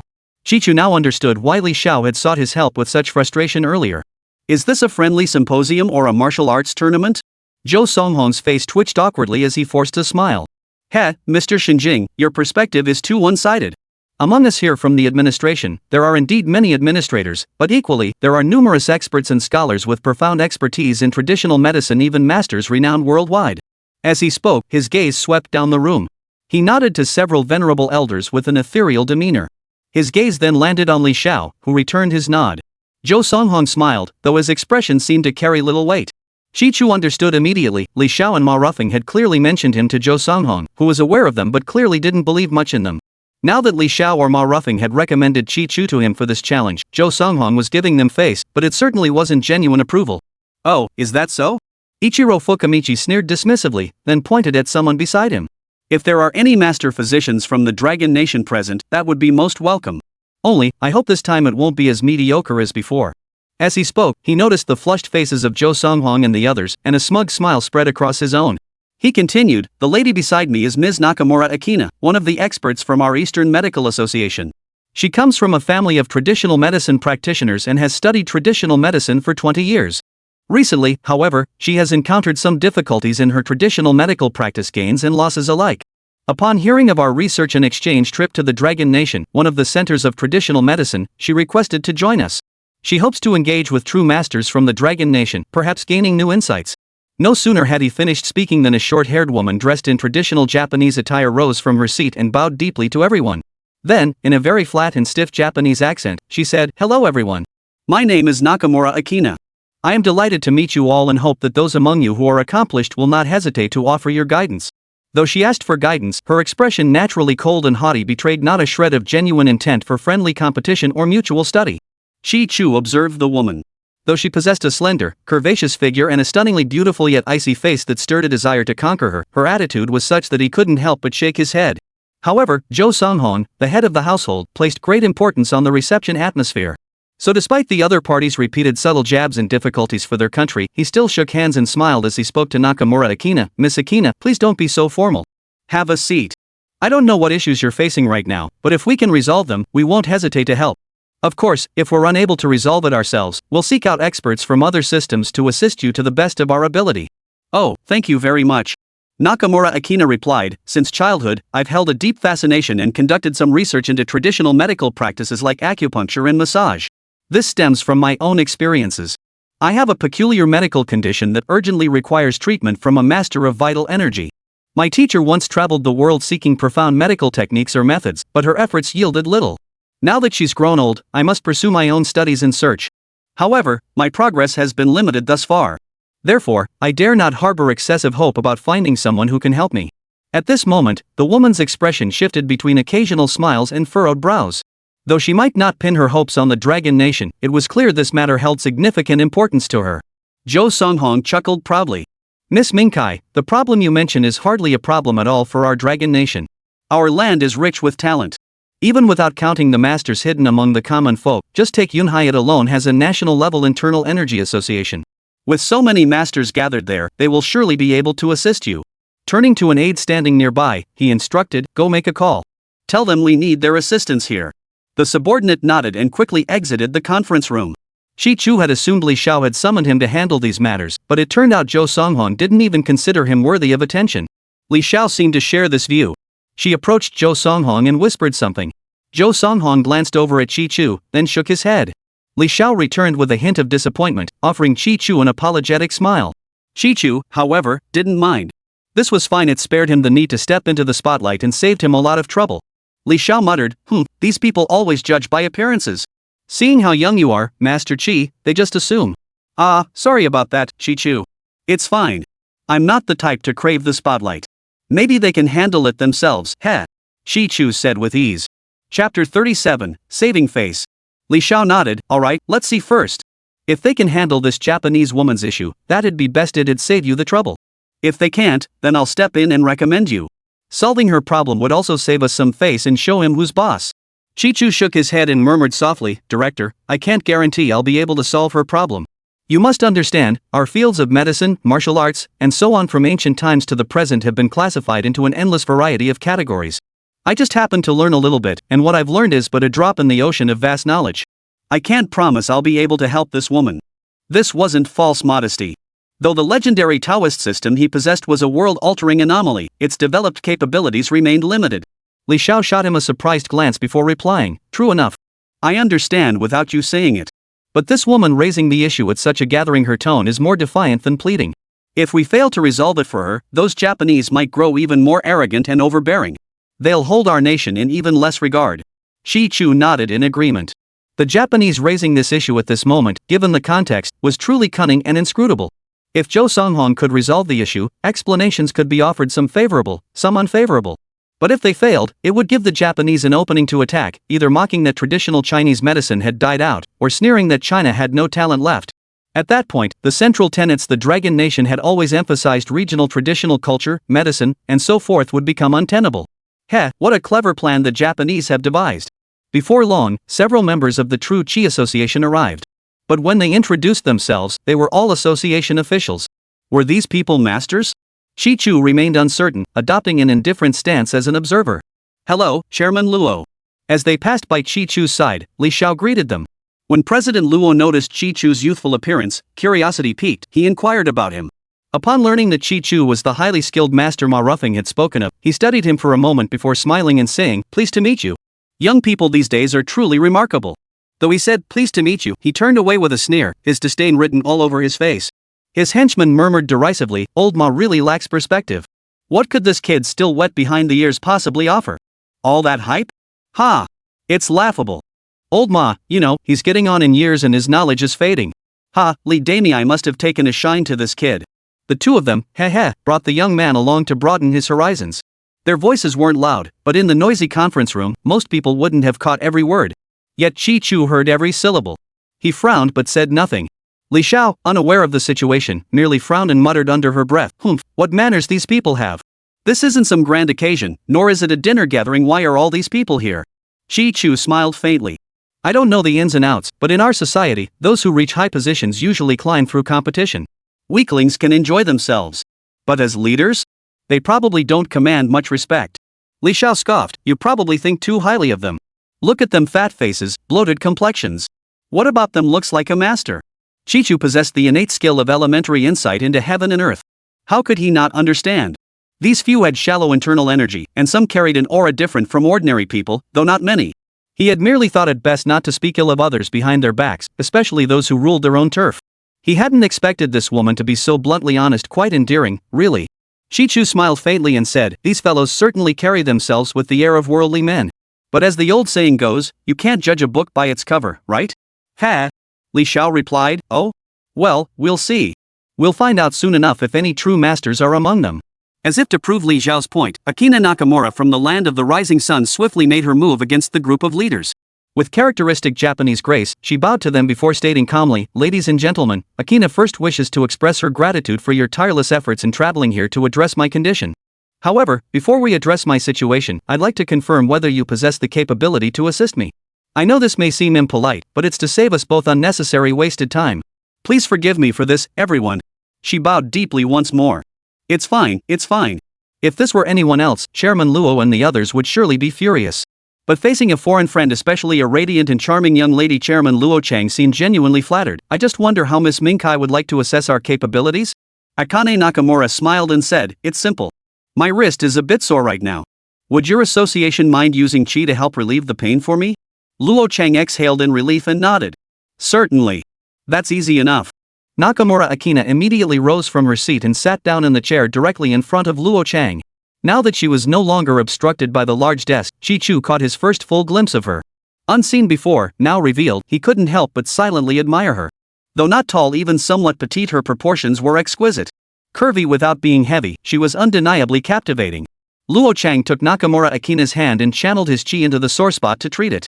Everything seemed to be progressing toward a harmonious and mutually beneficial outcome, a sight that brought great satisfaction to Zhou Songhong.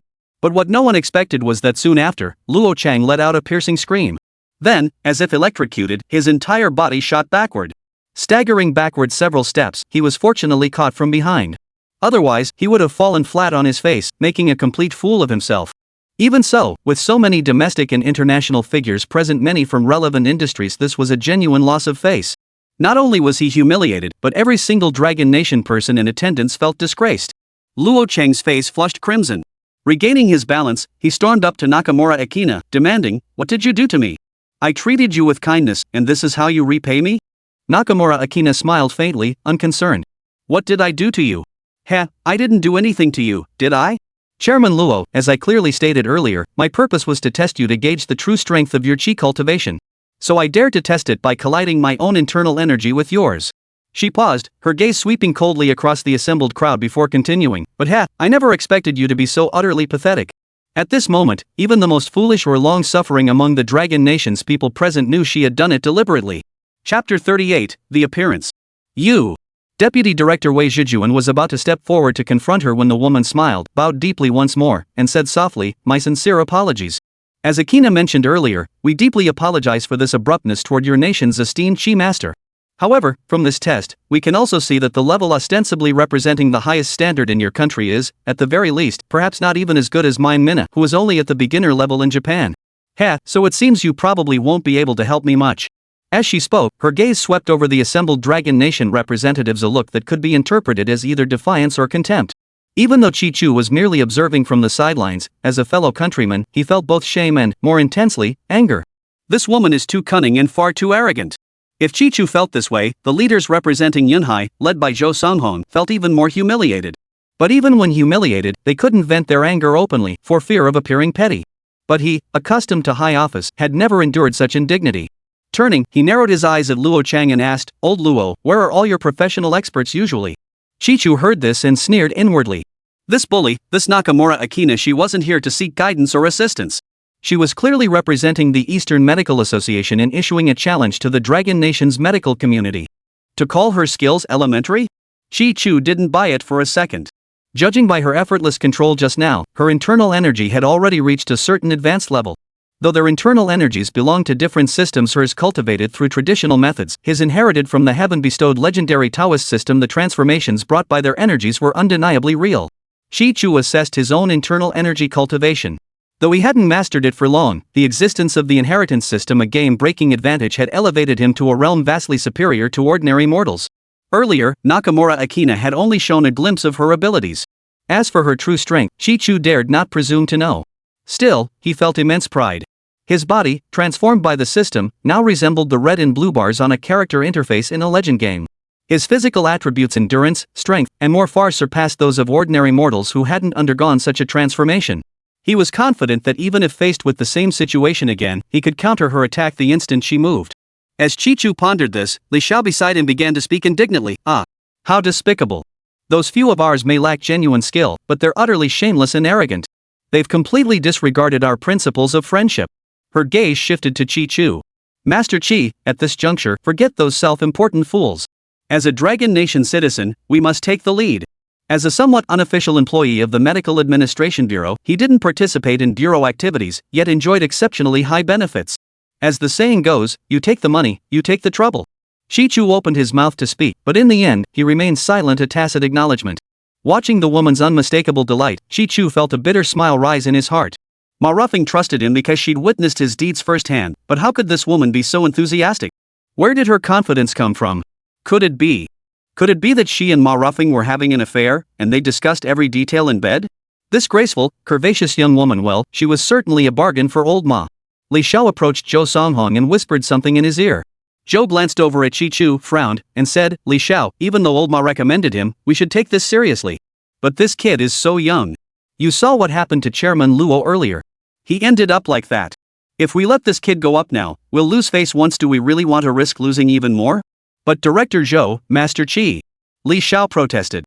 Zhou Songhong cut her off with a wave of his hand. "Enough, Director Li. At such a tender age, how could he possibly bear the title of Master?" Shi Chu had no intention of stepping forward, but seeing Li Xiao's face flush crimson, her eyes reddening as if tears might spill, he abandoned his reserve. Under the astonished and curious gazes of the crowd, he rose calmly, smoothed the wrinkled hem of his shirt, and looked at Zhou Songhong with composure. "Director Zhou, how about letting me try?" "Humph." Zhou Songhong's earlier warmth vanished. A cold glint flashed in his eyes as he said icily, "Mr. Chi, if you're so eager, you could simply wait a little longer. There will be plenty of opportunities for you to prove yourself in the future." "Indeed. What right does this wet-behind-the-ears kid have to meddle in such an important occasion? Step aside immediately, or else when something serious happens, you'll be the one to pay the price, you nobody." Seeing Zhou Songhong's anger, the crowd immediately echoed his demands, leaving the Japanese delegation feeling coldly ignored. The Sunrise Nation seemed content to watch the spectacle unfold, remaining silent. Shi Chu glanced around, a playful smile touching his lips. "I have the patience for such things," he said calmly. "But there are too many rotten fish and rotten shrimp ahead of me. Who knows when it will be my turn? Besides, there are some who can make me wait, but they aren't here." He was naturally low-key, but these incompetent parasites not only failed to solve problems but also insulted him. He saw no need to show them any humility. The young upstart is audacious, truly ignorant of his place. The vastness of medicine is not something you lot can speak of lightly. He wasn't ignorant of his place, he was ignorant of his own mortality. Young people, after all, have their moments of reckless bravado before they learn their lesson. These words ignited fury among the Dragon Nation's medical and internal energy experts, present each a renowned authority in their field, both internationally and domestically. Zhou Songhong narrowed his eyes. "Mr. Chi, I'm unaware of your particular talents, but I, Zhou, have little regard for those who thrust themselves into the limelight. However, considering your original intent was for the nation's benefit, and given old Ma's recommendation, I won't make things difficult for you today. But please, step outside." "Director." Li Xiao tried to argue further, but under Zhou Songhong's furious gaze, he could say no more. Several elite agents flanking Zhou Songhong immediately moved to either side of Chi Chu. "Get out." Chi Chu's earlier words had left them thoroughly humiliated. Without further courtesy, they unleashed their hidden strength, ensuring this insolent youngster would receive a punishment he wouldn't be able to scream about. Ugh. Facing the four hands bearing hidden force, Chi Chu merely smiled faintly, making no move. Yet the two masters stopped there, their hands seemed to grasp nothing but a massive boulder rooted to the ground, utterly immovable. "What's going on? Get him out of here." Zhou Songhong frowned upon seeing his men locked in a stalemate with Chi Chu. If they didn't get him out, things would only get worse. Chapter 39, Troublesome. Director Zhou. The taller, stockier one looked utterly mortified. The problem wasn't getting the man out, they couldn't move at all. They were numb, like someone who'd been squatting for ages and suddenly stood up. The highest level of numbness. What embarrassed them most was that though not masters, they were still skilled practitioners, otherwise they wouldn't have lasted so long under Zhou Songhong. Yet now, they hadn't even registered how the young man across from them had moved. Zhou Songhong wasn't stupid. He quickly saw through the trickery. Turning to Chi Chu, he sneered coldly, "Mr. Chi, if you think you can show off your petty tricks in front of me, Zhou Songhong, let me tell you this, with foreign guests present today, I won't stoop to your level. But in the future." The threat was unmistakable. "Not at all. I'm just doing my part to earn a penny. Besides, it saves time. Let me show you, Director Zhou, what I'm capable of, that I'm no mere street hustler. That way, we avoid all this unnecessary talk." Chi Chu laughed heartily, lightly patting the shoulders of the two numb individuals. Instantly, their bodies felt weightless, and that dizzying sensation vanished. "That's it." Zhou Songhong observed the haughty young man before him. Seeing no malice in his demeanor, he asked calmly, "And a heart willing to serve the nation." Chi Chu smiled faintly. "Good." Zhou Songhong dismissed his subordinates, who were filled with awe toward the young man. "I'm giving you this opportunity. Please. Director, hold on. This kid just knows some shady tricks." When it comes to medical skills and internal energy cultivation, one of the most important things is daily accumulation. Indeed. Among us top experts, both domestic and international, who hasn't spent at least 40 years honing their craft? This youngster is just a kid, knows a bit of martial arts, talks a big game. Director, scammers abound in society today. Don't let him deceive you and bring shame upon Yunhai. The moment someone sought to hand the spotlight to an unknown upstart, the experts and scholars immediately objected, speaking out in protest. Zhou Songhong hesitated for a moment, glancing at Chi Chu. Chi Chu smiled, then turned to the experts. "Gentlemen, if you truly are top experts, would you all be confident in diagnosing and treating Ms. Nakamura Akina's condition?" The experts exchanged nervous glances. Luo Chang was their leading figure, yet he had been so humiliated by the opposing side. How could they possibly step forward now? "Then do you have the confidence to face it?" Chi Chu gave them no time to catch their breath, pressing on with his question. If we can't even get our hands on it, how can we talk about anything else?" "Then step aside. Let me show you what I can do. You'll see that honor only represents the past. When facing challenges from foreign friends, you all still have much to learn." You. One of the old men was so furious he puffed out his cheeks and glared, unable to speak. "Old who, don't get so worked up. Can he really cure illnesses we can't? It's impossible. Let him bloat for now, he'll get his comeuppance soon enough." Another elder patted his back soothingly. Old who exhaled deeply and nodded. "Fine. I'll see what he's got. If he cures what we couldn't, I, Hu Changfa, swear right here I'll call him teacher whenever I see him. This is a rare opportunity, watch closely and learn well."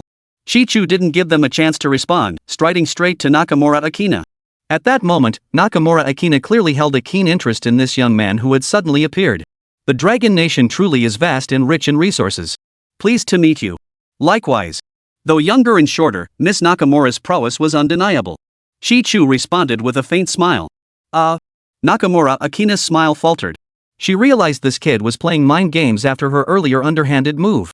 "Can we begin?" "Yes." Chi Chu replied indifferently. She was a beauty, her hands like jade. This woman from the land of the rising sun exuded a faint yet exquisite fragrance. Chi Chu would bet he'd never encountered such a unique scent before. Since Chi Chu didn't need to observe her through the traditional methods of inspection, he grasped her snow-white, smooth hand, and it certainly wasn't for any trivial reason. His gaze upon her hands was purely an appreciation of beauty. However, he quickly sensed a fierce gaze directed their way from the Japanese side. The man wasn't tall, but he was unusually burly and stocky, clearly someone not to be trifled with. At first, Chi Chu was puzzled. He hadn't done anything out of line, so why the hostility? But when he saw the intense jealousy in the man's eyes, it finally clicked: this guy was jealous. The onlookers, whether from the Dragon Nation or the land of the rising sun, stared at him with wide eyes. Seeing him make no move for a long time, they began to murmur, "This kid doesn't even know the basics. All he does is stare around. Probably just a fraud trying to pass himself off as something he's not?" Though Li Xiao supported Chi Chu, even she couldn't help but wonder at this scene. Just then, Chi Chu suddenly lunged forward, grabbing for Nakamura Akina's wrist. Many from the Dragon Nation held their breath. If another scene like the earlier one unfolded, their side would be utterly humiliated. Of course, many others shared the same mindset as the Japanese spectators, simply hoping to see Chi Chu make a fool of himself. But everything proceeded as usual, without a ripple. This left the onlookers exchanging bewildered glances. Could it be that Miss Nakamura had other intentions? Or had she softened her heart, deciding to give Chi Chu a pass? Nakamura Akina herself was in a predicament. She had come with the team for a specific purpose and wouldn't easily let the Dragon Nation's representative off the hook. Yet, she now faced the same dilemma as the Dragon Nation's expert earlier. She wanted to strike, but Chi-Chu had acted first, rendering her entire right arm useless. Chi-Chu paid no heed to the others. He looked into her eyes with a playful glint and spoke, "Well, Ms. Nakamura, do you think I'm worthy of sparring with you?" "Certainly. I look forward to your guidance shortly, Mr. Chi." Nakamura Akina fixed him with a deep gaze before parting her crimson lips to deliver an answer that stunned everyone present. Especially the Japanese giant who had just been seething with jealousy toward Chi-Chu. He seemed to sense something was amiss, his gaze toward Chi-Chu now thick with hatred. "You have many flaws." That was Chi-Chu's next retort. "Bastard! You low-caste trash, how dare you speak like that?" The burly man could no longer contain himself. He strode forward, ready to lay hands on Chi-Chu. Chi-Chu frowned. He'd been irritated earlier, and now his anger flared. When did this bastard earn the right to freely insult him in the Dragon Nation? Chapter 40, Reproduction. "Yamamoto, shut your mouth." Nakamura Akina hissed under her breath. Yamamoto froze, glancing back and forth between the two in disbelief. Reluctantly, he halted his advance, though his gaze toward Chi-Chu burned with intensified hatred. Chi-Chu wasn't about to indulge him, returning the stare with a defiant glare. Yamamoto narrowed his eyes, his lips twitching. Chi-Chu recognized the unspoken words, the greatest humiliation Japan had inflicted upon China in a century. Sick man. Chi-Chu now felt a strange calm wash over him. The gaze he fixed on Yamamoto was not that of one looking at a dead man, but rather at a dead beast. "My apologies for earlier, Mr. Chi." Akina Nakamura seemed oblivious to the earlier scene, turning to Chi-Chu with a mix of surprise and urgency. "Oh," she pressed, "could you please elaborate?" Chi-Chu smiled, paying no further attention, and turned to the woman. It's nothing. First off, your digestive system is in poor condition. You have stagnation in your stomach, though it differs from ordinary gastric issues. Practitioners like you absorb energy at a much higher rate than ordinary people over the years. The laws of the world dictate yin-yang harmony. You gain more energy, yet your bodies remain mortal. Thus, your absorption systems suffer, unable to maintain balanced blood flow. Such imbalances rarely respond to ordinary remedies. Consequently, various anxieties and deficiencies manifest in daily life, constantly plaguing you. Having said this, Chi-Chu continued without waiting for her acknowledgement or denial. The human viscera follow the five elements, existing in a state of mutual generation and restraint, maintaining equilibrium. Yet once this balance is disrupted, it leads to imbalance and overgrowth. The spleen and stomach belong to the earth element. When Earth's nature is weak, it fails to properly generate metal, leaving metal deficient. When wood overcomes earth, wood's nature becomes increasingly aggressive. Among the five organs, the lungs belong to metal. When metal is deficient, it cannot ward off wind pathogens, which explains your persistent chronic rhinitis.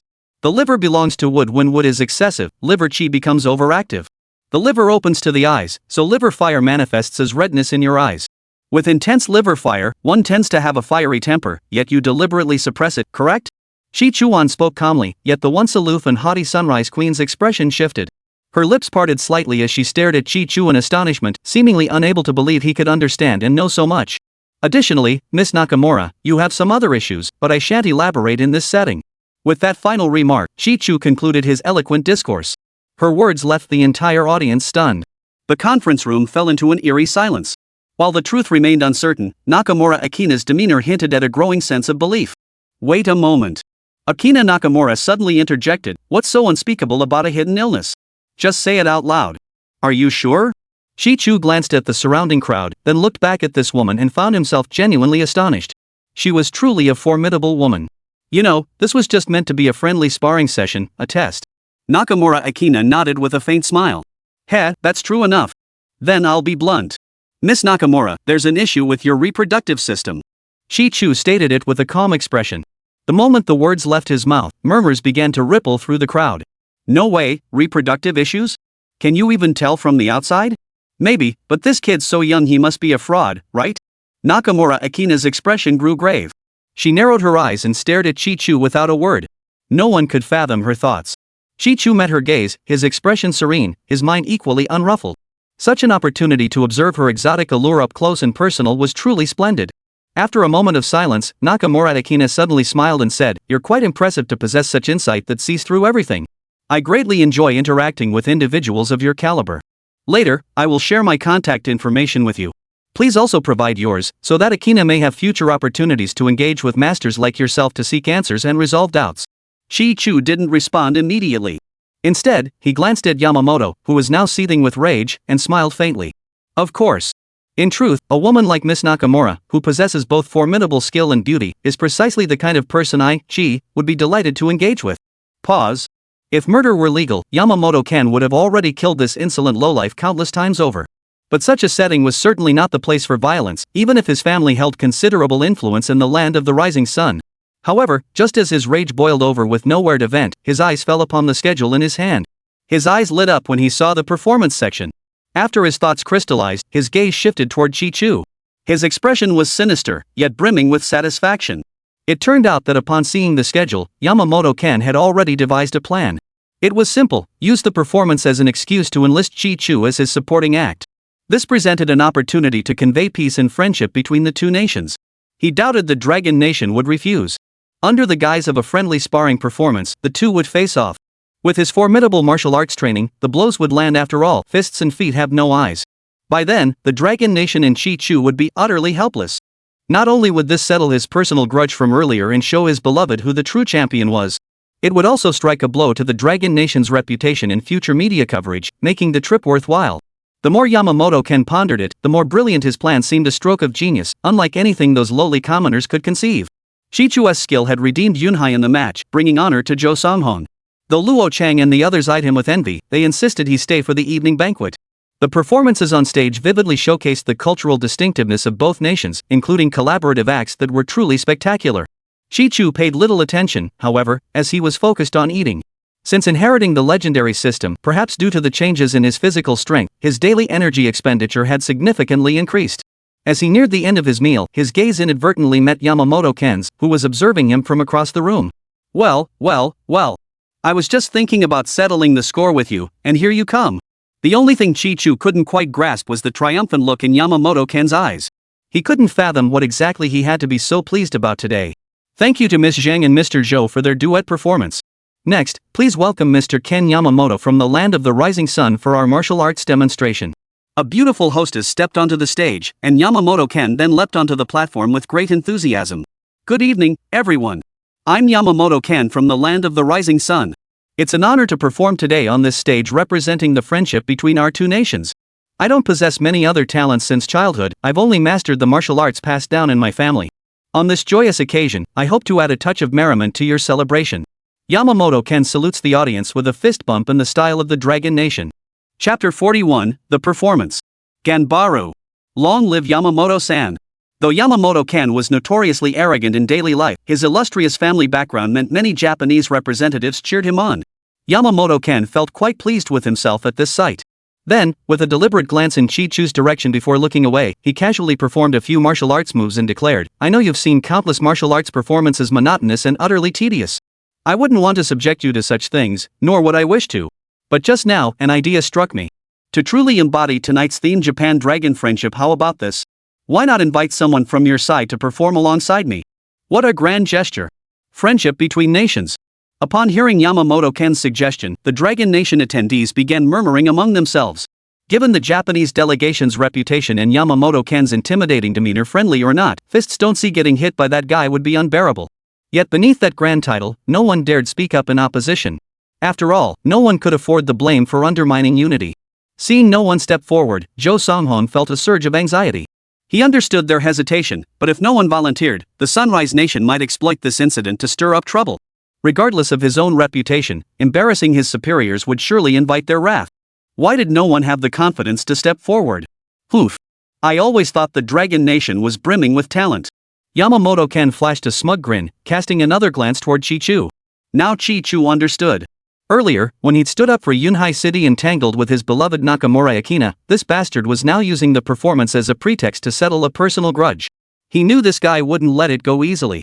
Now, however, he felt less anxious and simply watched his performance. Yamamoto-kan assumed his provocative glances and taunting words would be enough to tempt a hot-blooded young man like Chi-Chu into impulsively accepting the challenge and taking the stage. But to his surprise, Chi-Chu remained as steady as an old man sitting on a fishing platform. Well then, Yamamoto continued, with a chuckle, since the Dragon Nation is so humble, Director Zhou, I shall nominate someone. I hope your man possesses the boldness to inherit the vastness and grandeur of that nation. Naturally. Jo Song-hong raised his wine glass with a smile. Yet deep inside, a vague sense of foreboding stirred. Surely this was merely a performance? There couldn't be anything else, or else it might lead to some kind of incident? Chi Chu, right? He was the most formidable-looking representative from the Dragon Nation earlier. Yamamoto-kan shot a calculating glance at Chi Chu. At these words, many faces within the Dragon Nation delegation darkened. Luo Chang, who had been thoroughly humiliated by Nakamura Akina, shot Chi Chu a look brimming with envy. As the strongest martial artist in the Japanese delegation, I naturally desire a partner of equal strength for this martial arts demonstration. Well then, Chi-san, I hope your courage extends beyond facing ladies. Yamamoto-kan's gaze toward Chi Chu was savage, utterly unmasked. Under this barrage of threats and enticements, he didn't believe Chi Chu could hold back. If you can't hold back, I'll show you what it means to be an insect. For an insect to dare respond to his goddess's advances was sheer arrogance, a death wish. Ever since Yamamoto-kan's antics on stage, Chi Chu wasn't stupid. How could he not see this bastard was targeting him? Enjoyed the humiliation earlier, did you? As a citizen of the Dragon Nation, even if I harbored rage, I'd still guard against disgracing my homeland. But now you've walked right into my trap.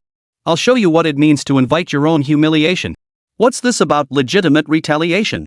Chi Chu hadn't been in a hurry before, and now that he felt at ease, he was even less pressed for time. He gently picked up a slice of honeydew melon from the table. Sweet.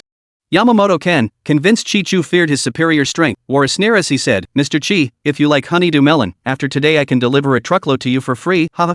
Of course, to put it in your dragon country terms, your diagnosis for Miss Nakamura earlier was nothing but a blind cat stumbling upon a dead rat, a complete charlatan, ha. Or have you lost your nerve already? Mr. Yamamoto, the facts are all there for everyone to see. By bringing this up now, are you questioning the competence of your own Ms. Nakamura Akina? Or are you implying that everyone present here is no better than a Mr. Manhwa? Li Xiao couldn't help but stand up and confront Yamamoto-kan. Yamamoto-kan paused, glancing toward Nakamura Akina. Seeing her expression remain calm, he stammered awkwardly, of course not. I meant no offense. I was just thinking that in this performance celebrating peace and friendship between our two nations, having a worthy warrior opponent would make the spectacle even more thrilling for our peoples. His eyes never left Chi Chu, making his meaning crystal clear: either step up for a showdown between warriors likely ending in a brutal beating, but at least one suffered for the nation and its people. Or be a coward, utterly lacking in national honor. Ha! Since Mr. Yamamoto holds such high regard for this humble Chi, I'll gladly exchange blows with you.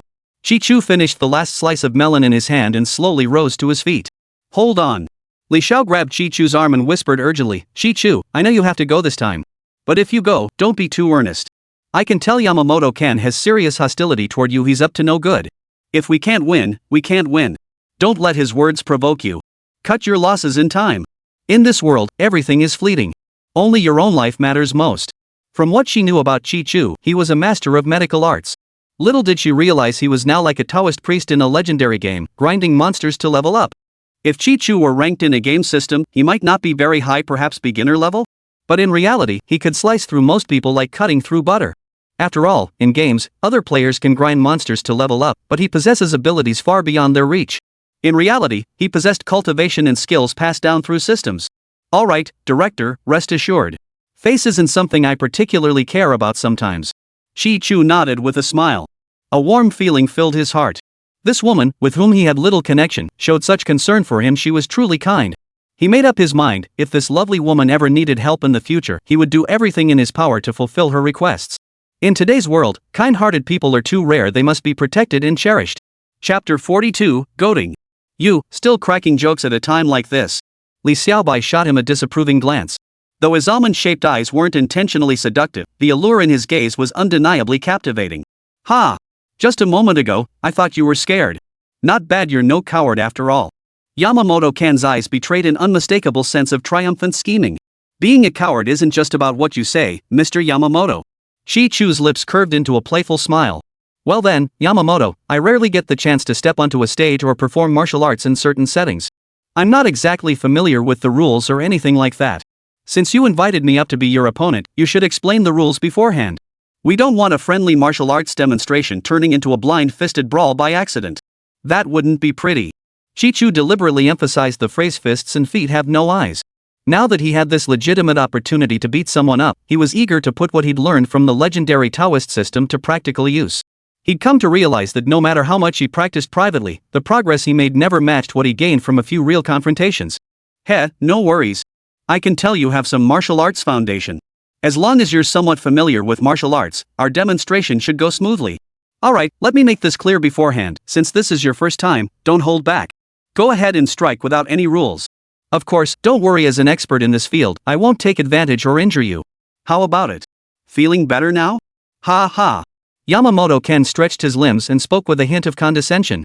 He might say that, but anyone paying attention could easily see that his demeanor, along with his earlier eagerness to provoke Chi-Chu into stepping up, didn't exactly paint him as a kind-hearted soul. He might promise not to hurt anyone now, but if he did later, he'd just claim it was an accident after all. Fists and feet have no eyes. And who could really do anything to a foreigner? Mr. Yamamoto, your rules are very kind to me, and I'm grateful. But you might not know this, Mr. Yamamoto, I may not look strong, but growing up poor, I helped with heavy labor at home and developed quite a bit of strength. Yamamoto-ken chuckled at this remark, and many others from the Sunrise side joined in the laughter. They all knew Yamamoto-ken was a martial arts master with few rivals in his age group. Surely this young man doesn't think that just because he took down Nakamura Akina, he can challenge Yamamoto-ken? How arrogant! This is an entirely different category. Yamamoto-ken cut in, Mr. Chi, I understand your concern. You're kind-hearted, but rest assured. As the initiator, I promise that even if you injure me later, I'll only express my deepest admiration for you and your Dragon Nation. He paused, meeting Chi-Chu's gaze with a mocking smile. In a voice only the two could hear, he added, because someone as weak as you? To hurt me? You'd better pray to the heavens. Ha! Heh, excellent. That's precisely the attitude I wanted. Chi-Chu smiled too, a smile of mutual triumph. Both were foxes who among them didn't harbor thoughts of winning alone? Both sides took their stances, yet Chi-Chu stood there like a greenhorn recruit, utterly flustered. He bore no resemblance to Yamamoto-ken, whose every gesture radiated an intimidating presence. Now, it was clear to nearly everyone that this exhibition match was a battle without gunpowder. As the host of this banquet, Zhou Songhong bore primary responsibility for this situation. His heart raced with anxiety as he silently prayed nothing would go wrong. Luo Chang and his crew, however, were here to watch the show. They were rooting for things to escalate. If trouble came, the tall guy would take the heat, and they'd get to see that annoying Chi-Chu get his comeuppance. Please. Chi-Chu uttered the word with a faint tone. Very well. Yamamoto-ken roared, his hands forming a bow stance as he braced his feet. Like an exploding cannonball, he charged ferociously toward Chi-Chu. This ferocious display bore not a shred of pretense. Chi-Chu remained impassive. Seeing the attack aimed squarely at his groin, he thought, this bastard is truly vicious. Not only does he want to humiliate me in front of all these people and possibly in media reports later, but he also intends to make me unable to have children. Damn it, you started this mess, and now you hold such deep grudges? You're worse than the scum of the earth, a true villain. Just as Yamamoto-ken's fists were about to strike Chi-Chu's face, Chi-Chu suddenly smiled. Yamamoto-ken froze, assuming Chi-Chu was mocking him with arrogant disdain. His hatred flared, and he punched with even greater force. Little did he know, Chi-Chu was merely recalling that time he beat up Ma Shanggong. The scene back then was eerily similar to now. The other wasn't a good person, but he himself wasn't much better, suspected of luring the enemy deep into a trap before catching them like fish in a barrel. One down.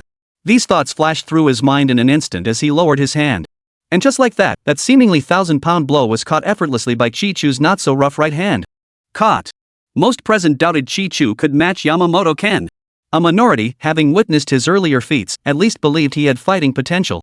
Yet no one anticipated anyone could deflect Yamamoto-ken's fully charged strike in such a manner. It was like catching a bomb dropped from the sky with a sheet and having it fail to explode. Good. After the initial shock, Li Xiao was the first to erupt in cheers. Across from her, the Japanese beauty Nakamura Akina's eyes also flashed with an unusual brilliance. Catching it was only the beginning. While Yamamoto-ken was still reeling in shock, Chi-Chu moved again. His hand curled into a claw, like a pair of pliers, clamping down on Yamamoto-ken's fist. With a light grunt, he exerted force with his arm, sending Yamamoto-ken's robust body flying through the air like a falling leaf. Key wave technique. Originally, in the game, this technique was an advanced form of Qigong cultivated through dedicated practice, designed to repel surrounding threats for self-defense. But now, after inheriting the system, it had gained additional functions, both defensive and offensive. Not overwhelmingly powerful, but more than sufficient to handle someone like Yamamoto-ken. Wow! That's incredible! How is that possible? So young, yet possessing such profound cultivation. To outsiders, it seemed Chi-Chu was holding back, not exerting his full strength. But one thing was baffling after that move, the air itself seemed to pulse with energy. Had this kid already mastered the art of projecting his inner energy outward? As for Yamamoto-ken, he had no time to ponder. In a daze, he found himself airborne, then felt a sharp sting on his backside as he was flung backward, landing face first in the dirt. Chapter 43, Unflappable Composure. None of his movements required extraordinary strength, just that of an ordinary person. Yet the combat techniques were too exquisite. Ordinary strength combined with skillful force sent Yamamoto-kan flying over 2 meters, crashing face first into the ground. Impressive. Not only can he heal, but he possesses such skill. No wonder he remained so calm earlier. Seeing this, Li Xiao couldn't help but relax. He patted his chest in relief and settled back comfortably in his chair. Her unconscious gesture only drew more attention, catching the eyes of those nearby. Their mouths went dry as they thought, that woman is truly alluring. Well, well. I approached you in the spirit of friendly exchange between our nations, yet you secretly harbored ill intent. Yamamoto, built like a tank, shrugged off the injury and sprang back to his feet, turning the tables. In front of so many people, with the dignity of 2 nations at stake, his attempt to undermine her backfired, leaving him knocked down. He had never suffered such a blow. Ha! Is that so? This was purely a friendly exhibition match, Mr. Yamamoto. There's no need to take it so seriously. But since you're unsettled and your martial pride is at stake, I understand and won't hold it against you. You may try again. This time, cast aside your inhibitions and treat me as your true opponent. How about it? Shichu spoke with the utmost magnanimity, yet the mocking expression on his face appeared to Yamamoto-kan as nothing less than a blatant provocation. But that was precisely what Shichu intended to convey. Beating you once couldn't erase the contemptible look you wore when you insulted me and my homeland. Yamamoto-kan's eyes flashed with malice as he chuckled wickedly. Fine. That suits me perfectly. Ha! No sooner had he spoken than he accelerated in quick strides, charging toward Shichu. His leg shot out in a swift kick aimed squarely at Shichu's chest. Earlier he'd used his hands, this time he switched to his feet. This shift reflected his mindset. Earlier, both he and Shichu had shared a similar mindset, to humiliate the other, not necessarily to incapacitate them outright. Taking it slow was far more satisfying. But this time, he unleashed his signature flying kick with fury, making the attack all the more fierce and powerful. The force sliced through the air, accompanied by a whistling sound. Yet in Shichu's eyes now, it seemed far too slow. He hadn't even exerted full force, yet he was already far faster than Yamamoto-kan's enraged strike. Yamamoto-kan barely registered a blur before Shichu appeared at his side. With a sudden dip of his shoulder, the slightest contact sent Yamamoto-kan flying backward as if struck by lightning. This time, Shichu employed 2 unlocked martial arts techniques, the invisibility art and the key wave technique. Such an ethereal technique as invisibility would surely shock the world if displayed in public, yet now, he had mastered it to perfection. Leveraging his enhanced body's formidable reflexes, he vanished and reappeared in an instant. To ordinary eyes, it simply looked like the man possessed inhuman speed. Mr. Chi, please be cautious. When Zhou Songhong saw Yamamoto-kan flying backward, spitting blood from his mouth, he was instantly alarmed. He scrambled to his feet, blinking rapidly to signal the warning. He feared this seemingly unassuming young man might strike a fallen foe. If he had legitimately beaten him to a pulp, that would be one thing, like exercising self-defense rights. But to go beyond what was necessary for safety and deliver extra blows? But that wouldn't align with the magnanimity befitting a great nation like Manhwa. As a seasoned bureaucrat, he clearly understood these matters better than most present. Haha, Director Zhou, you're overthinking it. Everyone heard what Mr. Yamamoto-kan just said to me. It's merely an exhibition match between martial artists. As for those minor injuries? For martial artists like us, they're practically nothing. If you don't believe me and still worry, just ask Mr. Yamamoto and Chairman Fukai Ichiro yourself later. They both understand. Shichu said innocently. It's all just for show. Fukai Ichiro, seeing his team at a disadvantage, was about to say something but then realized it was actually true. Damn it, you bastard Yamamoto-kan. Not only did you bring shame upon yourself by seeking revenge, but you also let the other side from the Dragon Nation gloat while leaving your own people humiliated. It's utterly despicable. Alright, you're all martial artists with your own code of honor. As an outsider, I'll mind my own business. Hearing this, Zhou Songhong breathed a sigh of relief. As long as things didn't escalate, that was all that mattered. Shichu smiled faintly. Commissioner Zhou, no need for such modesty. As a leader, there are still many areas where you can offer guidance. He paused, then turned to Shinsei Ichiro with a sigh. Chairman, my apologies. I wasn't very familiar with Mr. Yamamoto earlier. Had I known his condition was so fragile, I would have used less force. I was thinking about the 3-part plan. As a martial arts master from your country, Mr. Yamamoto surely could have put on a decent performance for everyone. Alas. That sigh from Shichu nearly made Fukai Ichiro spit blood. Sana Mesa? Why didn't you just say you took down Yamamoto-kan without trying? Are you implying Japan has no one capable? But then he remembered how he hadn't rebutted Yamamoto-kan's bragging and taunting on stage earlier. Suddenly, he found himself at a loss for words. He could only silently curse Yamamoto-kan's brute force. Shichu looked at Yamamoto-kan lying on the ground, shaking his head with regret and apology. Mr. Yamamoto, are you okay? If you're hurt, don't tough it out, our health comes first. He even moved to help him up. I'm fine. I don't need your help. But Yamamoto-ken dared not let this man help him up now. In his mind, Chi-Chu was a man even more cunning and ruthless than himself. He sounded tough enough, but the earlier fall had knocked out his front teeth. Now, his speech was slurred and his tone comically funny. Heh, see?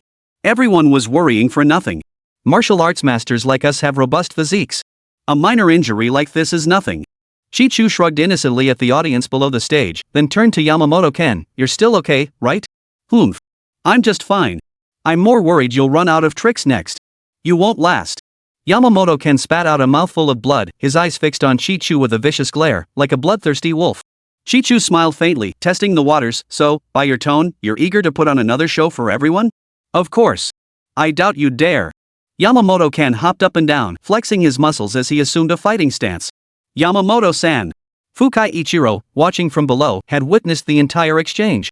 He knew full well that given Yamamoto-ken's strength, a life or death fight would likely end unfavorably for him. Given that, there was no point in prolonging the fight. This humiliation wasn't just about his own pride. Chapter 44, Come Again. No. This time, I will knock him down. Yamamoto-ken stubbornly refused. Fukai Ichiro locked eyes with him for a moment, understanding that for Yamamoto-ken, being knocked down was certainly not the same as retreating in the heat of battle and losing his dignity. Frowning, he sighed and sat down. A subordinate this arrogant yet fiercely proud, if not for the mutual interests between him and the Yamamoto clan, he'd be utterly useless, nothing but trouble. We can begin now, Mr. Chi. Seeing his superior's tacit approval, Yamamoto-ken focused all his attention on Chi-Chu. Blinded by his own position, the brief skirmish earlier, merely a taste of combat, had only reinforced this arrogant man's conviction. With years of unrivaled dominance among his peers, he was certain his earlier defeat stemmed solely from unfamiliarity, allowing his opponent to exploit underhanded tactics. This time, he would be cautious, giving his all to strike him down in one fell swoop and wash away the shame he had brought upon himself and his nation. So you really want to do this? Ha! Fine. I'll play along. Let's begin. Chi-Chu couldn't help but chuckle. That smug grin, like he was teasing a child, nearly made Yamamoto-ken's lungs explode with rage. Gritting his teeth, he stretched to ease the lingering agony in his body from Chi-Chu's earlier collision. Of course, this wasn't merely for physical comfort, it was also a deceptive killing move. Like a suddenly enraged brown bear, Yamamoto-ken lunged at Chi-Chu's throat with a heavy punch just as Chi-Chu appeared to be dozing off. Had it connected, he was certain that for a short time, anyone would lose the will to resist, becoming his plaything. He seemed to envision the scene, humiliating Chi-Chu in front of his beloved, stripping him of all dignity. This thought filled his eyes with even more frenzied excitement. But before Yamamoto-ken could react, a piercing pain erupted between his legs, accompanied by Chi-Chu's regretful sigh. This. Ah! Yamamoto-ken clutched his groin in agony, writhing on the ground. Ouch! Sorry about that, Yamamoto-san. You said we'd play fair. Why the sneak attack? Look what you did, smacking right into my knee. Chi-Chu, ever the opportunist, delivered his sarcastic remark with such venom that the audience, whether from the land of the rising sun or the Dragon Kingdom, fell into stunned silence. You bastard, you're so tight. You set a trap and then let people walk right into it. Fine, they fell for it.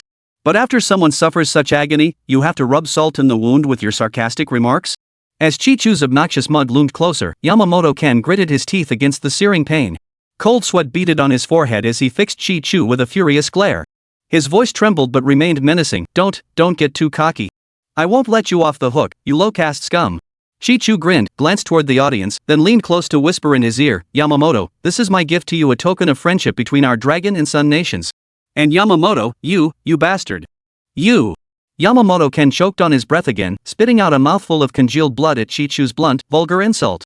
That didn't land cleanly. Why is he coughing up blood? Japanese nationals below the stage rushed to the stage to administer aid. Fortunately, the team had several skilled medics, so there was no immediate concern for fatalities. Mr. Chi, please be extremely cautious. Jo Songhwan, equally fearful of Chi-Chu causing trouble, hurried onto the stage to calm him down, whispering softly, Mr. Chi, I don't mean to spoil your fun, but this concerns the diplomacy between our two countries. Caution is paramount. We can't afford any more mishaps. Understood. Truthfully, Chi-Chu had no intention of continuing. A Japanese national, showing no remorse, dared to insult me in my country. He was practically begging for death. But he'd just gotten his comeuppance. Yamamoto-ken would surely regret this for the rest of his life. He could have carried on his family line and enjoyed the beautiful world. Well done, Chi-Chu. You're truly versatile and a real man. You've returned every ounce of the frustration I held back earlier. Li Xiao, this young wife, lacked the reserve of a maiden. She showed no hesitation, her eyes gleaming with admiration as she stared at Chi-Chu. She scrutinized him from head to toe, taking in his well-built physique, as if considering buying him as a slave to work for her. Yamamoto-ken, rescued by his men, glared at Chi-Chu with utter humiliation. "You're ruthless and cunning," he spat. "But don't think you're invincible. Just you wait, I'll find you again." With that, Yamamoto-ken broke free from the men supporting him and staggered toward the door. "Hey, we agreed to put on a show, look at you getting impatient again. Welcome back, next time we'll team up again. Everyone loves watching this." Chi-Chu followed behind him, his tone warm and friendly, as if they were old acquaintances. For both the land of the rising sun and the Dragon Nation, this little incident was hardly a major affair after all, it hadn't escalated into anything significant. They were all seasoned veterans of the bureaucratic world, a little deception would suffice to smooth things over. As for the feud between Yamamoto-ken and Chi-Chu, whatever unfolded in the future might not concern them at all. Stepping out of the hall, Yamamoto-ken finally shed his tough exterior, clutching his groin and gritting his teeth so hard they nearly shattered. Only he knew the full extent of the injury he'd just sustained. He shot a vicious glance back inside before pulling out his phone and launching into a rapid-fire conversation. Inside, Chi-Chu remained oblivious to all this. He was immersed in the feast, surrounded by two stunning beauties, Li Xiao from the land of the rising sun and Nakamura Akina from the Dragon Kingdom, who were attending to him. Moreover, the system had just notified him of his achievement reward, "Show off my might." Before he could even assess the reward, the intoxicating scent of the beauties made him experience a kind of poverty for the first time. That night, when he returned home, though it was already late, Chi-Chu still took the trouble to treat his mother for half an hour. Passing by his younger sister's room, he noticed the lights still on. Was she still awake? Knocking and entering, he found Chi Funfun still studying. Her sister's grades weren't outstanding, but they were solidly average, not much different from Chi-Chu's back in the day. She had been doing well in the city, but due to family circumstances, she had returned to their hometown to continue her studies. Being an ambitious girl, she feared falling behind and was working even harder than before. Watching his little sister's diligent figure, Chi-Chu recalled how he himself had studied just as hard before his college entrance exams. Those were good memories now. Kai Fengfang, however, was getting a bit fed up. She puckered her little lips and huffed indignantly, "You stinky big brother. You think I'm not annoying enough already? Who can stand being watched like this? You're acting like a prison guard, and I'm not a criminal. Hee, it's just that I haven't seen our adorable and beautiful little sister in so long. I'm looking to ease my longing." Chi-Chu grinned mischievously as he teased her. "Get lost. A rough guy trying to be poetic? You're giving me goosebumps." Chi Funfun couldn't help but laugh out loud. Chapter 45, Getting Smarter. Chi-Chu actually missed this little sister of his. Scratching his head, he said, "Funfun, you know I've been learning some medical skills lately. They can make people sharper and more alert, which would definitely help with studying. Want me to try it out on you?" Chi Funfun's eyes widened in surprise. "Brother, I know you're talented now, but in this world, how could there be something that makes people smarter? Are you pulling my leg?" Having heard about her brother's amazing abilities from their mother, she felt both hopeful and a little skeptical.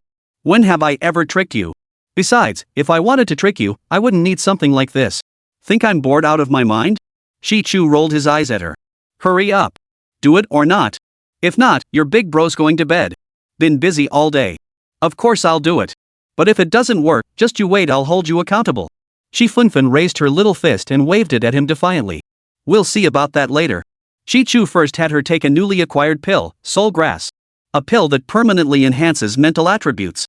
After she swallowed it, he had her lie down on the bed while he massaged her forehead and temples with his hands. Chi-Chu didn't rush or act recklessly. He knew this was his first time, and before gaining experience, everything needed to be done step by step. Using his own gentle yet boundlessly potent internal energy as a medium, he slowly and steadily warmed and cleared the neural pathways within his sister's brain. He conceived this method because he noticed during daily internal vision practice that wherever his chi flowed, his memory and mental acuity grew more vibrant. However, as the true master of the Taoist lineage system, treating his sister this way felt more like an experimental procedure. He was even more cautious, fearing any serious consequences might arise.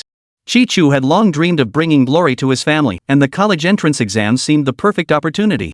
But now that he possessed this inheritance, how could he not let his sister try? The chance to become a genius, win the top honors, and bask in glory, how could he not let her seize it? Chi Funfun felt a flicker of hope, though not much. Yet as her body grew warm and she broke into a sweat, she suddenly realized her vision had sharpened. She could now clearly make out the patterns on the ceiling. Her mind cleared instantly.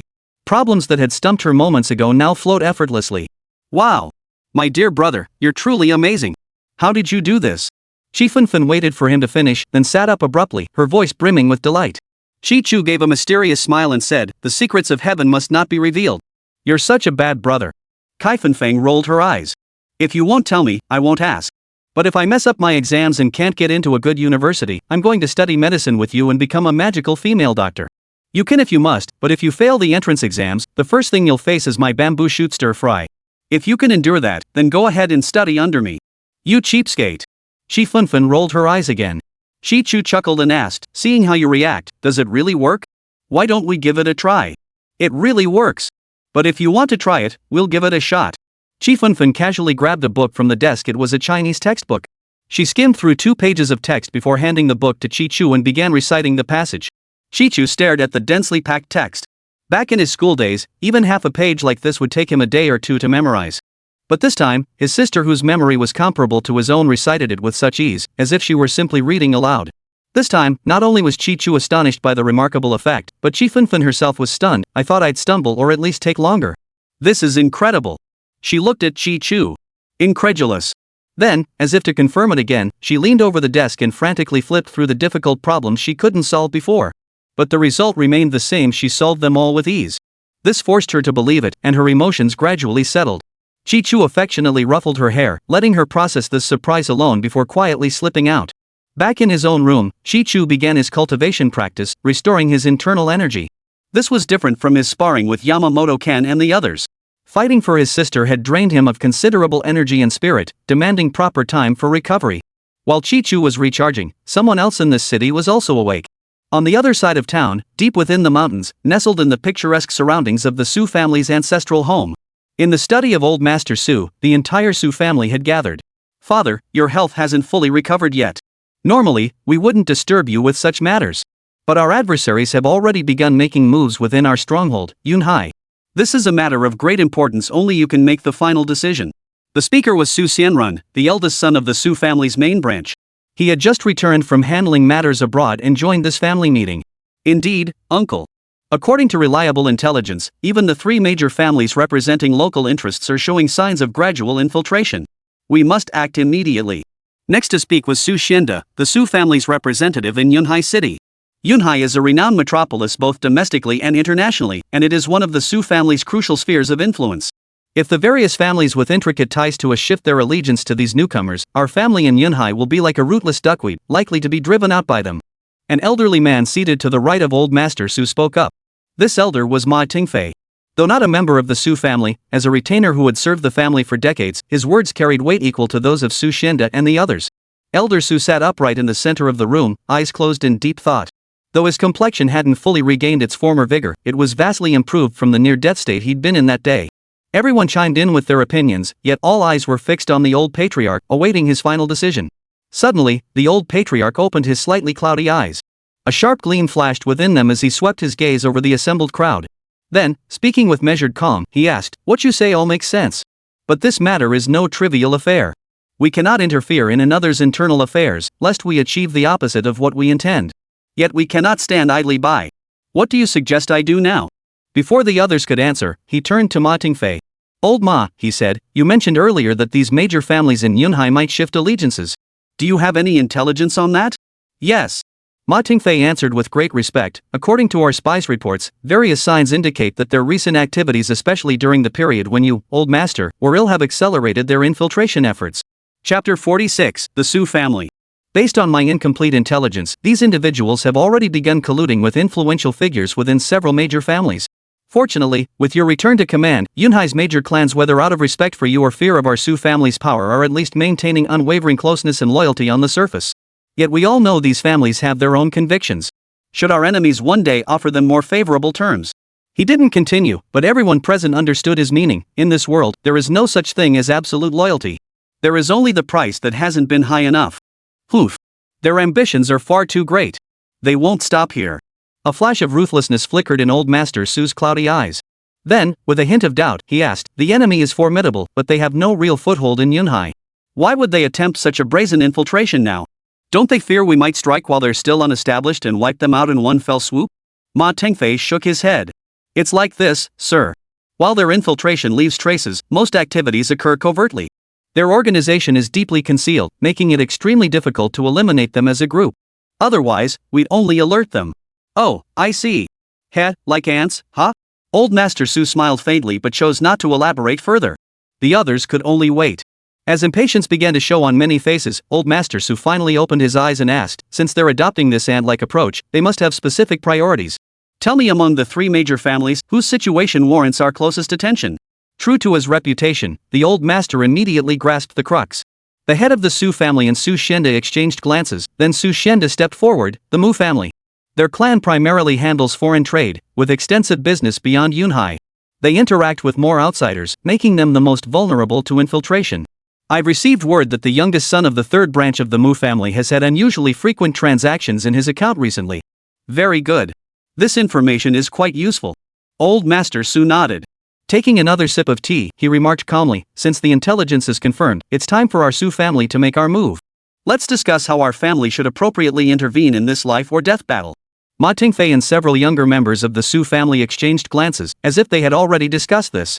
They rose and said, Master, while you were recuperating, we discussed this matter with several young masters. And what solution did you arrive at? Old Master Su watched him with keen interest. Ma Tangfei nodded reluctantly. We have some preliminary ideas, but why the hesitation? Spit it out. Get it off your chest. Old Master Su's eyes narrowed, his gaze suddenly recapturing the fierce presence of his days commanding armies on the battlefield. Ma Tangfei shuddered and immediately replied, all right. It's like this, the young masters and I discussed that since our enemies are secretly plotting behind the scenes, why shouldn't we fight fire with fire? But you're worried I'll accuse you of underhanded tactics? Old Master Su's eyes softened, returning to the gentle, harmless expression of an elderly gentleman. Ah, yes. You've always taught us to conduct ourselves with integrity and uprightness. Ma Tangfei replied sheepishly. Yet you only remember that part. You've forgotten I also said, extraordinary times call for extraordinary measures.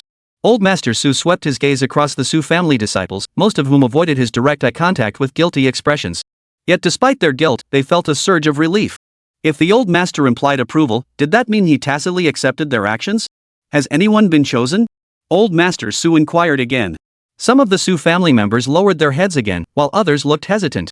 It seemed some had no one in mind, while others, though they had someone, weren't confident their choice was correct. They feared that if things went wrong, they would bear the blame, so none dared to step forward. Seeing no one speak up, Su Xianrun steeled himself and stepped forward. Father, you've seen the world and have deep connections. This choice is best left to you. That way, we'll have more confidence. The eldest son of the family, already of age, yet still afraid to take responsibility, what a coward. Old Master Su shot him a look of disappointment, as if he were a piece of iron that wouldn't harden. Su Xianrun's face flushed crimson as he sheepishly retreated. What about the rest of you? Old Master Su rose, his gaze sweeping back and forth across the assembled family. The room fell silent. Just as the oppressive silence threatened to overwhelm them, a clear, delicate voice cut through the air. Grandfather, I actually have someone in mind. Everyone looked up to see the young maid, Su Liko, standing in the corner. The next day, standing before the mansion in Yunhai's most exclusive district, Chi Chu still felt listless. He experienced once again the helplessness of being unable to refuse a girl who knew how to be charming, especially when she had previously given him favors and now pleaded with him. Here, every inch of land was worth its weight in gold. Rarely did any car passing by him cost less than $1 million. Luxury cars, beautiful women, opulence and wealth, that was Chi Chu's first impression of this place. This must be the life of the privileged elite. His destination was Villa Number 3, nestled deep within the estate, boasting the most picturesque surroundings.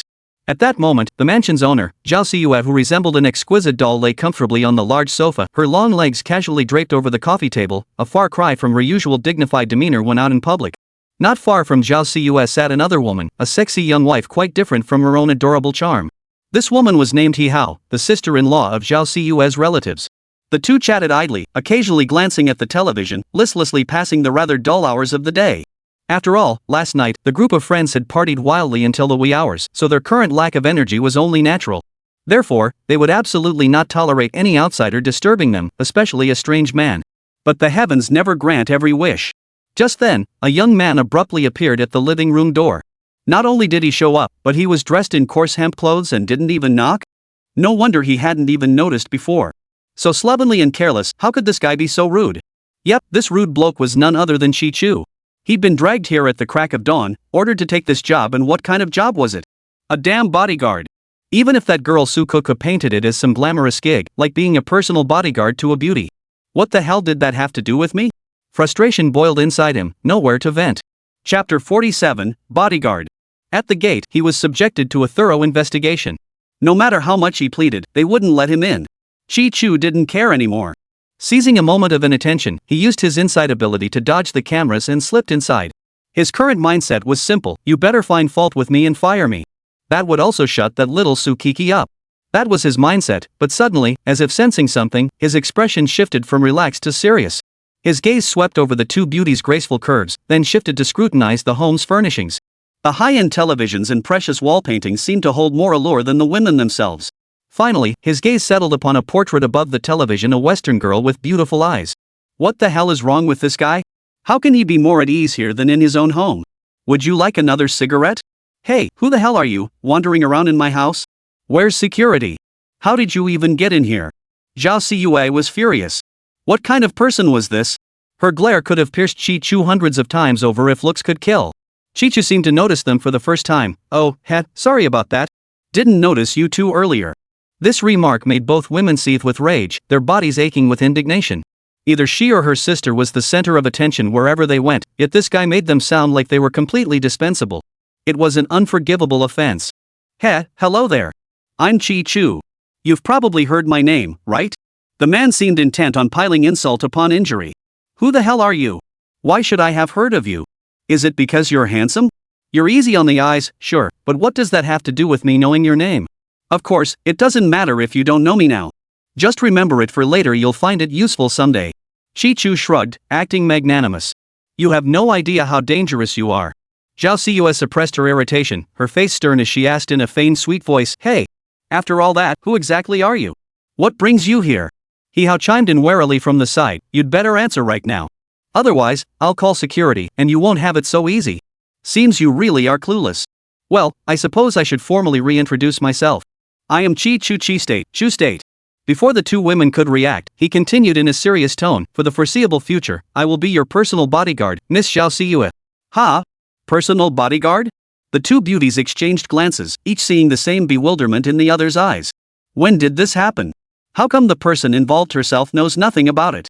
And besides, bodyguard is one thing, but why does he have to be so close? This scoundrel absolutely couldn't be trusted. Before any real villains could harm her, this rule-breaking bloke would ruin everything. And besides, this bodyguard? He's barely average height, but he looks like a bookish intellectual. How does that fit the image of a tough, serious, flat-headed bodyguard? He's just a pretty boy fine for a romance, but a bodyguard? Don't tell me I'll end up having to protect him instead. Right, personal bodyguard. From now on, your safety will be handled by me, Chi-Chu. I don't know, and I don't want it. Take it or leave it, I don't want your protection. If you've got any sense, get the hell out of here now, or I'll make you regret it. Zhao Siyue snorted, her patience completely gone. Sounds like you're not impressed with me as your bodyguard. You should know I'm quite capable, you know. Her dismissive attitude only fueled Chi-Chu's playful spirit. You little brat, look down on me? I'll show you. Just teasing you isn't enough, I'll become your personal bodyguard. Then I'll throw you into the wolf's den, only to descend on a cloud of divine light and rescue you when you're at your most desperate. These thoughts remained hidden from Zhao Siyue.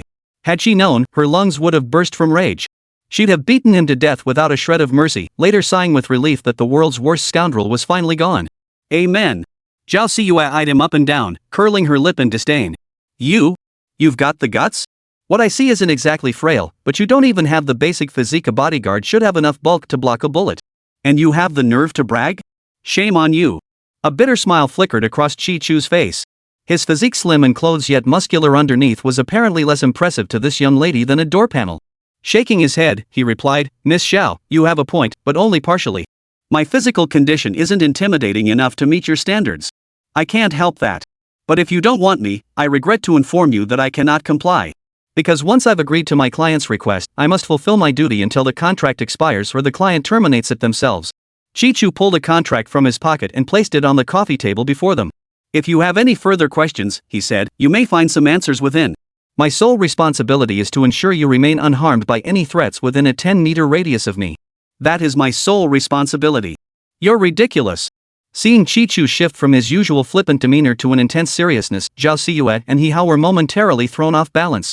They picked up the contract and glanced at it, only to find their father's name written in the signature section. When did this happen? Why didn't Dad tell me? Just you wait. Could this be fake? Zhao Siyue was about to grab her phone to verify. Hold on. He Hao, who had been mostly silent, suddenly interrupted Zhao Siyue. He picked up the contract again, scrutinizing it several times before fixing a skeptical gaze on Chi-Chu. It says Yuer is in grave danger now? Shi Chu shrugged. I don't know. But from what I understand, reliable sources have informed me that Miss Zhao is currently a prime target for many unscrupulous individuals. If there's even a moment of carelessness, they'll strike. The consequences could be unpredictable. He Hao suddenly seemed to recall something. Turning to Zhao Siyue, he whispered softly, Yuer, last night when we were awake, didn't we overhear Uncle Zhao and Uncle Xianrun talking about bodyguards? Zhao Siyue's bright eyes darted as she pondered, then lit up. You're right, they did mention something about it. She turned to look at Chi Chu and asked, so, you're the bodyguard Uncle Xianrun and Dad were discussing for me? Chi Chu shook his head again. I don't know any Uncle Xianrun. All I know is that my contact this time is Su Cook, a third generation of the Su family. That's her cuckoo. That little minx is so darn naughty. She knew all along and didn't even tell me. She's just asking for it. Wait till I see her next time, she'll get what's coming to her. Zhao Siyue clapped her hands, her voice brimming with delight. Chapter 48, Showing Off. But after the initial surprise wore off, Zhao Siyue shot a suspicious look at Chi Chu. Was this really what a good sister would do? This was a matter of life and death. How could she send some pretty boy over? Wasn't that taking things way too lightly? These thoughts made Zhao Siyue suspect her best friend was playing a prank on her. She snapped irritably, this is infuriating. There are so many skilled bodyguards out there, why did that brat send you? And Uncle Su too, how could he just let her run wild like this? Spill it, kid. You and that Su Kokok girl got some shady deal going on? Or is she your girlfriend? Did she blackmail or bribe you into coming here to mess with me? Killing two birds with one stone or something? Zhao Siyue leaned her face close. Now Chi Chu could not only smell the girl's sweet scent but also see her smooth, delicate skin. How delightful. Only the faint dark lines around her eyes seemed slightly out of place. Still, he couldn't help but feel both amused and exasperated. How could such a doll-like little girl speak so crudely? He gave a helpless chuckle. You're overthinking this. First, I have no shady dealings with her. Second, I wasn't tasked with causing trouble, and I certainly don't intend to kill two birds with one stone. Besides, let me correct a few other misconceptions you have. Basic bodyguard knowledge, physical strength matters, but it's not everything. Brains are what really count.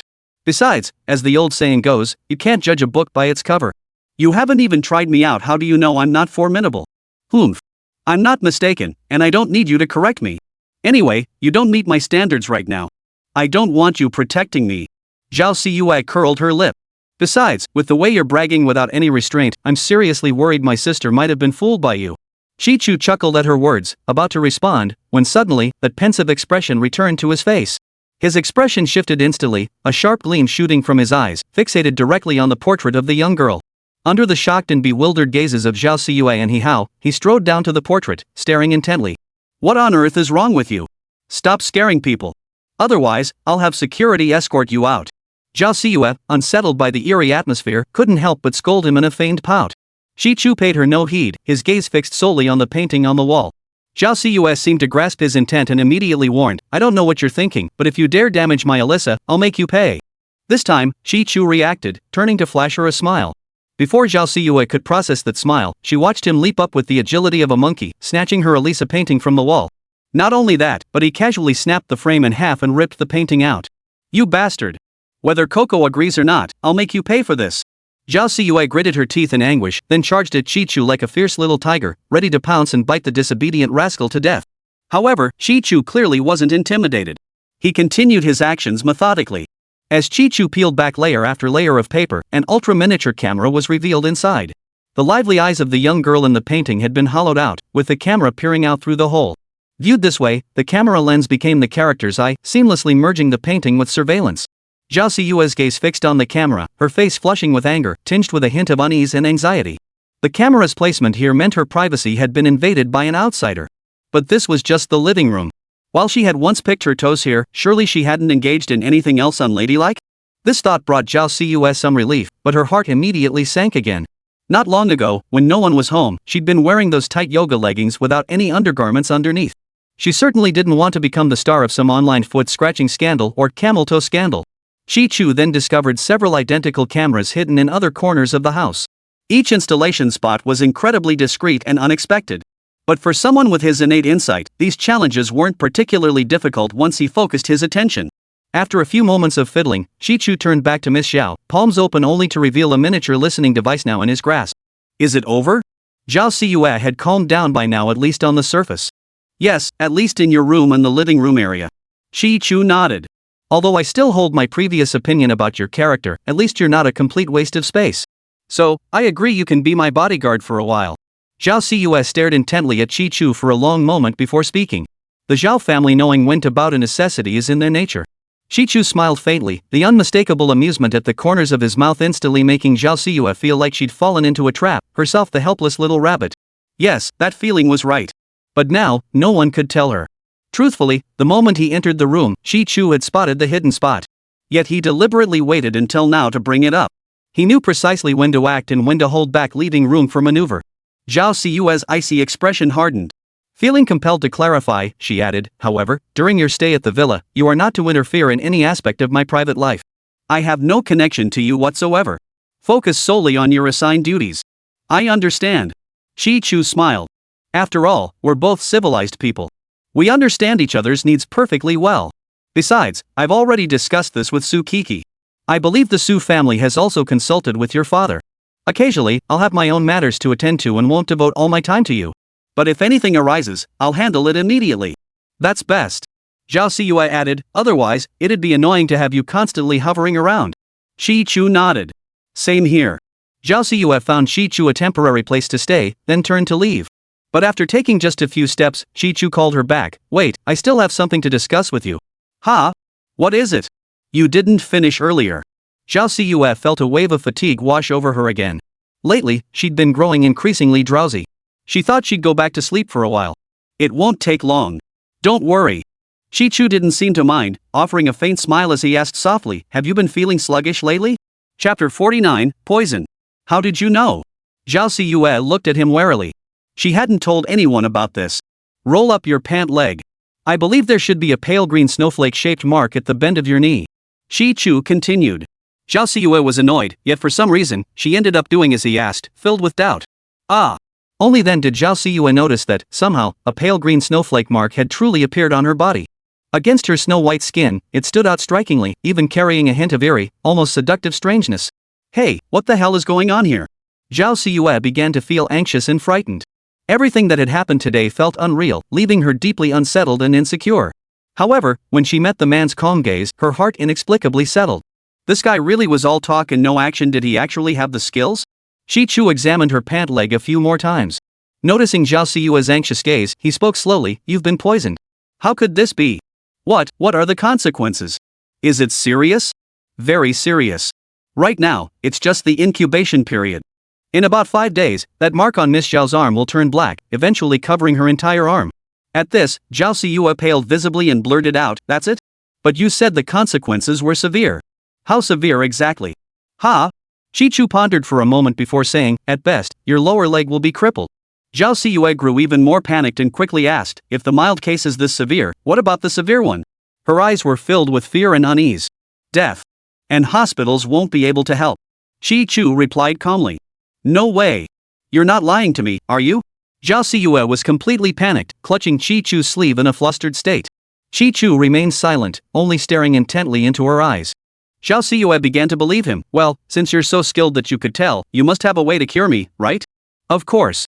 Though this poison wasn't administered during my tenure, now that I'm your bodyguard, it's my duty to protect your life and safety in every way. Chi-Chu affirmed, adding, however, Miss Xiao, I must inform you that the poison you've been infected with is an unusual toxin, one you'd never encounter in ordinary life. Clearly, the Su family has reliable intelligence. Someone has begun targeting you, and this poison was specifically designed for you. Bastards! They're asking for it. He Hao happened to be coming up the stairs at that moment. Hearing their conversation, he was furious. But Chi-Chu, after developing this constant drowsiness, I went to the hospital for tests. I'd been there several times, yet they found nothing abnormal. Day by day, the sleepiness just keeps getting worse. If this poison is called rare, it must have its peculiarities. Chi-Chu smiled faintly, then produced an exquisitely crafted box from somewhere. Opening it, he plucked out a silver needle and held it before the girl. Under the astonished gazes of the women, he gently inserted it into the crook of her leg. After withdrawing it, Zhao Siyue watched the silver needle in Chi-Chu's hand with tense focus. Still Snow White. Zhao Siyue breathed a sigh of relief. Perhaps this kid was overreacting? Kid, you've got some skills, but they're not that great. He Hao had just begun to sneer, but mid-sentence, her eyes widened in shock. The tip of the silver needle was now turning blue. If it were poisoned, it would usually turn black. But blue? Shi Chu withdrew the needle and said indifferently, "The world holds countless mysteries. My skills are sufficient for now." With that, he ignored the flushed He Hao and turned to Zhao Siyue. "Miss Xiao, to trace the source of the poison, I need to inspect the surroundings of the house." "No problem. Go ahead. "If you need anything, just give the word, and I'll have someone take care of it." Zhao Siyue agreed readily, now fully convinced this fellow possessed genuine skill. Just as she was about to call a servant to accompany him. "Hold on." Shi Chu's gaze fell upon the window. A slender green stem had slipped inside, swaying gently in the breeze. This plant resembled a vine, yet lacked its lushness. Instead, it bore sparse foliage, yet possessed an eerie elegance. The pale green leaves, with their irregular serrated edges, were quite captivating. Who planted this thing? Shi Chu's gaze suddenly sharpened. He walked to the window and asked, "Miss Xiao, when you're at home, do you often stand here?" "Zhao Siyue nodded. Beyond lay the azure sea. "I love watching the sea. If I have nothing to do, I sometimes just stand here and stare for over an hour." "I don't know about this plant. Perhaps some servant mixed the seeds in by mistake?" "I see." Shi Chu nodded. "Could it be?" Zhao Siyue looked at the enigmatic pear before her. Shi Chu smiled, walked to the vine, and turned the silver needle he had just used toward it. Both eyes in the room were drawn to the same spot. Shi Chu brought the silver needle within millimeters of the vine. After a few shakes of its branches and leaves, it seemed to come alive, suddenly surging toward Shi Chu's hand as if to entangle him. But Shi Chu was faster. He swiftly withdrew his hand before it could wrap around him. "Ah!" The two women stared in disbelief at the scene, their expressions a mix of terror and amazement. "This plant is called the Midnight Vine. The vine itself is ordinary. But its seeds have been specially treated by someone with ulterior motives, causing it to mutate." Shi Chu explained with a faint smile. "Wow, Shi Chu, you know so much. How do you learn all this?" He Hao's enchanting eyes fixed on Shi Chu, radiating an unusual brilliance. "Nothing special, just broad interests and a strong memory. Seeing things often leaves an impression I never thought it would come in handy." Shi Chu humbled himself before the beauty. "Shi Chu, tell me, do they want me dead?" Zhao Siyue suddenly asked in the silence. "Based on my guess, probably not." Shi Chu furrowed his brow and shook his head slightly. He didn't explain why. Outside the window, the sun blazed fiercely, yet Shi Chu felt as if he were trapped in an ice cave. Killing was terrifying, but what was even more terrifying was the feeling that life was being toyed with like a plaything. Unlike lone wolves like Ma Shanggong, Shi Chu couldn't see his adversary, yet he could feel the intense, oppressive pressure, a sense of impending danger that hadn't yet materialized. "Kiki, what kind of enemy have you brought upon me?" Shi Chu murmured under his breath. But when he saw the system interface flickering in his mind, "Bring it on. Let's fight." End.